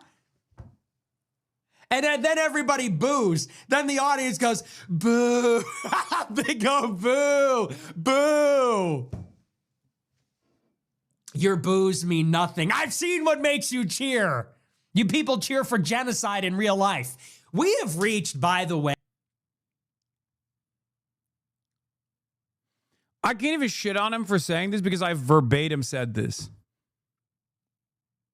It's a Rick and Morty quote, but I think it's still a banger quote. And I have used that in the past as well. I hate that, like. Anyway, let's continue. The pinnacle of fake outrage. Talk about fake outrage. I can't wait for my Megyn Kelly interview. You've called Jewish people fat pigs, slobs, disgusting animals. Only Ben Shapiro. In fairness, it was more than Ben Shapiro. We have reached the pinnacle of fake outrage. So let me get this straight, Megyn. Megyn with a Y. Let's get this straight, Megyn. There's a genocide going on right now in Gaza. People are being shot in the back of the head. Starving, hungry people on the brink of death are traveling miles by foot in a war-torn area to get food. They're shot in the back of the head. Children are being shot in the head. Prisoners of war are being raped to death. Refugee camps, evacuation zones are being bombed directly, civilians murdered. You're showing a clip of a video game?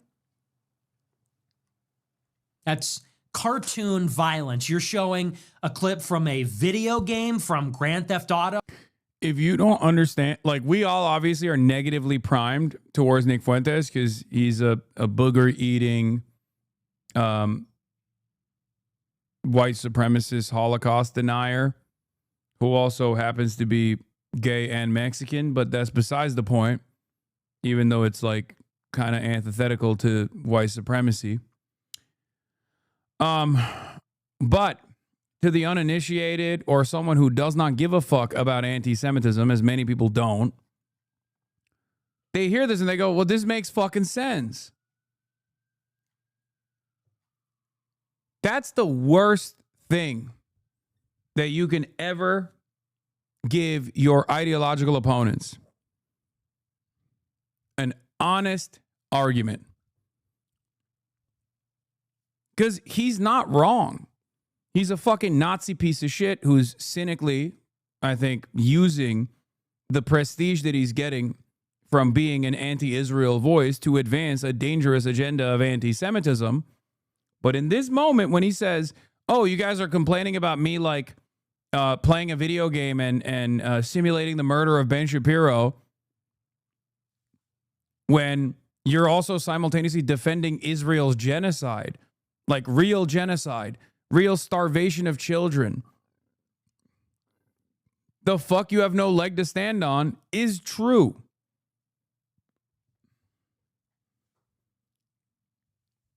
This guy's a Nazi. Why are you playing this on stream? There's people that don't know him and think he's cool. Brother, for many years, I refused to utter the mention of Nick Fuentes for that reason, because he had a, albeit limited, platform.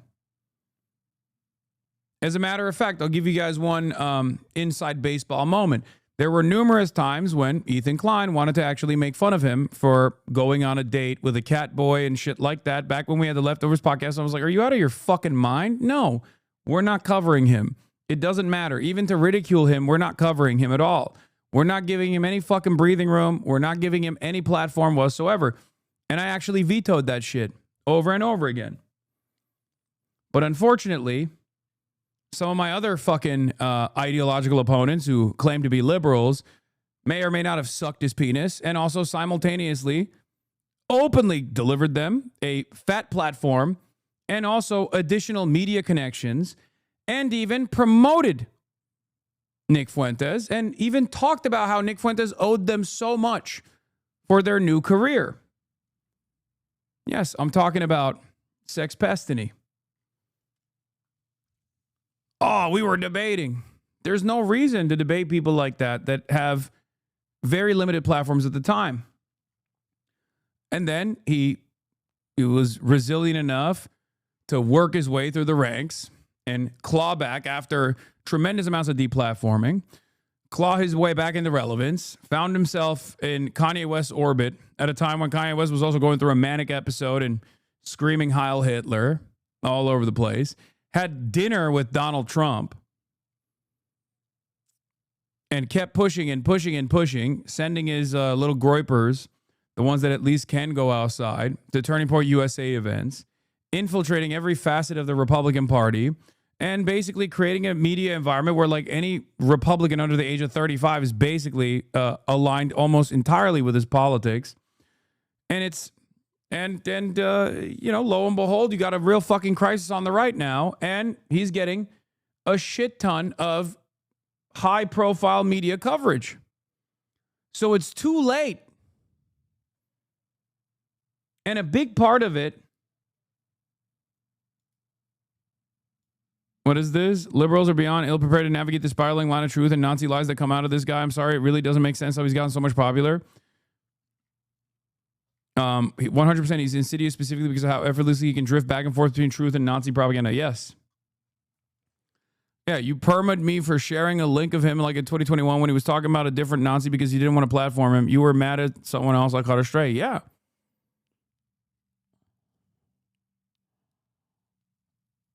So why are we watching this trash? Because it's fucking over.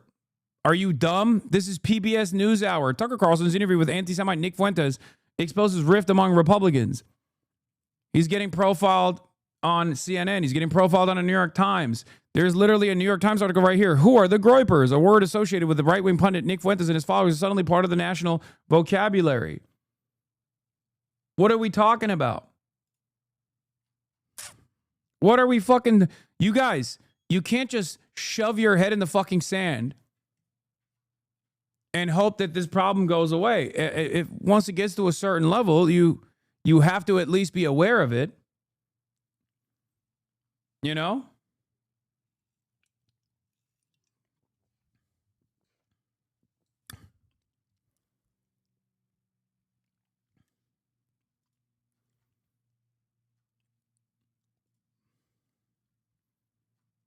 That's it. I'm explaining to you how we got here. And the final reason, I think, like the major reason why he has elevated his profile to a national scale is because of Israel. That's it. He was both anti-Semitic and anti-Israel. Some anti-Semites are pro-Israel, or many anti-Semites are pro-Israel. He happened to be anti-Semitic and anti-Israel because a lot of old school Nazis, I think, could correctly point out the ridiculous allegiance that the United States of America has with Israel to basically say, look, it's the Jewish state. This is how the Jews are, over and over again. And he has a lot of experience in that front. He has a lot of experience in shitting on Israel.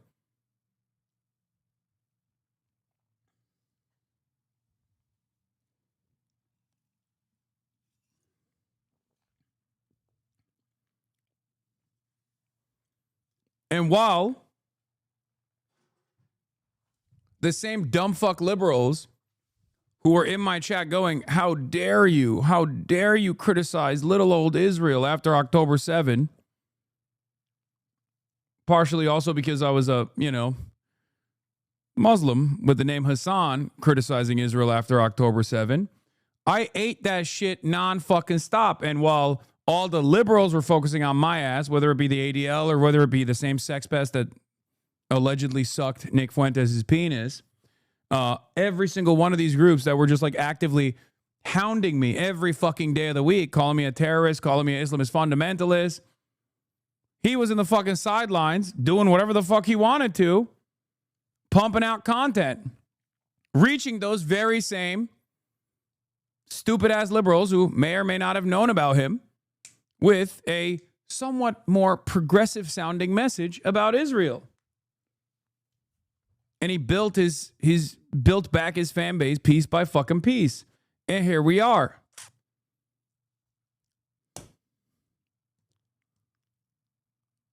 Just remember, the ADL did not speak about Nick Fuentes after October 7 one fucking time. Not once. Isn't that crazy? Until recently. Until the whole, Tucker Carlson, Nick Fuentes collab happened. And now they're freaking out.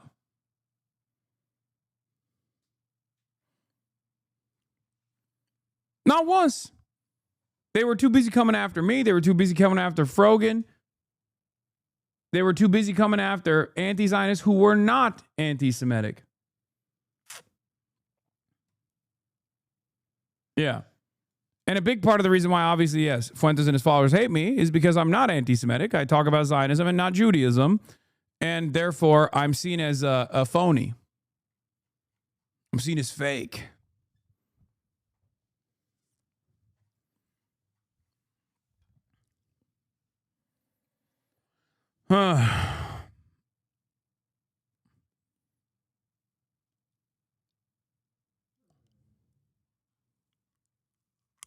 Fucking Sneeko says this every time your name is brought up. I know. Except, I've been an anti-Zionist for longer than both Nick Fuentes and Sneeko. So how does that fucking work?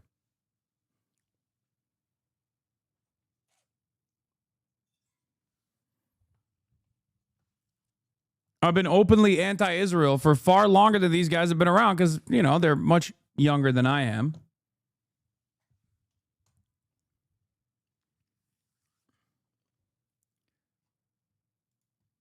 But yeah, they did it.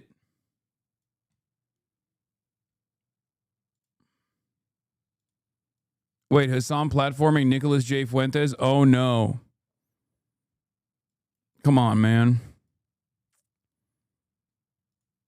Come on, man. It's not going to work right now. You can't do that while we're talking about literally an issue of national importance. Oh, we're supposed to be offended. We're supposed to be shocked. That's supposed to shock our conscience. Randy Fine says all Palestinians are demons. Kill them all. Kill them all. I laugh when children starve to death. That's yeah, you're just taking the blue pill, kid. I know. Congressman Randy Fine.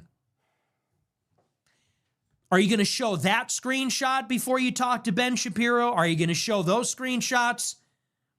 Is that noxious, vile, horrific, monstrous? Are we even going to talk about that? Are we going to sit there and complain about a video game? What's next? Call of Duty? We have reached the pinnacle of ridiculousness. And if you think that this is helping you, Megyn Kelly, you think this is helping your cause? Think about the problem that they have on their hands. They say millions and millions of young men are following Nick Fuentes. How do we get them to stop? Oh, I know. We're gonna get a blonde mom. We're gonna get a rich white woman. We're going to get an affluent, blonde, white woman to concern troll about a video game. He was playing this video game and he killed this character in his video game. You think that's going to get everybody back on board? That's the recipe for winning back the young guys? 15-year-old young guys are going to watch that and say, oh my gosh, I love Nick Fuentes, but then I saw that. Fuck out of here. Get Remind chat about Sneeko being a shameful cuck. I mean, more like shameless. Yeah, I know it's over to try and deplatform, but you're playing a video where he says something true and you're agreeing with him. It's like you're saying he's one of us to the dumb chatters. No, I'm not saying that at all. I spent the entire fucking time talking about how the systemic failures have actually brought us to this situation. It is actually a very important part of my argument. When I say Israel is the reason why he has this kind of platform, It's because many of the gatekeepers and many of the people that had institutional persuasive capabilities, creating like stigma around, creating stigma around anti-Zionism, were far too invested in defending Israel while simultaneously saying, oh, it's for Jews, it's for Jews, it's for Jews. If you criticize Israel, you're fucking anti-Semitic. And that made people go, okay, well, I fucking hate Israel, so I guess I'm anti-Semitic. And after that point, after you arrive at that conclusion, then yeah, why the fuck wouldn't you watch Nick Fuentes? That's the argument here. Do you not understand? Why do you think for years and years, anti-Zionists like myself, like Sam Cedar, for example, have talked about how the conflation between Zionism and Judaism is a dangerous one. The conflation between Zionism and Judaism is a dangerous one. One, because it's false, and two, because you're basically telling people that all Jews love Israel and Israel is doing all this violent shit for Jews in general, with the idiotic notion that it never would turn around, that people would never actually be anti-Israel. It's so fucking stupid. And now that the majority of people are anti-Israel, of course they're going to fucking be like, all right, well, I guess I'm anti-Semitic. It was so stupid. Whoa, man, token Jew much? Also, you can't talk because you're Muslim and not Jewish. Can't believe you've done this. Exactly. Thank you. Exactly. Fucking constantly saying like all Jews that were anti-Israel were tokens over and over again. All Muslims that speak out against Israel are violent terrorists who love to do anti-Semitic acts of violence against all Jews, both in the Western world and also in Israel. You made it so that there was only one line of discourse that people actually fucking got. If both the liberals, see, this is what I kept repeating over and over again, by the way. Okay? This is what I kept repeating over and over again. If fucking Jake Tapper and Nick Fuentes are in alignment on Israel, then who the fuck's going to listen to me? Who the fuck's going to listen to the anti-Zionist Jews? Jake Tapper says all Jews love Israel, Zionism is Judaism, and you can't criticize Israel. Nick Fuentes says Zionism is Judaism, all Jews love Israel, and fuck Israel. That's the only difference. The difference between the analysis there is that Jake Tapper loves Israel and Nick Fuentes hates Israel and hates Jews.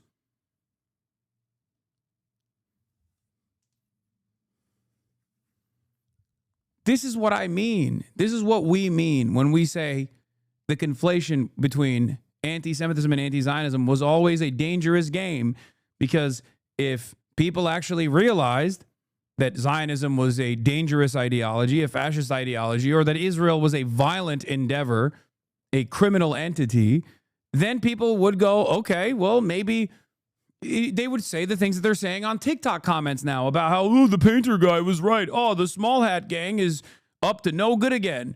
That's how we got here. That's how we fucking got here. Congratulations. Go back, if you're wondering what my opinion on this is, go back and listen to any number of different speeches I've done on the matter, any number of videos I've put out on this issue. Go back and listen to my Oxford speech, where this is what I fucking warn people about.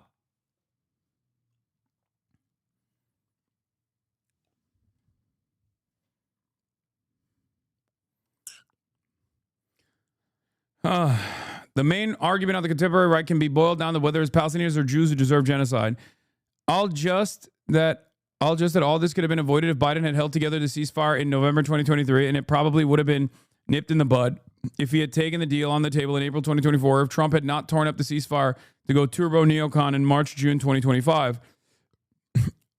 Felix says, I'll never forget the ADL, AIPAC, J Street, and a billion others realizing that Americans were witnessing the most shocking and disgusting images they'd ever come across, and immediately telling them, you're anti-Semitic if you don't like what you see here. Yep.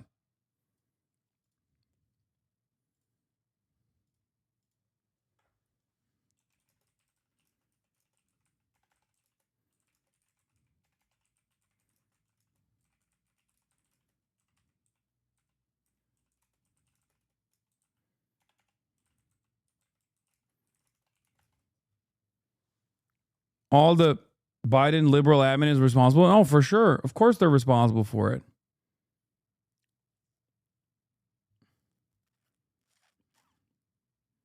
Anyway, that's where we're at, though. And if you're wondering how we got here, you already know. If you've been watching for long enough, you know exactly how we fucking got here. In light of Mayor like Mamdani's long and disturbing record on issues deep concern to the Jewish community, we approach the next 4 years with resolve. This fucking dumbass is still talking about Mamdani. Still talking about Mamdani. You fucking bald piece of shit. It took him like 4 days to respond to Nick Fuentes breaking into the mainstream last week.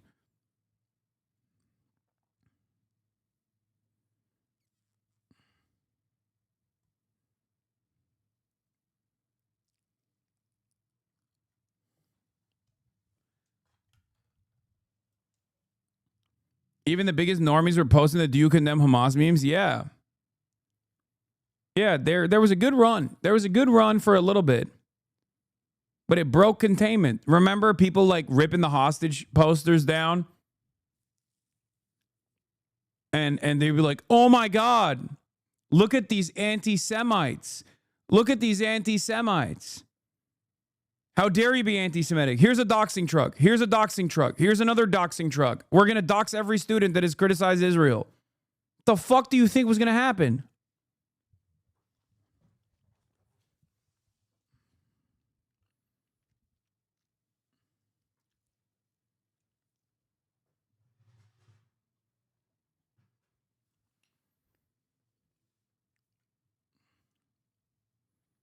So fucking stupid.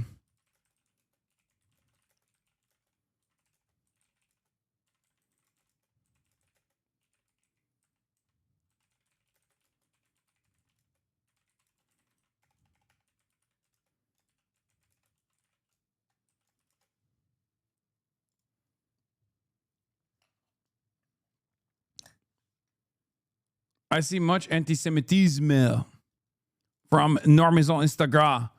Is everywhere in the comment section. Yes, people do the fucking juice box thing. It's crazy. It's fucking crazy. And it was 100p. It was 100p. Israel's fucking unlimited violence paired up with every fucking media outlet being like, if you don't like this, you are a Jew hater. And this dumb fuck, Jonathan Greenblatt, is still up Zoran Mamdani's ass. That's what's so crazy. It's like he won't give up because all the institutional donors care about that shit. They only care about like attacking critics of Israel, even if they are not anti-Semitic.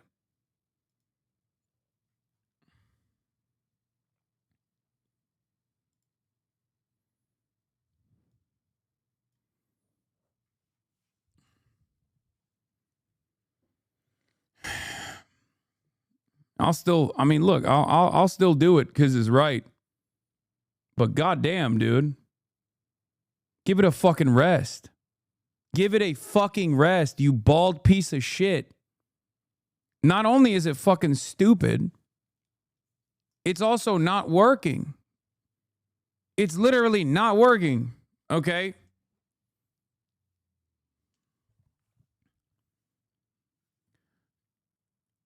Jewish people in America have been talking about the fears that they have about like Jonathan, I'd like to Holocaust-style anti-Semitism coming back. And they're in a time when like there is unlimited anti-Semitism, like actual unlimited anti-Semitism. And these main guys that are supposed to be defending Jews are still running around attacking people who aren't anti-Semitic. But they're anti-Israel. You know, if you're not going to focus your fucking priorities, like, what are we doing here? You're not going to shift your priorities to like actual anti-Semites. You don't give a shit. You don't give a fuck about Jews. also have you evaluate the conversation that has been going on for more than a week in Republican circles about Tucker Carlson, Nick Fuentes, and the platforming thereof. Yeah, look, I'm glad you asked. It reminds us that neither side of the spectrum is intolerant from, or immune, from anti-Semitism. He's still talking about spectrum. The left anti-Semitism. Oh my fucking God. Intolerance happens on both sides, and specifically here.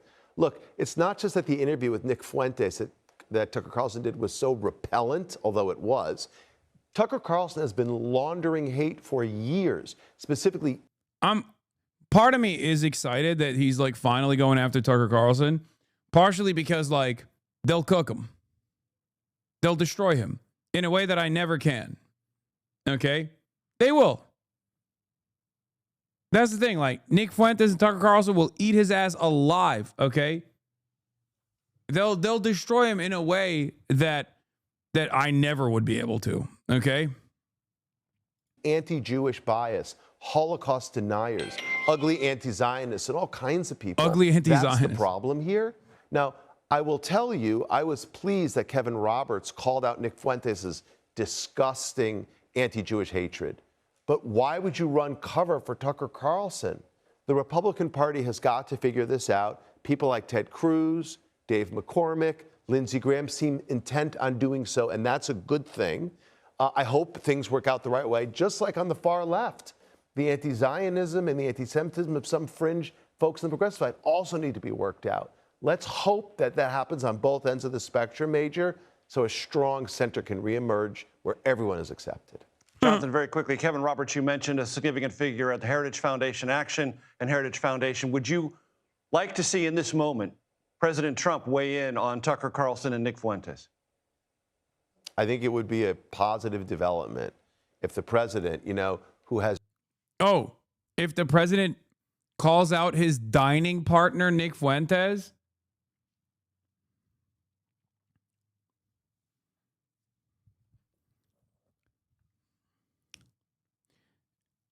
I think everybody knows what's up. I don't think liberals should have this fucking donkey on their shows. I don't know. Jewish grandchildren, has a Jewish daughter and son-in-law who's done so much to support the Jewish state of Israel and frankly support the Jewish community. Dude, it's so funny because like, dude, if your job is to like stop anti-Semitism from growing and you are personally developing anti-Semitic tendencies and opinions in the broader population, you should probably quit. Like, you should quit your job. You should fucking quit your job. This is like the biggest L of all time.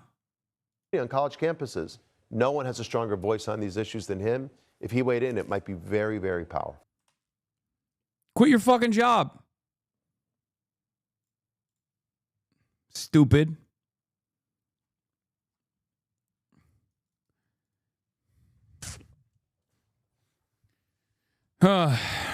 Anyway.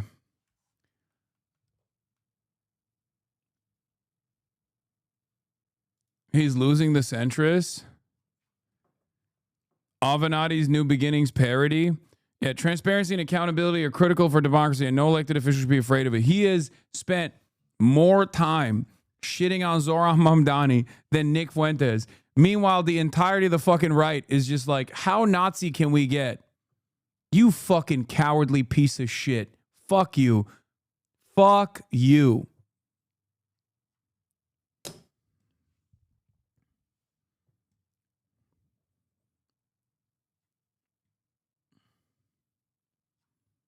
Ridiculous.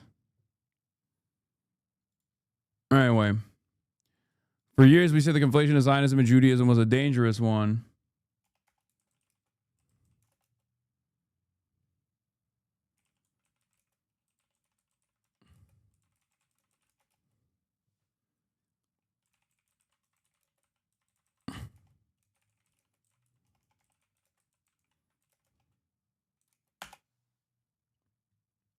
Anyway, all right, let me see. Where else can we go here? Oh, there's also this element too, obviously, which is that Fuentes has the same transgressive, jokerish persona Trump used to become popular. He even uses the same America First slogan and is in many ways just a pure version of Trump. As such as yelling, "How dare you, sir," at him is probably only going to be as effective as it was with Trump. Yes, I'm going to watch Z-Way. I'm going to watch Z-Way. Oh, this was the other thing that I was going to show you about the fucking rise of anti-Semitism. Here's Dave Porkboy doing a pizza review in Starkville, Mississippi. And of course, once again, Dave Porkboy, conservative, okay, conservative guy. What did you think was going to happen? Dave Porkboy, this is unacceptable for the record. It's horrible and gross and totally repulsive, unacceptable behavior. But just remember, like, these are the dudes who literally leaned into this shit for everybody else. Okay? And now he's on the receiving end of a hate crime because, once again, in the eyes of many, all of a sudden, it's being called into question whether Jews are white or not. They're losing the white status. Hey, fuck the Jews! Fuck you, Dave. And he threw coins at him, too. Not cool. You can take her out. Oh my gosh.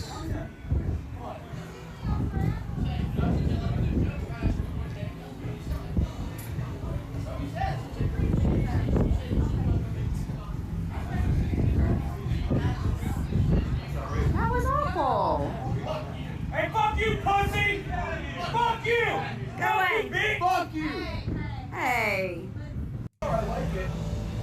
Hey, fuck the Jews! Fuck you, Dave. Why the coins is an anti-Semitic trope. It's an anti-Semitic trope that that, like, you know, Jews love money. That's not that sort of thing.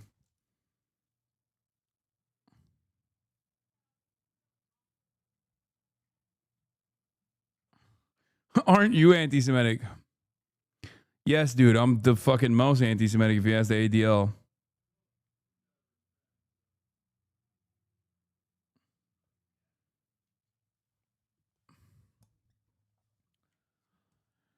Oh. Number two most anti-Semitic. Candace Owens was number one most anti-Semitic last year. Second, I was a runner-up. Couldn't win that one. Was Nick Fuentes even on that list? He must have been, right? But the top three was me, Candace Owens, and Greta Thunberg, chat. If you ain't first, you're last. It's true. Fucking idiots.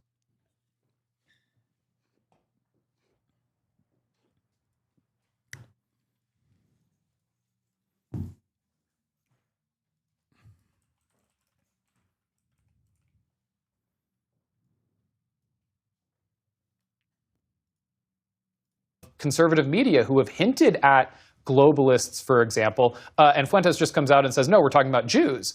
And so I think that they're very like-minded in that sense of saying, you know, we don't have to talk around this stuff. We don't have to use euphemisms. We can just say it. And, you know, Trump came back to office. Fuentes got a bigger platform. So it's really a culmination more than a shift, I think. But what does all the rhetoric mean in the real world? We know there's a connection between what is said when it comes to anti-Semitism and real-world violence against Jews.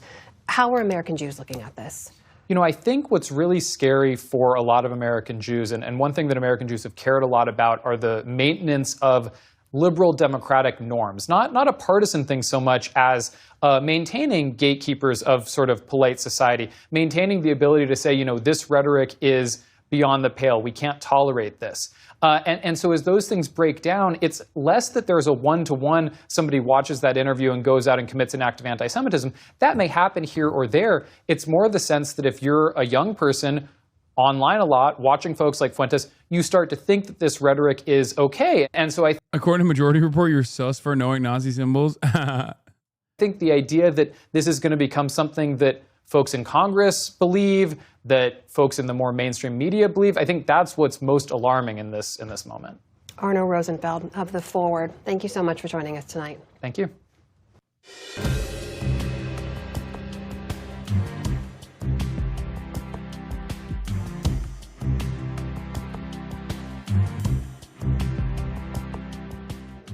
Hey, folks, I want to do something different on today's show. We're going to cover one topic in depth. That topic, is, I think, the most important thing happening in the country. It was a hot topic last week, but I wanted to take some time to really gather my thoughts and speak. I don't want to watch this whole thing, but I do want to watch Ben Shapiro and Jake Tapper suck each other off because, oh my God, Benny Boy is so woke. Guys, how could the leopards eat my face? I never thought the leopards would eat my face. That's crazy, said Ben Shapiro.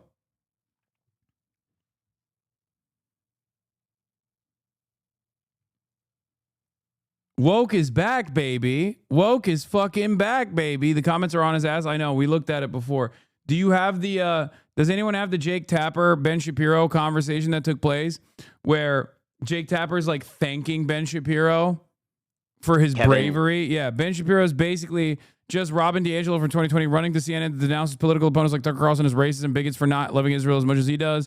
Jake Tapper, Ben Shapiro, we thank you for your voice. Thank you so much. Really screwed things up last week when he decided to inject himself into this controversy with his vociferous defense that contained some rather charged language. I think he's doing the right thing by pointing out the obvious, which is that if somebody glosses Nazis on the air, that person probably should not be associated with a conservative think tank, and that everyone should have a duty to say that that is a bad thing to do. So I'm grateful to Kevin for doing that. I think it's a very good thing that he did that. The real issue here is I think that Tucker Carlson's morphing from, I would say, a very edgy right-wing political figure on Fox News, but certainly within the mainstream, into a conspiracist, a person who ideologically launders anti-Semitism, who ideologically launders all sorts of anti-American. Damn, bro. Yo, he is so woke. Dude, what happened? There's no such thing as systemic racism. Black people are actually simply just violent, and therefore we need the police to beat them up. Excuse me. There's no such thing as systemic racism. Immigrants are lower than dirt. They need to be purged out of the country. Stop with this woke nonsense. Feminism is a cancerous ideology.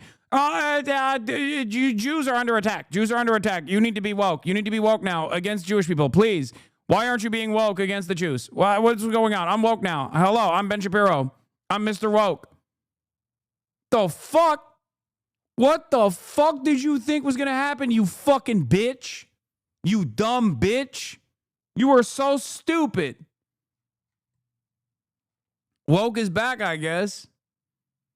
Meanwhile, he's not even fucking woke because, like, he also still is defending Israel's genocide, of course. That is the secondary hypocrisy in this conversation. That is an insta-lock for any human being with a conscience. When you hear someone who is pro-genocide talk about, well, you know, all Jews love Israel and Israel's not doing a genocide, even though everyone knows it is, right? And you try to fucking cynically still try to do this like anti-Semitism is unacceptable shit, all you're doing is make people go, okay, I guess we're anti-Semites now. Americanism on his show, and then airs it for the public to hear with interviews like the ones he did with Nick Fuentes, which was essentially a massage of Nick Fuentes. You know, I think that took a lot of people by surprise, probably including Kevin. The Washington Free Beacon obtained and posted video of yesterday's Heritage Foundation staff meeting where Roberts apologized for how he's handled Tucker's conversation with Nick Fuentes. Here's part of what Roberts had to say. I didn't know much about this Fuentes guy. I still don't, which underscores the mistake. I can tell you with a clear conscience and not making any excuses that those were my intentions, to fix all of that. And obviously I didn't. I made them worse. We reached out to the Heritage Foundation for comment about the video. We were referred to Kevin Roberts' social media post from yesterday. What's your reaction? And let me just note that Nick Fuentes has been fairly notorious for years now, including when he dined with President Trump at Mar-a-Lago. I mean, I think that's true, but I think that really in order to experience the full wonders of the Nick Fuentes catalog, you really do have to spend some time going through the receipts. I did that earlier this week on my show. And the truth is that most people don't watch politics all that granularly. Even people who are in politics don't spend a lot of time on sort of the fringe edgelord right, the way that Fuentes is. And so the sort of mainstreaming, the popularization and normalization of Fuentes by Carlson is significantly more important than just Fuentes' existence, obviously. It was a seminal moment, I think, when it comes to the right's decision as to whether Tucker himself is a source of truth or whether he is a destructive force inside conservatism. So one of the things you've noted is that it isn't so much, your problem isn't so much that Tucker Carlson had Fuentes on his show, but that he didn't push back at all on the neo-Nazi, anti-Semitic, pro-Joseph Stalin. Dude, I love when they slam the pro-Joseph Stalin thing in there. Like, come on, man. Come on, man. Be serious. Just focus on, if you're going to talk about anti-Semitism, just talk about anti-Semitism, big dog. You're so fucking stupid. Like, that's so dumb. God, they're so stupid.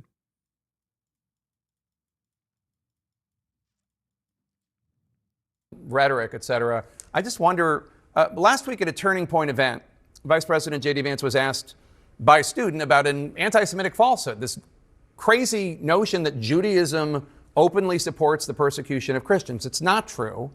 But J.D. Vance was asked about it. Instead of pushing back or correcting the questioner, he said this. There are some significant theological disagreements between Christians and Jews. My attitude is, let's have those conversations. Let's have those disagreements when we have them. But if there are shared areas of interest, we ought to be willing to do that too. What did you think of that? You know, obviously in a vacuum, I think that answer is fine. I think his response to the question, which was asked, as you say, in a tremendously anti-Semitic way, the idea that Jews are persecutors of Christians is an absurd contention. Obviously, I would have preferred more from the vice president, but I think the broader problem here is, again, that you have an enormous number of young people who are engaging with true white supremacist, anti-Jew content and are taken in by it, and there do need to be more voices pushing back on that. God, such a fucking ridiculous situation that we're in. Imagine if Shapiro actually become woke. What would that even look or sound like? I mean, he's already fucking halfway there, brother. He might as well just lean into it. I'm sure the liberals would love to have him. Oh my God, the liberals would love to have him. Ben Shapiro, we thank you for. I mean, he got no motion anyway. He might as well pivot. He has no motion on the Republican side because of the Israel stuff. I told you this months ago. He has lost his sauce. Daily Wire fell off due to mismanagement, but also because of their unconditionally pro-Israel position.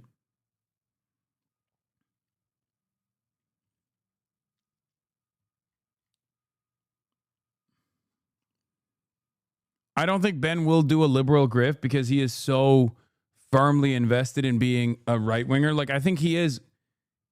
He's not like, he is who he says he is. Like, he does actually hate all of these different like marginalized communities, shit like that. Yeah, Zaid Jilani had a good take on this. He seems more incompetent than the woke people he's emulating, though. He fired Candace Owens, and she seems to be bigger than ever. He tried to smother Fuentes when he was still a college student, and he now has 5 million plus subscribers on his social platforms. I say this as someone who doesn't particularly care for those three. It would be cool if all of them had less influence in media.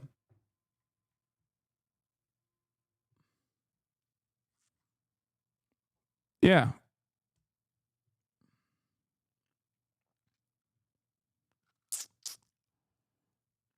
Did they ever have sauce? A limp rat could have sauce if it's getting $40 grillion on the Koch brothers? I mean, they did. There was a point where they had sauce. There was a point where they had some sauce, at least. They were not the sauce boss necessarily, but they had some sauce. Normies were watching. You know? Ben was able to convert some people. You know, maybe even people in this chat at a certain point watched Ben Shapiro own SJWs and found themselves in the fucking throes of right-wing reactionary pipelines, you know? Yeah. Zionist SJWs, Ben Shapiro, and Jake Tapper share a cry over Tucker Carlson interviewing Nick Fuentes, as well as J.D. Vance not doing enough to condemn anti-Semitism on the right. The idea that Jews are persecutors of Christians is absurd contention, Shapiro insists. I think the broader problem here is, again, that you have an enormous number of young people who are engaging with true white supremacist, anti-Jewish content and are taken in by it. Oh, white supremacy is bad.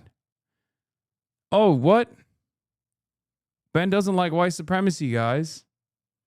That's crazy. He's woke now. He's woke.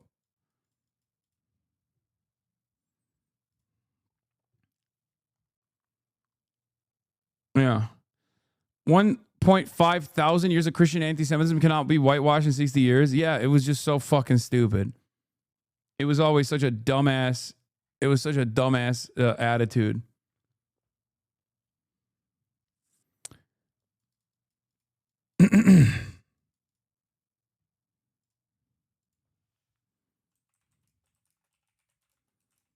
Guy who spent his entire career making white supremacist arguments all of a sudden opposes it when Jews lose, or Jews are at the precipice of losing white status by Republicans.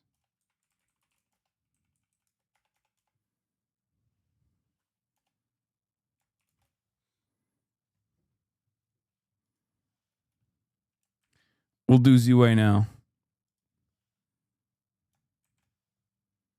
Man, don't post that. Why?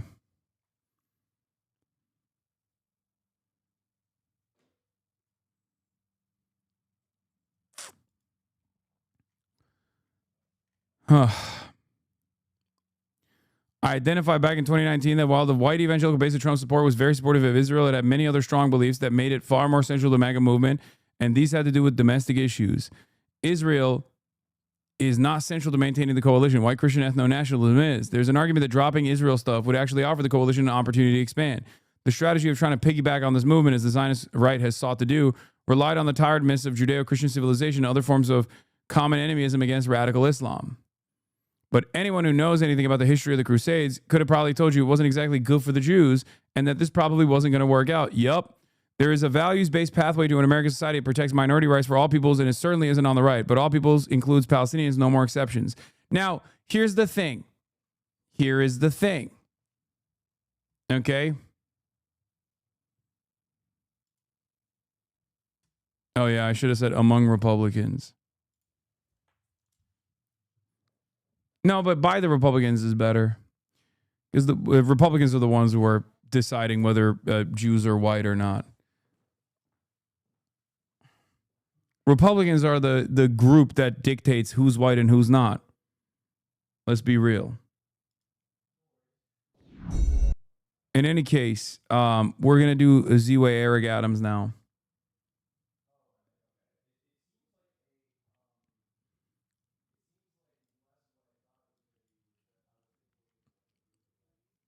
Jews are nowhere near losing white status. Yeah, I mean, it's not going to be the same. But it'll be like, here's how I think this is going to play out. Are you ready for this? Donald Trump is not going to stop being pro-Israel. Okay? He's not. He knows where his bread is buttered. This will cause more and more of a fissure for opportunists like Nick Fuentes to greatly slam himself into the fucking conversation by being like, I'm a real one. He's fake. He's still pro-Israel. He still loves Israel. He is in love with Jews. His daughter converted to Judaism. He's fake. Okay? This will deepen the fissure in the right and will grow Nick Fuentes' profile until ultimately the Republicans will have to make a decision on whether or not they will continue being attached to Israel by the hip or trying to find a different way to consolidate the base. And I think the way that they'll try and consolidate the base is by making the argument that, Jews are fighting the Muslims. Like, yeah, sure, we don't trust them. They're money people and we don't like them. They control the banks and stuff. They control the media and, they're bad. But like also Seinfeld was fun. But Muslims don't do anything good. They don't produce anything good. Right? And they'll just keep hammering that point over and over again. And if they can actually get Nick Fuentes on board with the movement without offending the sensibilities of a lot of conservative Jewish donors, they can possibly find a new way to continue being pro-Israel while also being anti-Semitic. Okay? Because Nick Fuentes is, to a certain degree, a grifter, right? Like he has gone back and forth on whether he likes Trump or doesn't like Trump at times to boost his profile. He has closely associated himself with Trump and the movement to boost his profile, and then at times has shit on Donald Trump to once again boost his, profile as like a real one, a real Republican, a real America First Christian nationalist, white supremacist conservative. So if the Republicans are smart, they'll just buy him out and be like, all right, cut it with this like Jew shit, okay? Or just like dial it back a little bit for the time being and just keep pumping the Islamophobia stuff.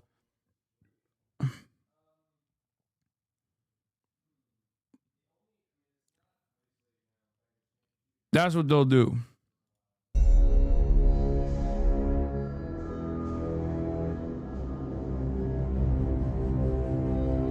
Shut up. Tonight, one jokester and a national joke sit across from each other in a bombshell interview. How do you think this went? My conversation with you? Yeah. That's sure to be iconic. I would marry capitalism. Up in this administration, we had a lot of chocolate. How could anyone platform the disgrace? I got some good quotes. Allegedly corrupt. Queens get the money. Allegedly self-serving. I stated I'm going to make y'all careers. Allegedly horny man. I'm not hitting on you. I'm interacting with you. Thank you, Mayor. And history's going to be kind to me. Because he's the mayor. Popular knapsack. ZIWE News Network starts now. With many different locations. God, I fucking love Eric Adams so much. He is my GOAT. Okay? He is my GOAT. He always has a place at the table of success where I will wait for him. Okay? That is my Turkish king. That is my Turkish GOAT. I genuinely think he was probably one of the funniest mayors that anyone has ever experienced. Okay? He's just... Bro, you meme it now? No, I love Eric Adams. Come on, brother. What do you mean? Eric Adams was... You're gonna regret saying that. He is the... I genuinely think he has like an intellectual disability, first of all. Like, I think he's not very bright. Like, I was reading something. I've read so much about him. But that also makes it like way funnier. Because, yeah, he is New York's Rob Ford, pretty much. Okay? No, literally, I love Rob Ford as well. The reason why I say this is because, like, I think in the aftermath of October 7, there is I was reading something. I was reading a news report about, like, all these, like, Zionist donors, pro-Israel donors are, like, blowing up Eric Adams' phone. Okay? And they're like, you got to do something about these protesters. Like, we got to kill them, whatever. Okay? And Eric Adams goes, what's going on with this Pakistani issue? Like, he didn't even know that it was called Palestine. Like, he said Pakistani. Like, he mixed up Palestine and Pakistan. And that is exactly the kind of energy that I love from America's real mayor.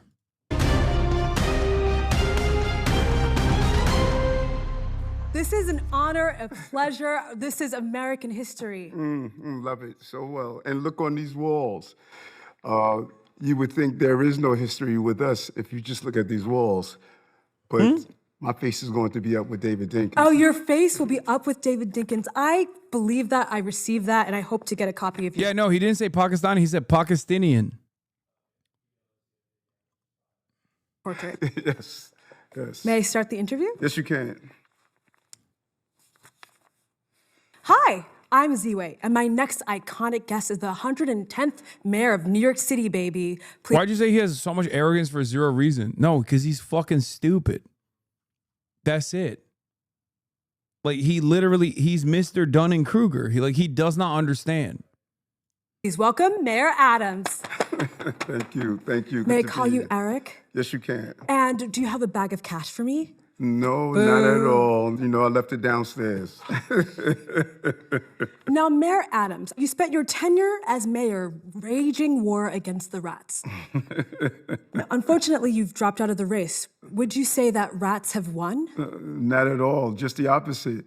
Rat complaints have decreased in the city. We containerized garbage. They told me it's going to take me 5 years. We did it 3.5 years. And I hate Mickey and his crew. Oh. And if anyone ever bumps into a rat, they think about it all day. Don't tell me you like rats. I don't like rats. Okay, if you lifted your toilet seat and Mickey popped out, you'll never sit on that toilet seat again. If you take your garbage lid off and Mickey pops out, you'll never take that lid off again. So I did a great favor for you and other New Yorkers. I took one hazard out of your life, the rats. You've said New York City is the Istanbul of America, Yes. the Athens of America, the Yes. Islamabad of America. Yes. Which international cities would you compare to the following boroughs, like Staten Island? Staten Island is the Little Italy of America. Oh, and the Bronx. The Bronx is the Puerto Rican, Dominican of America. Those aren't cities. And Manhattan. Manhattan is probably the United Nations of America. Oh, okay, we're just listing things. Brooklyn. Brooklyn is the everything of America. Everything of America. And finally, Queens get the money. That's right. Queens got the money because I gave them the money. And so they should be the most appreciative of America. Please, to camera, if you could tell Queens to appreciate you more. Queens, you should appreciate me more. You got the money because I gave you the money as a... The quote was, where is it? I don't know the difference between a Palestinian, Pakistani, Arab, Muslim. I have no idea.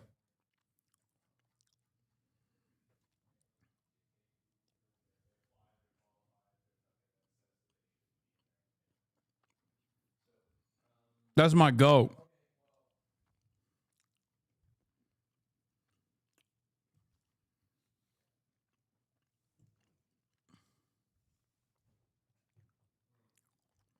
I don't think you've been invited to enough black cookouts. We all have an uncle like this with Riz who's embarrassing as hell and stupid. I mean, I would love him. I love him and he's not my uncle. I would love him way more if he was my uncle. Mayor, Queens get the money. What's your favorite subway stop to stop and frisk? All of them when it's used correctly. You know, it can't be abused because I didn't go to federal court to sue with Floyd versus NYPD for it to be abused. But every stop is the right stop if it's used correctly. Because when you're on the train with that beautiful outfit you have on, thank you. And all of a sudden you see someone hanging out there, and they have a bulge on their side, and not the bulge that others was talk about. Oh, wow. Then you want to make sure they stop and they frisk. That's insane. He's so fucking stupid. Old head harassment incoming. Yeah, he already did That felt it. like a threat. Well, you may think he has a weapon. What are you saying right now? I don't know. What are you feeling right now? I don't know what you're saying! Okay, we're moving on. Coming up. Question for you. You once said, New Yorkers, I'm like broccoli. You're going to hate me now, but you're going to love me later. I got some good quotes. You know that? What about let my haters be my waiters when I sit down at the table? Well, that's with my coming success? up, but do you want me to skip around? I have a float in my intro. He know. Dude, come on, bro. He said, I got some good quotes. It gets worse. It gets worse than unnecessary sexual harassment simulations. Like, what the fuck? When you look at what I've done and the criticism that have come with it, now all of a sudden they realize how good the Adams broccoli is. The Adams broccoli. Yes. Now, you said that you believed that Gracie Mansion was haunted. Yes. What are the ghosts saying to you? You hear them all the time. I hear them all the time moving around. There's one room in Gracie Mansion where there's a lot of banging on the wall, like 3 a.m. in the morning. You know, I don't know what the heck this is all about. Every time I comes in, it stops. There's downstairs in the kitchen, you hear pots move around all the time. You hear people walking and chatter and noise. Now, normally mayors wouldn't say it. I bet you all the mayors knew they was haunted, and they wouldn't say it because they were afraid on how they were going to be perceived. Yes, you are the first mayor visibility ghost. Yes. I appreciate But I'm that. the first mayor to do a lot of things. You've called yourself the mayor of swagger. Yes. What do you think New Yorkers need more, swagger or rent freeze? I think that you should have rent freeze and walking with swagger because you got the rent freeze. Oh, got it. Okay, 2 for 1. I'm going to give you some quick fire. Wait, what? So why did you not do that? Questions, and you tell me which you prefer. Got it. 0 bond or 0 crime? 0 crime and 0 bonds, and in all of my nightlife. Spirit Airlines or Turkish Airlines? Turkish Airlines with a lot of good spirit while you're sitting in with more leg room. Dirty Sprite or Dirty Cop? Trying to work that what was the first one? Dirty Sprite. Sprite? Yes. Soda? Like the Future song. Oh, okay. So listen, I don't know. You're in the gotta club. break it down to me, you know? Or I want clean on both ends. Okay. Turkish lira or the Saudi riyal? The lira. Okay.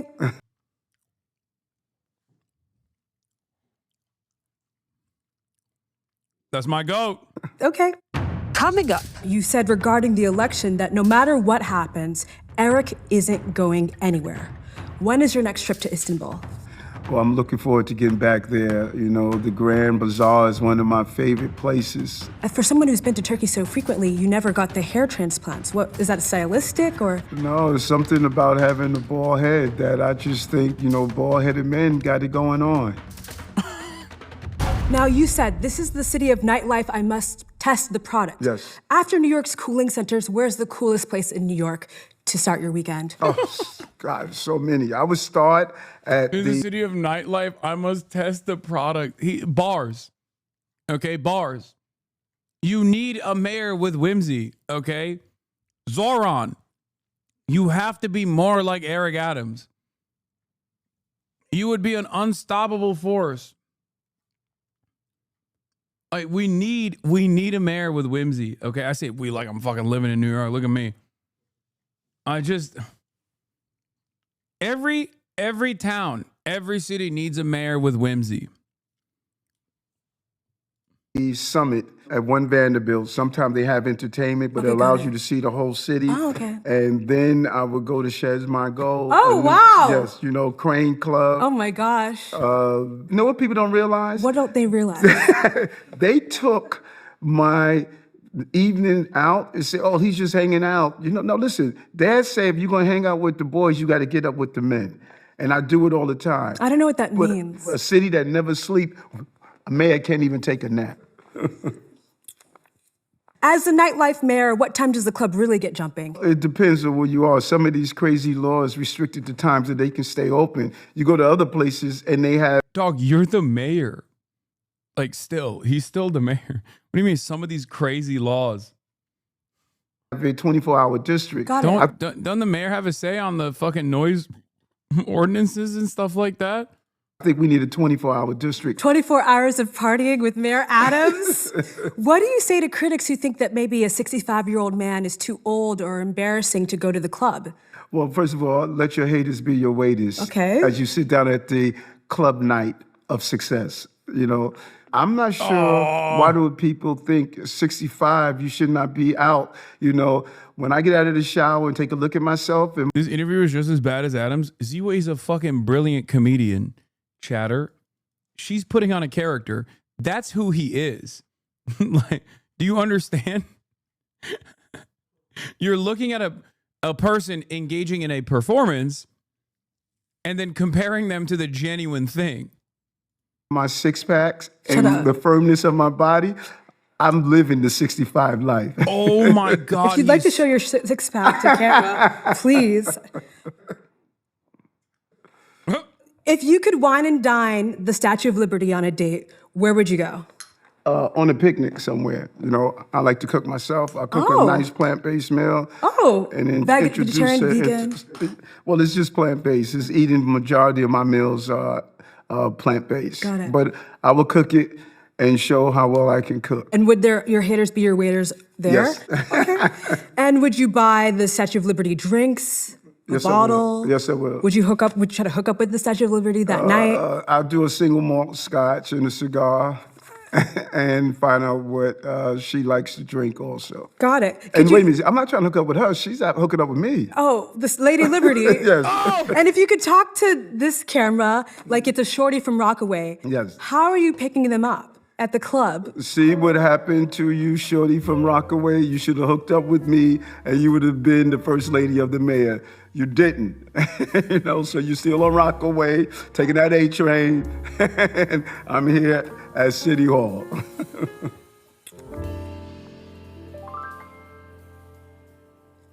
Wow. Coming up. If you were to DJ at Mar-a-Lago, what would you play to get everyone moving? New York, New York. You play Frank Sinatra? Yes. And how does it go? How does it go? Could you give me just one bar? These small town blues. There's only two type of people. Those who live in New York and those who wish they could. This is New York. How are you an ally to young, attractive Black women that need jobs?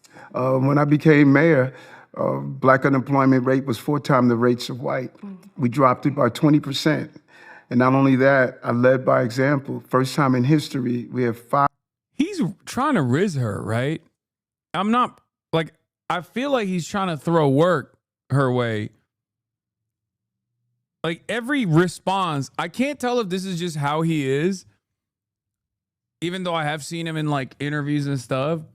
But he straight up is trying to,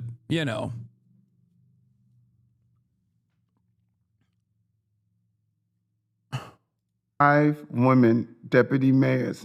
First African American to be a chief of staff, second to be a chief of staff. They go through the list. Wow. Wow. Yes. Up in this administration, we had a lot of chocolate. I must ask, did you appoint Jasmine Ray as the city's first director of sports, wellness, and recreation because she was your ex-shorty? Because she was good at her job and she did it well. And so if you met someone 10 years ago and you hung out with, and you decide 10 years later you wanted to bring them on because you know how good they at their job, you should do so. That should not be a disqualifier. I'm pretty sure all of your booze, you didn't abandon them merely because you had a relationship with them once. I've abandoned every boo, for the record. Coming up. Now, Martin Luther King had a dream that we would not be judged by the color of our skin, but by the content of our character. What do you say to people who think that only white men should be allowed to take bribes? Well, I don't think anyone should. White men, Black men, Chinese men, German men, I don't think anyone should. You want to go from party mayor to party doctor and pursue a doctorate. What field do you plan on studying exactly? I want to do my doctorate in fixing cities. Oh, that's a doctorate. Yes, that's the topic that I want to look at. Would you say that the former mayor going to grad school is like a recession indicator? No, not at all. I'm a lifetime learner. Right now, I'm being schooled by you. Oh. Speaking of schooling, you are New York's first mayor to be federally charged while in office. You were charged with 5 federal counts of fraud, bribery, and soliciting illegal foreign campaign donations. How many of those counts were due to racism, do you think? I think I'm the first mayor that had to fight the federal government to defend this city from a $7.2 billion hole in our budget that would impact low-income New Yorkers and had to pay the price for that. And history is going to be kind to me to see the valid effort that I had, not only as a police officer, but also as their mayor. How many Black friends do you have? I can't keep count. Many. 15? That was cute, the way he responded. Can't keep count. 20? 500,000. 500,000. Yes. All the Black people in the city. And more. We have more than 500,000. How many do we have exactly? I don't know the exact number. Oh, damn it. I wish you did. How many Black friends have you ever arrested? None of my Black friends I've arrested. Do you plan to run for office ever again as a Democrat, Republican, or foreign asset? Man makes plans and God laughs. I turn on my GPS every morning. My God position is satellite. He drives my life, and he'll determine what I do next. Amen. You're anointed, really. Are you jealous that George Santos is the president's new favorite criminal? Whatever his favorite is up to him. I have my favorites. What does that even mean? You have your favorite criminals? Like, what the fuck? Coming up. Now, when you were saying that you were going to clean up the... He really is just a Michael Scott in real life. That's not a good thing. Oh my God, that's actually so solid. He is. He is. City, did you mean by getting your aides and close allies indicted? No. We've cleaned up so many areas. This has been a home run of an administration. Play ball. And you are the second black man to be elected mayor of New York. What advice do you have for young black kids from the hood who dream of one day becoming mayor and maybe taking a bribe by accident? Ignore the noise. There are many To camera, people please. who sit on the sidelines. He said, take the bribe, ignore the noise. And they're not happy you're there. Cassius Clay, who later became Muhammad Ali, a woman stopped him when he got out of the ring, one of his fights. And she said to him, Mr. Clay, I never missed any of your fights. Is he comparing him taking bribes from the Turkish government for some of the most hilarious low-level corruption schemes that he engaged with to being Muhammad Ali? That's why he's my GOAT. And he said, you must be my greatest fan. And she said, no, I want to be there when someone kills you in the ring. There are a lot of people around you as a young person that are there merely because they don't want to miss you falling. Don't give them the opportunity to see you fall. Never give up. Continue to fight, and you're going to hit some bends in the road. It's not the end of the road. Just make the turn. That was a little violent for advice for a child, but thank you. In 2010, you unveiled a city campaign called Stop the Sag in hopes of getting young men to stop sagging their pants. How do you picture a criminal in your head? What are they wearing? What slang words do they speak in? What's their race? Well, think about it. People laughed at me and they called me names when I did that campaign. Are you seeing it now? Saggy pants? Are you seeing young men walking around? Is he? Well, first of all, yes, that's still a thing. But like, is he taking credit for fashion trends changing?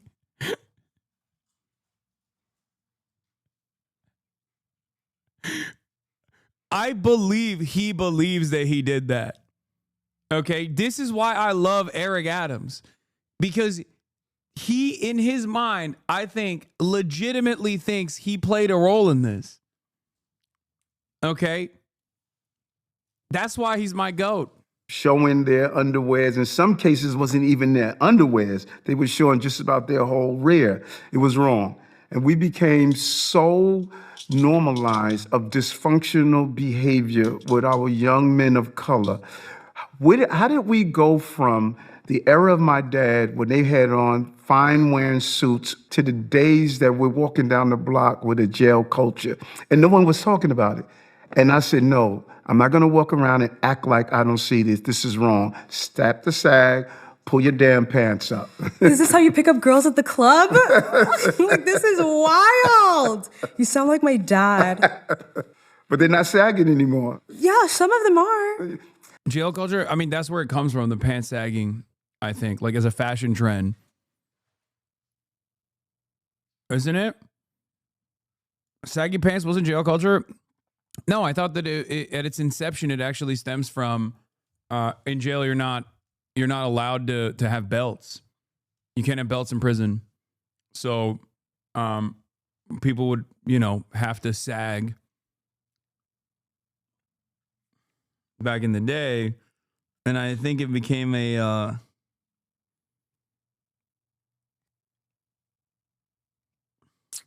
it became like a fashion statement.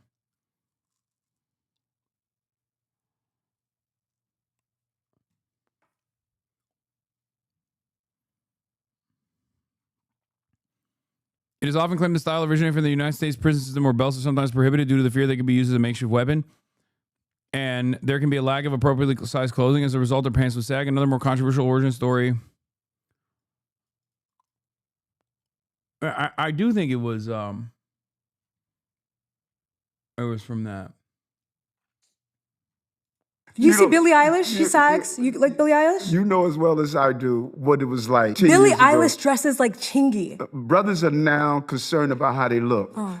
You know, you look at them now, they're tailored their clothes, they're stepping up their game. You see even some of our rappers are wearing some fine cut suits. You know, that's what we should look like. Because you know as well as I do, before you eat a meal. Chingy mention is crazy. You see the meal.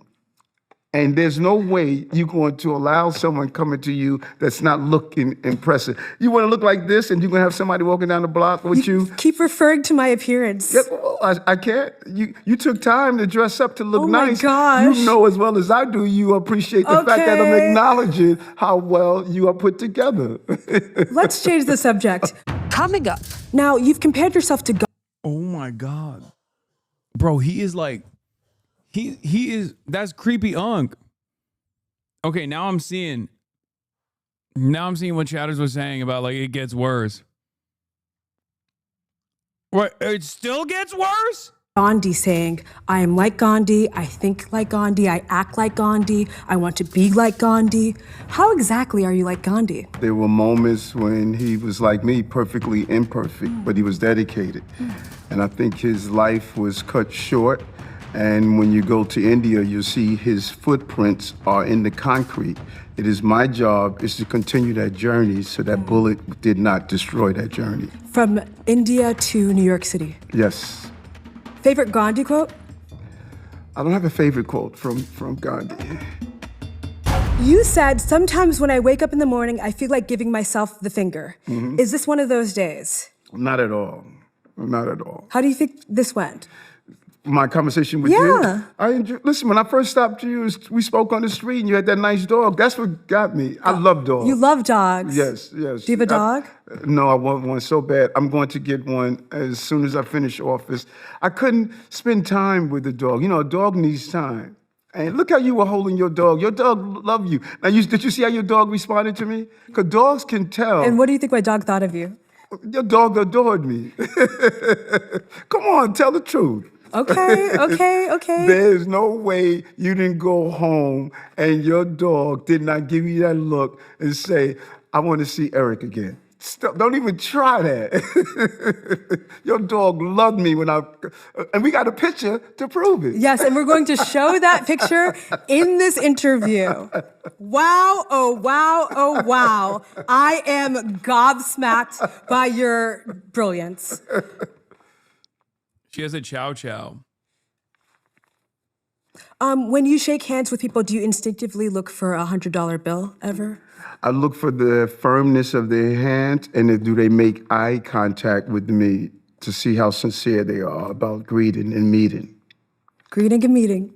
Yes. Yeah, what I appreciate about you is that everything you say is so memorable. Like you are like a modern day Sophocles.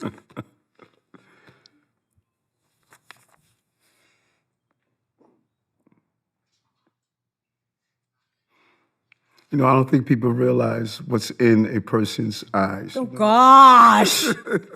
Any last Go back to that for a Oh, minute, my though. goodness. I just don't want you to hit on me or something that makes me uncomfortable. What were you saying? And you know what's interesting is that whenever a male gives an authentic conversation, it's automatic hitting on you. I'm not hitting on you. I'm interacting with you. Okay. You have some good energy. That's awesome as well. Bro came in like the cops, dude. That's crazy. And you know that. Okay. So why can't you appreciate me telling you that? Thank you, Mayor. History's going to be kind to me. Open. You took time to dress up to look nice. Think, bald-headed. And you know what's interesting is that whenever a male gives an authentic conversation, is automatic hitting on you. I'm not hitting on you. I'm interacting with you. You have some good. That's crazy. He is hitting all of the uncharisma. Oh my God, he's getting worse. Energy, and you know that. Okay. So why can't you appreciate me telling you? Why can't, bro? Okay. This is like one step below, why don't you smile more? Or actually, you know what? This is probably the same level. This is the why don't you smile more, sugar tits. That's crazy. It might be worse, actually. Why don't you appreciate the way I'm talking about your body? That. Thank you, Mayor. And history's going to be kind to me. You took time to dress up to look nice. I think, bald-headed men got it going on. That beautiful outfit you have on, do a single malt scotch and a cigar. I'm not trying to hook up with her. She's out hooking up with me. This is American history. And not the budge that others was talk about. When I get out of the shower and take a look at myself and my six packs and the firmness of my body, I'm living the 65 life. Before you eat a meal, you see the meal. Thank you, Mayor. And you know that we've met before? We met at Zero Bond like 4 years ago. But you don't remember. No, I don't. You were looking at me like this. I interact with a lot of people all day, every day. Okay. I need a job, so hook me up. Do you have any last words for Zorn Mondani's New York? This is New York. It's not Cuba. It's not China. It is Wait, has he ever said, New York is the Beijing of America? It's the Shanghai of America. It's the Havana of America.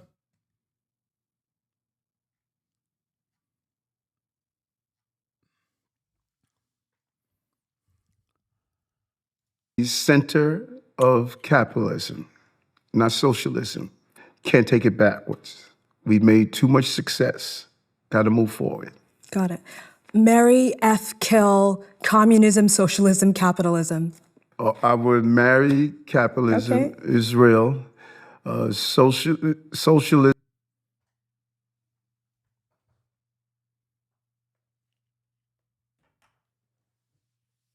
I'm sorry, what?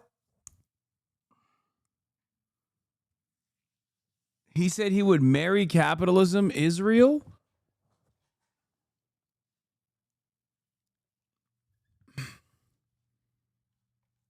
He just thought about marriage and was like, oh, Israel. Like, I love Israel. Marry capitalism, Israel, socialism, and communism.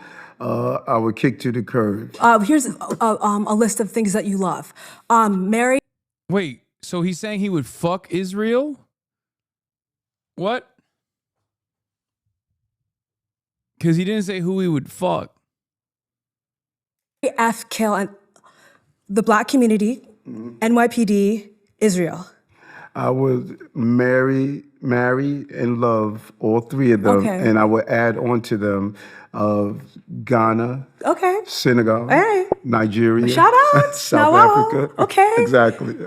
I love them all. Love is love, and I've shown it to all those communities. But not China or Cuba. Love is love. Thank you so much, Mayor Adams. It's been a pleasure chatting with you. Yeah, bro, he is Mr. Polycule. He's Mr. fucking Polycule, brother. He's doing the...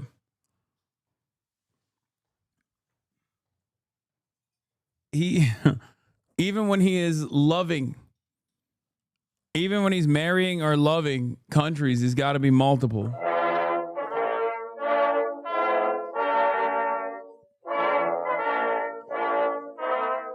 Look, he's got the money in the bag.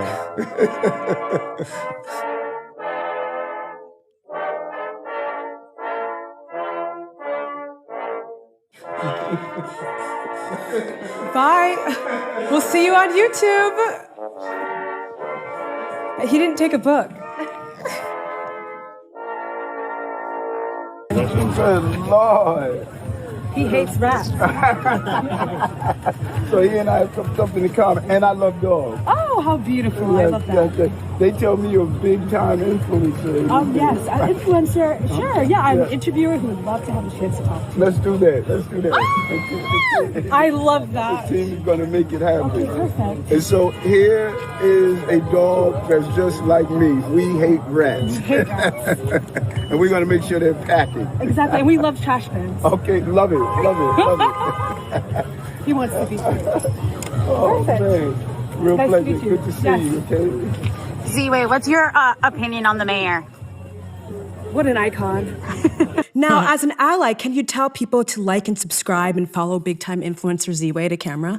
Like, subscribe, and follow big-time influencers. ZIWE. ZIWE. When you say you believe that... That's crazy, man. George Santos, Eric Adams podcast title, Not Guilty. Oh, that's a banger. Oh, my God. Eric Adams has more charisma, I think, than George Santos, though. I'll be honest. Like, I genuinely think that he is a force. He is the goated. Yeah, Clandis almost jump scare. I know. This is another thing that I wanted to cover. We're moving on to Candace Owens now.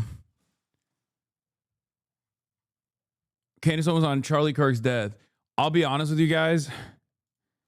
Something that, this is anecdotal, but something that a lot of fucking people are absolutely freaking out about in the media side and the politician side is exactly how much motion Candace Owens has. Like people cannot believe how she basically single-handedly dismantled the administration's attempts to just like have a singular focus on how Trent Tifa was responsible for Charlie Kirk's murder. Is pretty crazy. And I also can't believe how much people just like leaned into whatever the fuck she was cooking up. Why are people scared of her? Literally, what's she doing? I mean, she's pretty insane. I think what a lot of these guys on the independent side that are like really popping off have in common is that they just always have like truly insane points of view. Truly insane points of view. Like she believes in basically alien style conspiracies in many respects.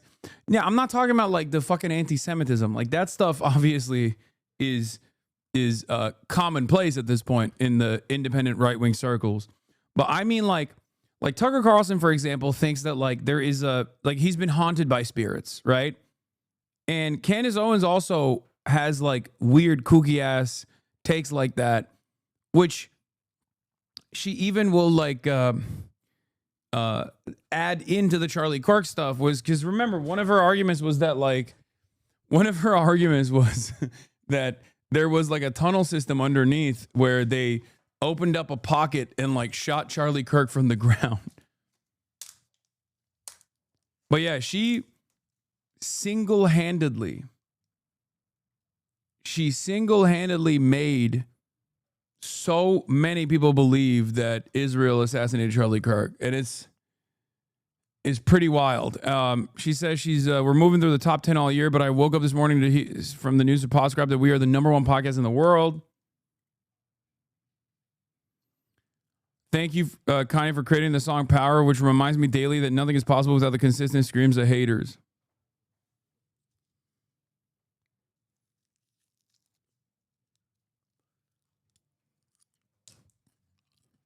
I feel like there's motherfuckers in this chat who even believe it, which is crazy.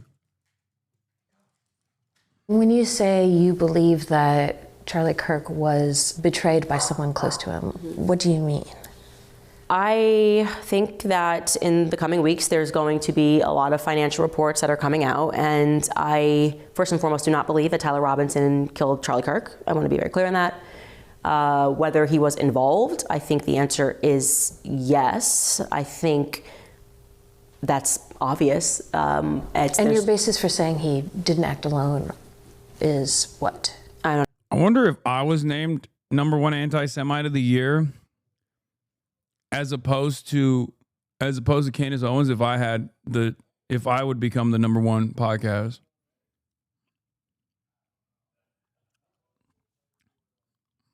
Something to think about.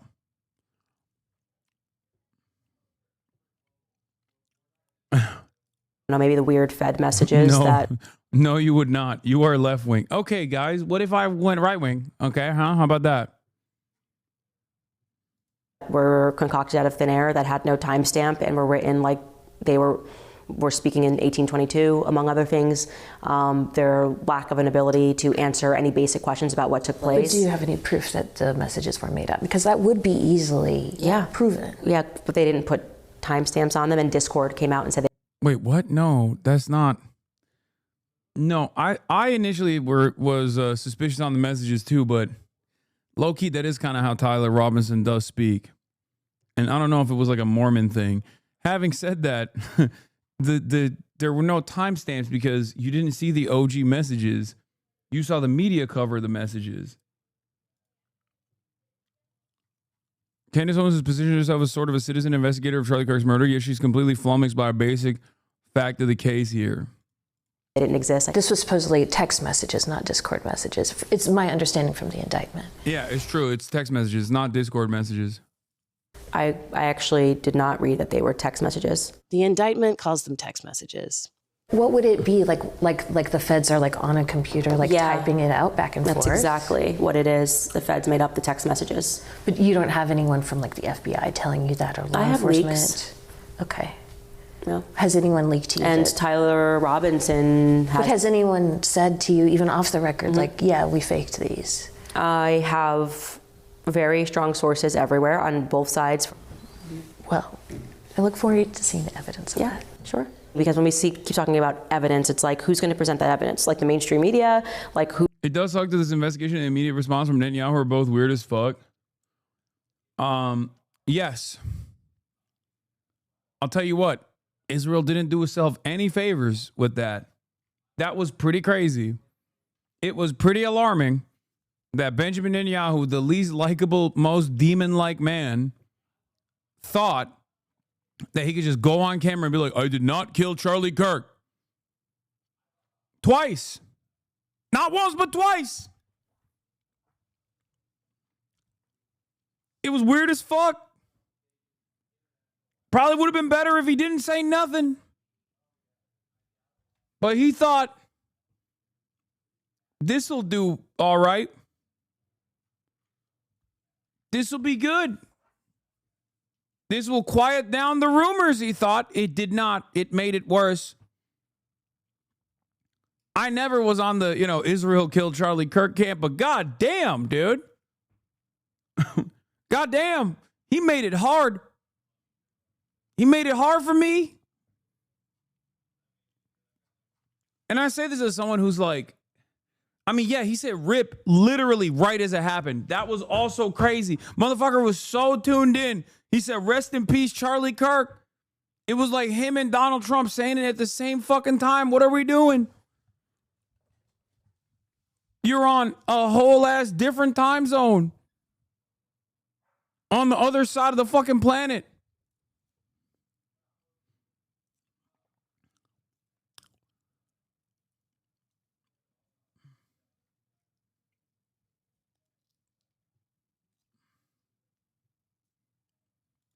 I get it, brother. You got 25K people watching you. We're all concerned that this could happen again to people we care about. No, I think like first of all, do I think that Israel is above doing a high-profile assassination on U.S. soil? Fuck no. Okay? 100%. Of course they would do it. Okay? Maybe they have. But there is no, the whole idea revolves around Charlie Kirk actually Charlie Kirk was about to turn on Israel publicly. That is bullshit. That's just straight up bullshit. I don't believe that.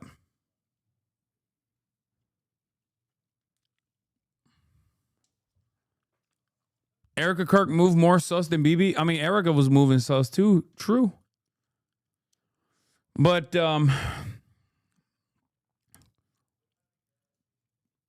But yeah, this all hinges on Charlie Kirk being woke on Israel and his fucking bullshit. Or even more bullshit than that, this all hinges on Charlie Kirk publicly disavowing Trump and Trump's position on Israel. That was never happening. Okay? That was just never happening.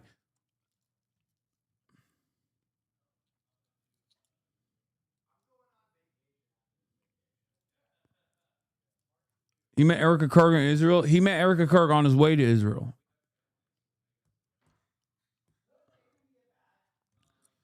I'm too close to it as well, as far as like, you know, I was literally about to debate him on the issue of Israel. So 2 weeks prior to his assassination. So like, I know what his opinions on Israel are. I was, you know, following it closely. There was 0% chance he was turning on Israel. That was not happening. Who were you expecting to come out? Yes, that would be a hot story. No, it wouldn't be. It would be. It wouldn't be. If the FBI, like if I had a source telling me, like if I had proof that the FBI faked those messages, that would be an enormous story. Yeah. Yeah, but what about the text where he said he had no choice but to leave the pro-Israel position? No, he didn't say that.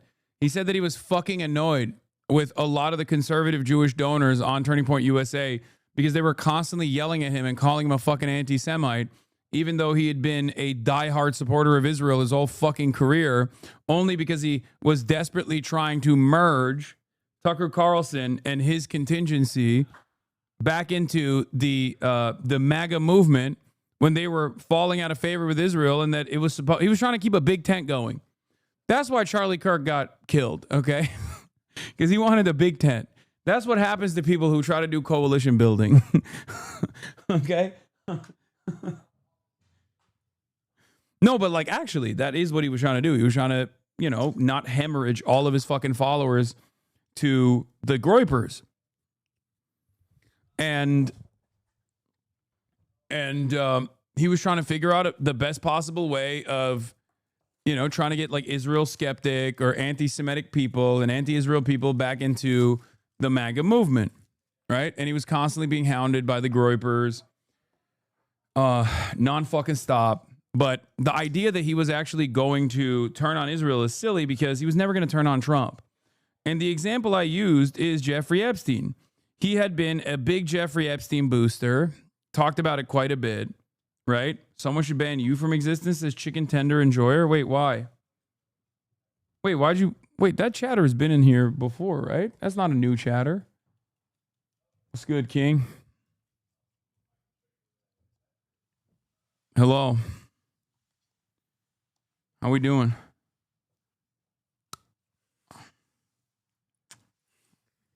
Oh, God. Excited? Yeah, I'm stoked. You say you're going to need another vacation after this one? Is that what you said? Hell yeah. Wait, why? Because it's going to be work? Traveling so much, dude.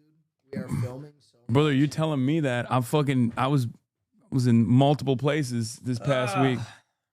Man, this is where I'm in for a lot of work this trip. Oh, yeah, okay. Oh, chicken tender enjoyer is a first-time chatter. This is a username that I feel like I've seen before, but I guess you're right.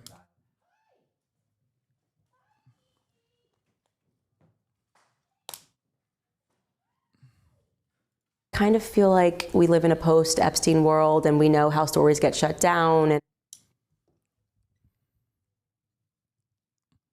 is there more? they is a word, so like I don't need to always like say they. Is there more? I need to see more of this fucking interview. I've heard I wish Charlie survived just so we could watch you two agree for an hour. It would have been so wholesome and healing. Yeah, on Israel, yeah, he was gonna be a committed anti-Zionist. And actually shit on Trump too. He's gonna be like, yeah, Donald Trump is. It says full 25-minute interview on CNN.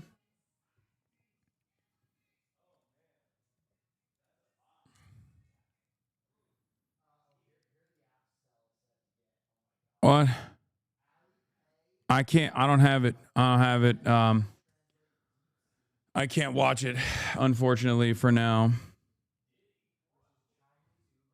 Like it's just a weird. It's like this is one of these psychology tactics where you're like, who is they? Who is they? And it's like Because it sounds like you're saying Jews. Does the word they mean Jews? When you're talking about Jews, Yes. But if I'm not talking about Jews, then they doesn't mean Jews. When I say they want us to believe this or they want us to believe that and you hear Jews, that's your own derangement, right? If I want to say something about Jews, I'll say it. If I want to say something about Israel, I will say it. If I want to, just like when I want to say something about black people, I'll say it. When I was saying during BLM, they want us to believe, nobody said, do you mean Jews? And so again, it's one of these trash tactics to make people fearful to speak.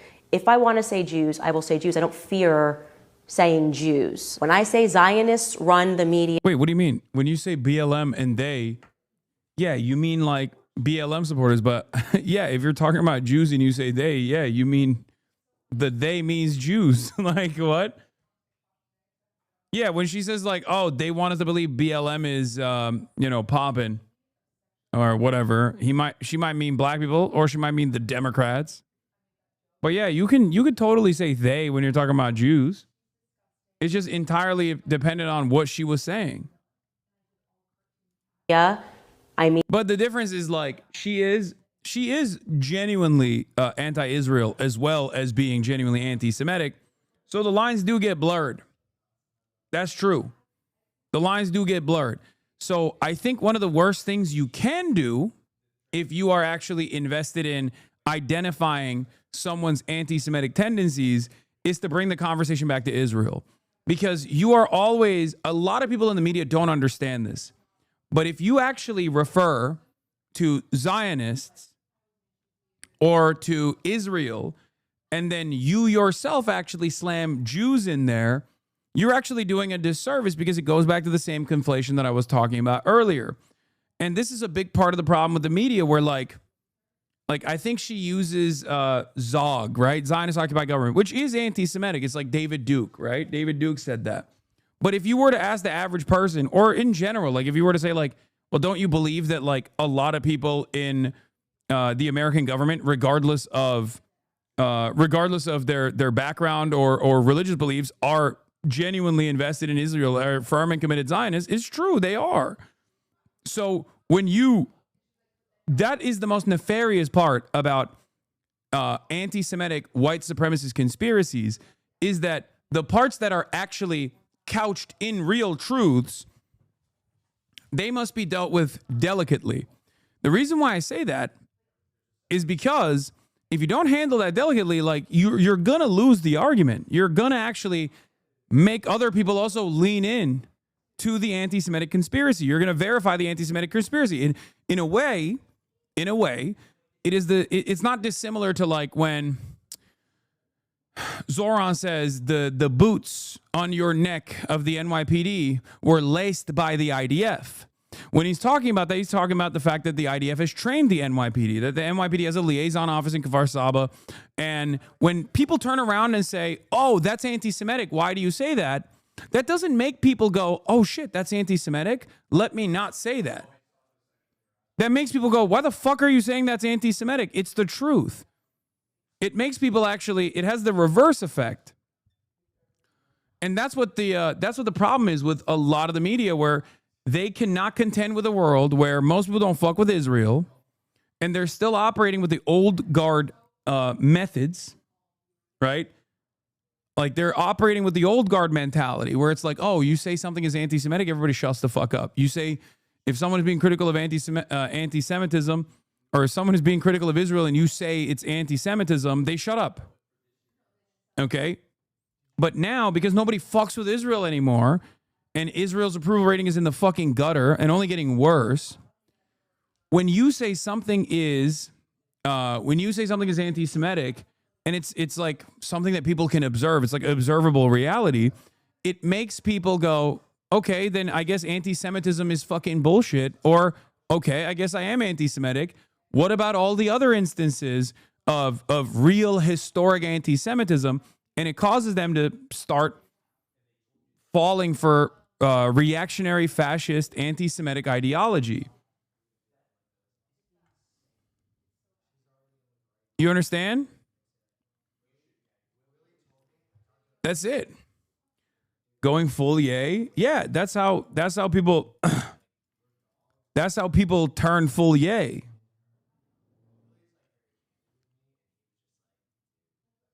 Zionists run the media. People that support the political ideology of Israel run the media. Any other things that I can help clarify? But are you familiar with this like very long-standing trope? Couldn't that give a shit about a trope. I mean, yeah. Yeah. This is unironically the worst way to fucking argue with someone like Candace Owens on this issue. You have to identify moments where she has straight up sincerely been anti-Semitic, okay? And just ask her about those things. Is she talking about the Talmud? Is she talking about like Jews as a monolithic force? These are the moments that you're supposed to identify. If you want to actually tackle anti-Semitism, you have to tackle the anti-Semitism. The moment that you start talking about Israel is a moment where you've lost that argument, because Israel is the way that anti-Semites couch their anti-Semitic theories with reality. You know how we say like the greatest way to create a conspiracy is to center it around a kernel of truth? The anti-Israel sentiment is the kernel of truth that actually all of the anti-Semitic arguments are packaged around. A lot of these guys don't realize that, and because they think like, oh, you just say something is anti-Semitic and everyone's gonna fucking be like, oh yeah, I'm so sorry for saying this. You're right. It doesn't work that way anymore. It never should have worked that way, because, you know, fucking shitting on Israel is absolutely appropriate. It's been an apartheid state for 80 goddamn years.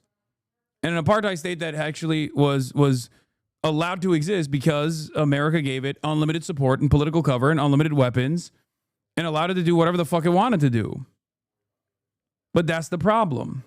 I believe a lot of the fascistic takeover tactics that Trump and Stephen Miller were planning got completely side-railed by the overwhelming consensus from both the left and the right of general disdain and hate for Israel, in large part due to the genocide they're still committing, but also in part just out and about anti-Semitism. The Trump regime doesn't really know where they go from here. This is just my opinion. Curious on your take? No, absolutely. It's a major fissure, as I said. That, Jeffrey Epstein, which ironically also ties back to Israel in a meaningful way. All of these things actually became major hurdles for the Trump base to consolidate support at a time when they desperately need it. Meanwhile, they're also hemorrhaging the independents that voted for them. There's a lot of buyer's remorse because they've ruined the economy even further instead of actually fixing it. So, yeah. Yeah, a lot of people fucking hate it. I really try not to curse, but I just felt like we needed to kill it real quick. You know what I mean? Just get her to move on from it, because I really don't care. I'm so tired of these words. I'm tired. I'm exhausted. Are you exhausted? And also this argumentation, this line of argumentation, especially for someone on the right, is so successful. I don't give a shit about you calling me a bigot. That is at the root of right-wing sentiment, right? Like, that is at the heart. That's the entire movement. Like, there are people who voted for Donald Trump because they wanted to fucking say slurs. You know what I mean? Like what makes you think Jews were always going to be in this fucking special status? Like, it's so stupid. Of course they were going to eventually be like, yeah, and the Jews are actually responsible for all of the other gay and woke shit that we have to deal with. Especially because that's like historically at the heart of all fascist and reactionary conspiracy theories. So it's very stupid, and I don't think anyone in the media is like aware of what normal people think. They're just so far removed. They're all highly educated people. They all agree with one another. There are some, for sure, there are some, especially in the lower ranks, like, you know, journalists, people that are constantly by design having to talk to people of different backgrounds and whatnot. Like, they're aware of it. There are people who definitely also are against Israel as well, but they're fucking quiet. They have to be quiet, because otherwise you don't really get promoted. And that structure definitely exists. So people that are careerists will either already organically believe these sorts of things, or like organically believe, you know, Israel's awesome and great and whatever, or they just slowly but surely lean into it so that they so they can maintain their career ambitions. Tired, collectively we're tired. I had to shut it down because I suddenly realized I was homeschooling my toddlers. And I told her, as the interview goes on, I was like, look, I have toddlers at home. I can't teach you, you know, basic sentence. I'm teaching my toddlers how to read. And here I am, I'm teaching her how to understand they in a sentence. That's a place. What are we doing? How old is this person? And she said she's the same age as me. And I'm going, you missed first grade? We're in a business where people comment on. Anyway, Hasan, has she ever reached out for a collab? Candace Owens, she blocked me many years ago. I've been anti Candace Owens for many, many years. Anyway, I love you guys. I gotta go. We gotta shoot Firan. But the next time I'm live, I will be live from China. And yeah, very, very, very exciting stuff. Lots of travel. We're gonna be all up and down China. And hopefully we'll be able to get there, inshallah, without any troubles. But yeah, that's it. That's it, baby. I believe it's going to be Monday here. I'm just doing next time I'm live. Burn them in the beginning, but all right, I'm love you all. chat, Peace, so. everybody.